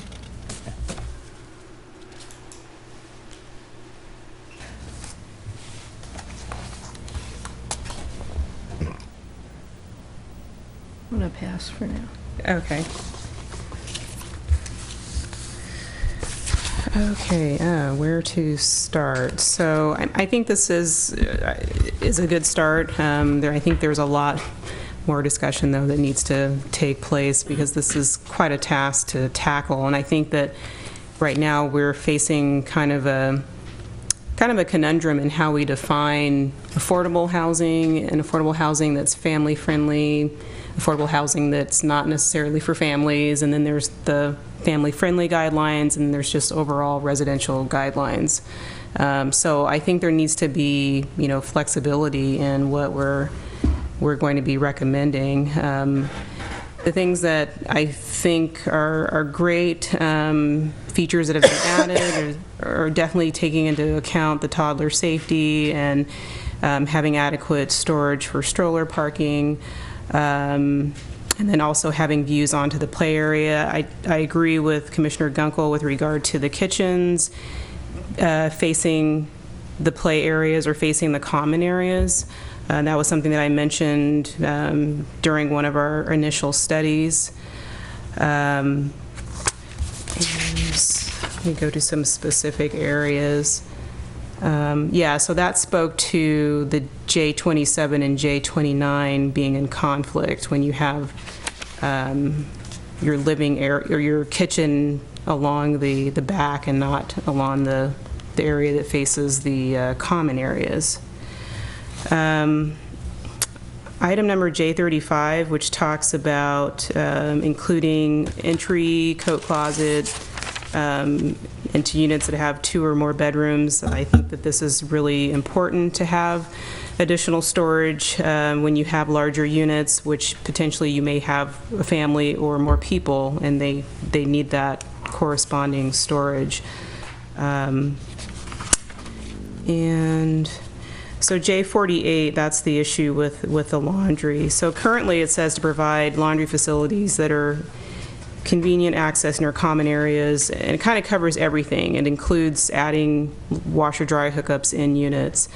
I think we need to strike a balance between, I think having a communal laundry is great. I think that it definitely encourages community and it encourages the ability to watch, what your kids are doing while you're doing laundry. But at the same time, having 3 kids and having, the laundry running nonstop, I would be challenged to always schlep my stuff to the communal laundry, and I think I'm not the only one who would feel that way. So I think there needs to be some flexibility of having washer-dryer hookups in certain units, or a percentage of units, or in units that are located further away from the laundry facilities. Let's see.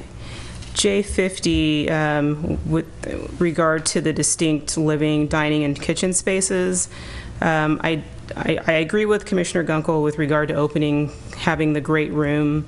I've experienced that personally. When we bought our house, we remodeled it and we tore out the wall between the kitchen and the living room because it allowed us to cook and supervise the kids at all ages and really have that interaction, when we have friends over, etc. But I also noticed that in the units that we have, the residential developments that we have, there isn't really a distinct dining space, and you're right about that, having that floating table. So again, I'm going to say we need to have a balance and not really just say one thing, that you need to have a variety. I am kind of concerned about, I guess one of the conundrums is, we want to provide as much affordable housing as possible, but I feel troubled with the statement of we need to, shove as many units as possible on these sites, because I think it implies that we're just packing them in, and I think that that's not I don't think that's a good situation. I think that affordable housing units also need to have those amenities and that flexibility, and not just cookie cutter boxes. I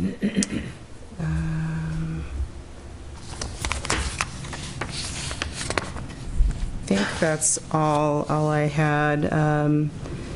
And then I guess after we wrap up this discussion, we'll segue into the unit mix discussion, which isn't really part of this, but something we want to give some feedback to staff on. So I have some comments there too. Okay, thanks. Okay. I also agree with other commissioner comments about the split up of the main living areas, living room, dining room, kitchen. I think they should be open into one major space. My daughter, who has 3 kids, remodeled her house to open them all up because that's where they live. That's where their life really goes on. And to split them all up into separate sections, I don't think makes any sense. I think you can design it so there is a specific place for the dining room table within that space so that it doesn't get left out, but that there's no reason to have all these little walls in there splitting it up. It's in the olden days when the servants were in the kitchen and you had the door shut. People don't live that way anymore. And, I put together a 180-unit affordable housing development about 10 years ago that had 51% of the units 3 or 4 bedroom, and I put washer dryer hookups in the 3 and 4 bedroom units and not on the 1 and 2s, and there was a communal laundry room, and 90% of the people hooked up the washer and dryer in their units where they had the availability to do it. So and I also think we have to think about the square footage size, which, if we were in New York City and we had a high-income group of people wanting 3 and 4 bedroom units and they raised their children in the city, it'd be fine. But I don't think we have a market for that kind of apartment in this area. So that's really my comment. So I think that there's, I I agree about the possibility of distinct living and dining that is not necessary, but also could it be possible to show both and say that there's both options are available, and make sure that if there is a great room, that it allows for adequate room for both living and dining, and show that.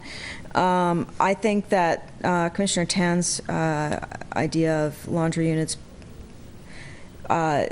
being included if there is a certain distance away from the communal laundry, as well as the possibility of, say, units that are 3 and 4 bedroom having their own, for sure, their own hookups because of, you know, just general time and accessibility issues.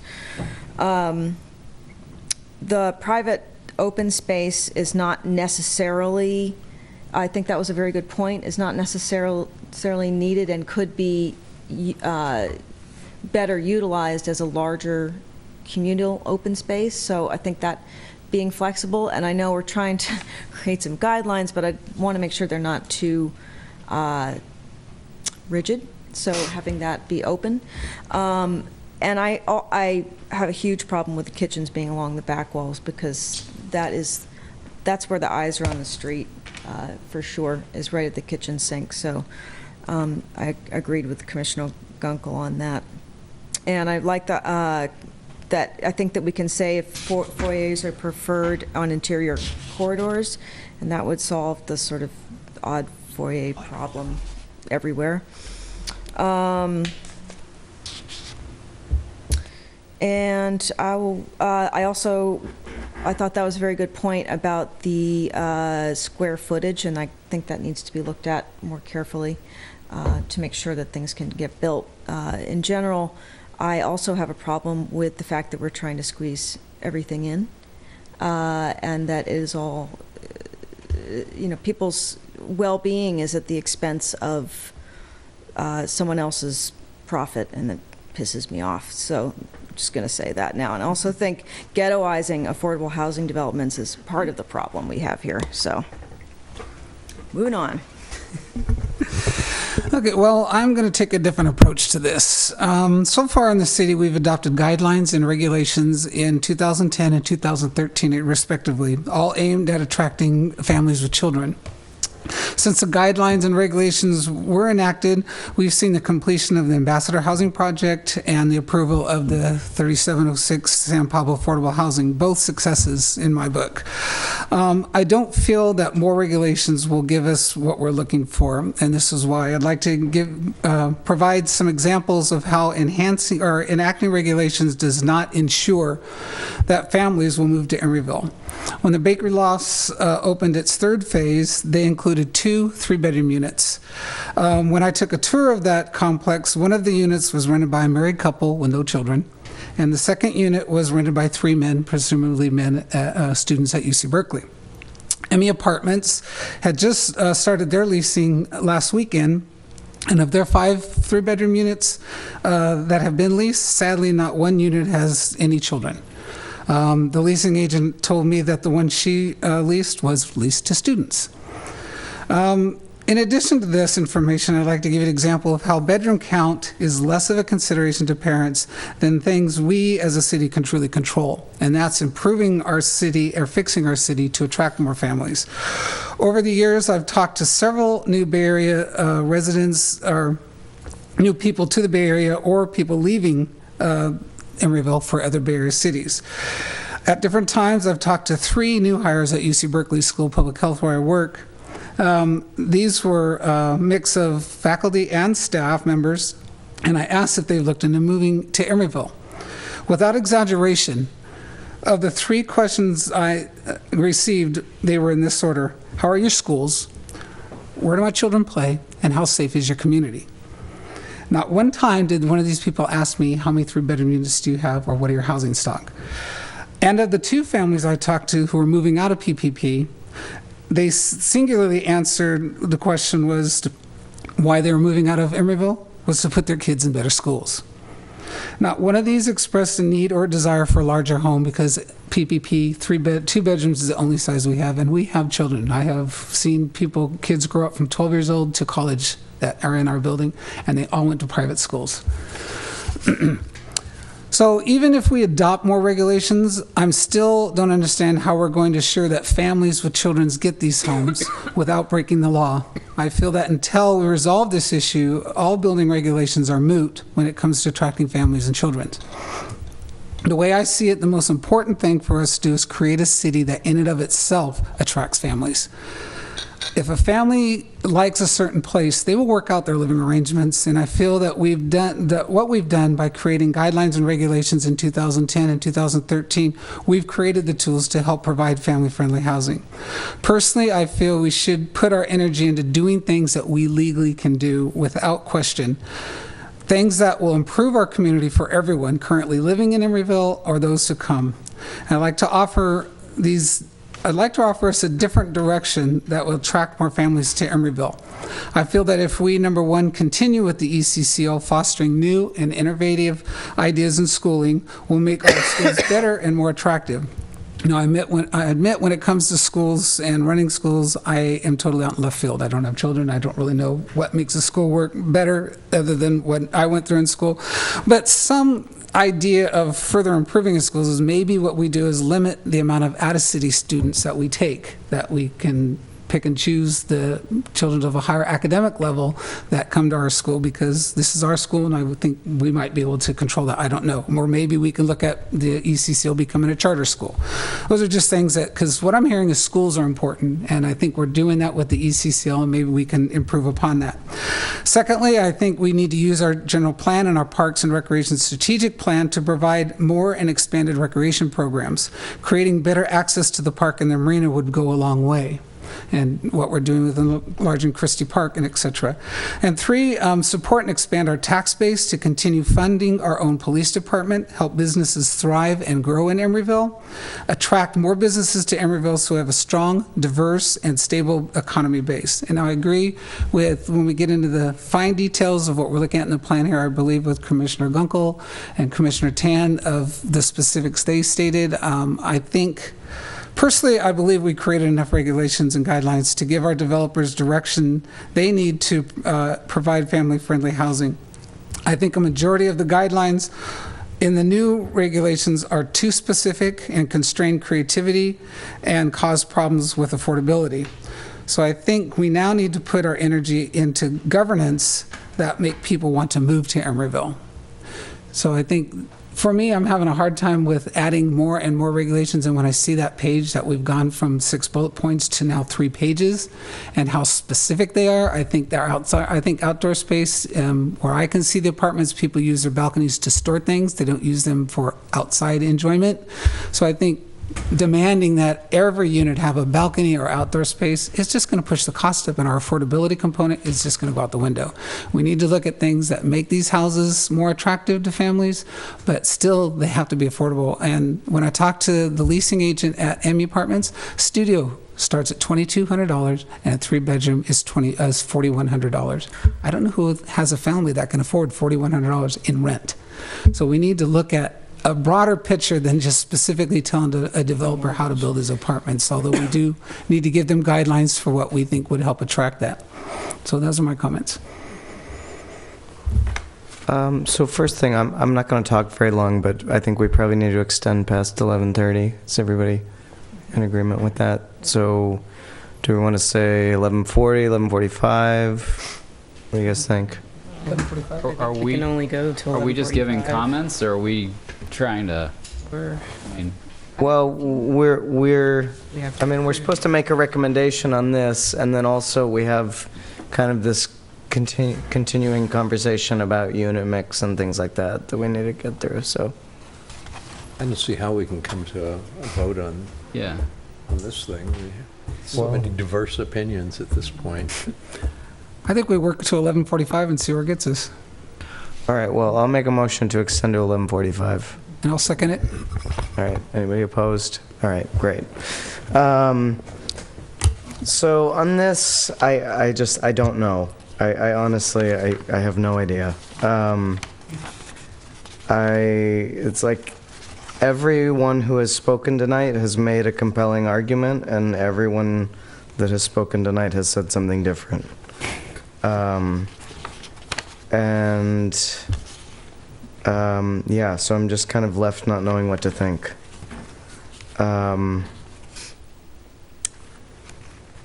The one thing I can say is that I think that there was one thing that was removed that I didn't think should be removed, and that was sort of a requirement that all units or something, or family-friendly units provide a certain amount of outdoor storage space. And I think that's actually really important. So I don't know if it belongs in the family-friendly section or in the general residential section, but I think it belongs somewhere. Yeah, and other than that, I really have nothing to add.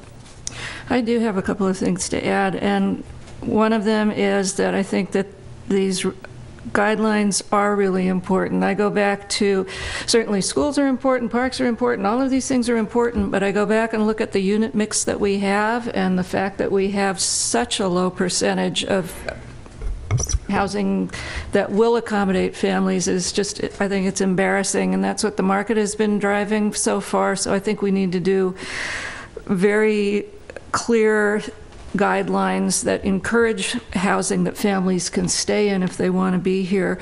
And I think it is really important that we look at it a little bit more closely to find that balance where we're not precluding the affordability factor, because we don't need that many $4,000 three-bedroom units. We need some more affordable three-bedroom units, so that's important.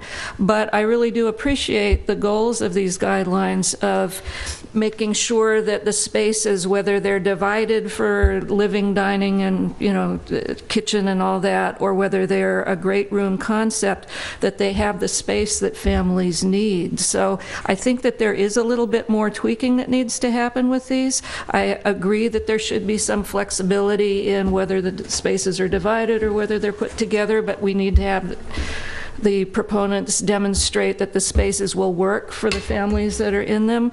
I think that it was a really good point. I spend a whole lot of time in my kitchen looking out of the window, and I know that when I was growing up, my mom was looking out the window from the kitchen watching where I was going, so I think that that's one that needs to be tweaked a little bit more. I also know that a lot of the small open spaces that are provided, just because somebody has been required to provide an outdoor open space, do end up where people put their bicycle, their picnic table, they're just, pile stuff in. So that may be, trade-off between the common spaces that function well for everybody and the private spaces. I think we need to tweak it a little bit more to find that flexibility and balance that really encourages what we need. But I definitely think that these are important and that they're a really, really good start.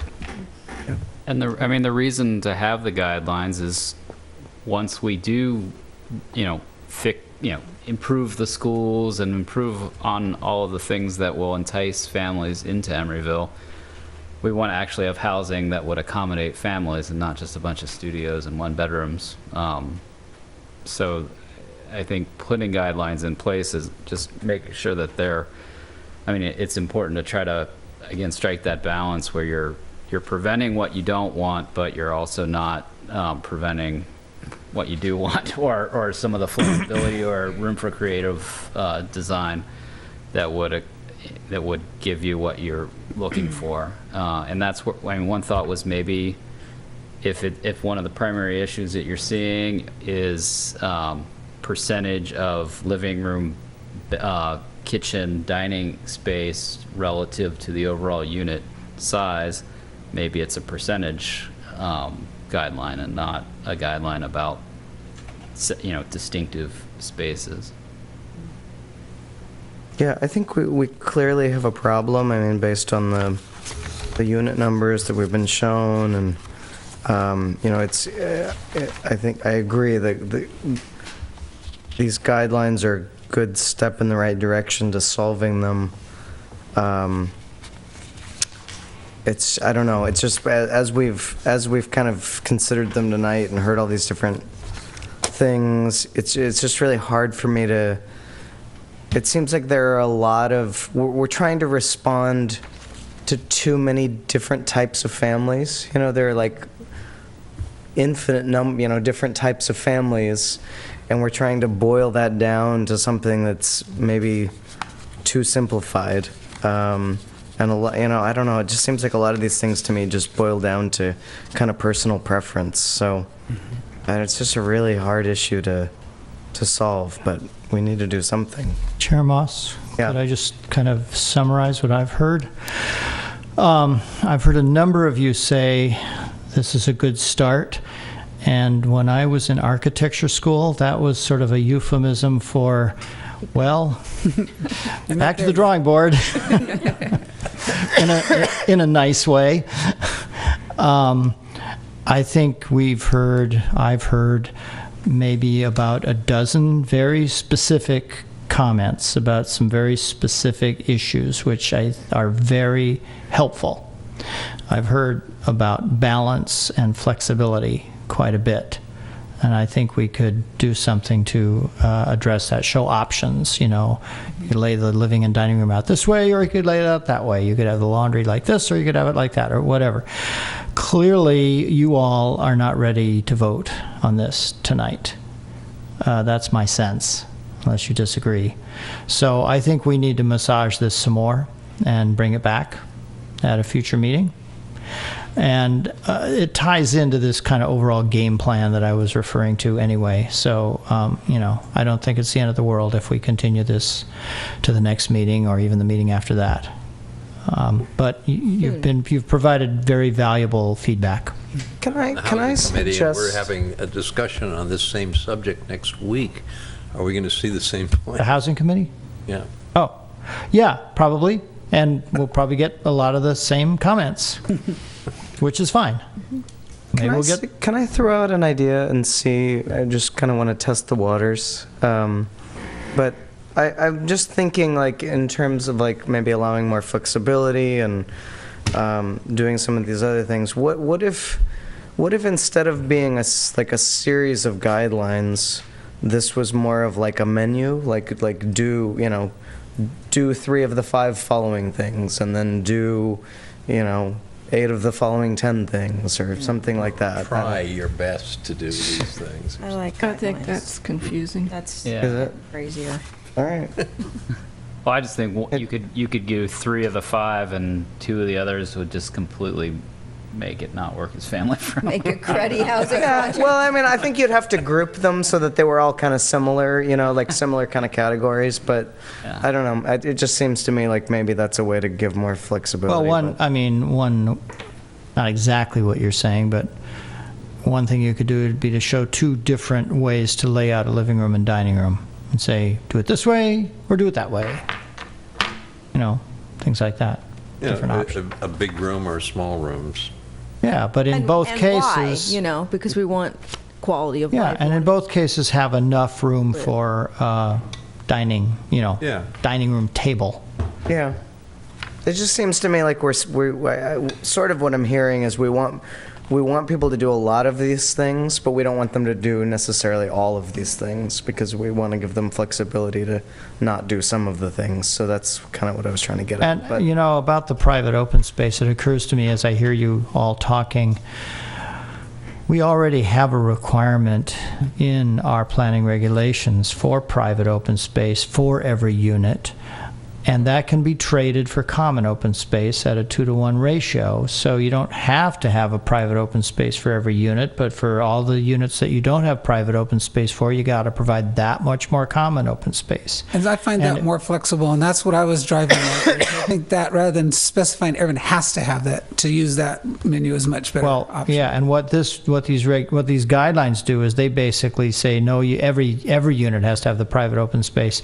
You could just get rid of that guideline completely. Right. And you'd still have it in the regulations if you want that flexibility. There's no need for a guideline for it. We already have it in the regulations. Makes sense. I think there's an art form to this, and it's like I've seen it with some cities where, and I've never really done a project in Emeryville, but some cities I find myself going through zoning requirements, and all of a sudden it's like, wow, they really thought through this, and it's pushing me in the direction. I can see that, it's pushing me in the direction that they're wanting developments in this area to actually, achieve these goals. And there's an art form to that, and I'm sure you guys will all work it out, but it's, a lot of times it's about percentages, and it's not about spelling out specific, specific things, but more percentages or formulas that you have to, but though there are some portions of this that I think really work, the stuff, the new stuff regarding bedrooms and not having to go through a living space to get from a bedroom to a bathroom, I think is a key one. Though the only one master suite, I think that can have a lot of impact. So I think there's certain components that will be very successful, but then some of the other ones, it sounds like we're talking about trying to find another way to address it. But it's not about losing the intention behind it. It's just about figuring out a way to address it that provides some room for flexibility and creativity and If you think of any of those zoning examples that you've worked under, I think that might be helpful. If you right now? Well, not right now, but When you see them. in the future, if you happen to think of any, that might might be helpful. And that's what I agree with. I mean, I think we need more 3-bedroom units. And the thing I was getting at with this particular one is I think it's too specific and there's too many exacts. You got to do exactly this, you got to do exactly that. So I like what you're saying. I think one master bedroom is something we could request. That makes sense. How a living room, dining room, kitchen is arranged, I think that's too draconian. I think that's too confining. So I think I think maybe a place to start that would be low-hanging fruit is like the Toronto example, or go higher. We're going to require that you do a minimum 12% 3-bedroom units. I think that's a real simple thing that developers can follow. And that might be a way that we could start by getting something, and then, if we need to tweak it and work out the details, we could do that. Mm-hmm. And I think because we are so behind in how many 3+ bedroom units we have, we actually really need to beef that number up to 45%, frankly. And then of those, 35 to 45%, so we can get on board. We have, and of those affordable units, we need to have as well. And if we do it through, maybe we have to overhaul the bonus system and make that way more intense, because that's the only way we're going to get what we want here. I feel, and I don't know how else. Are you saying 45% 3-bedroom?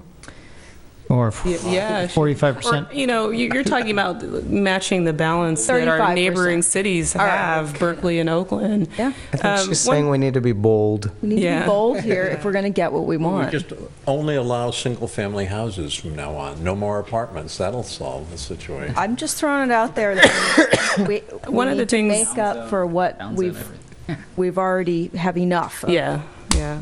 One of the things I think is missing from our discussion is what our community thinks and having community input. So I think as part of continuing this item that we want to consider, or staff should consider, having a town hall meeting, because this is a major issue and it's something that we hear about from the public quite a bit when we have new housing developments coming forward. And I think that if we make a decision, with the Planning Commission and City Council without having public, having community input, we're going to miss out on that valuable input. So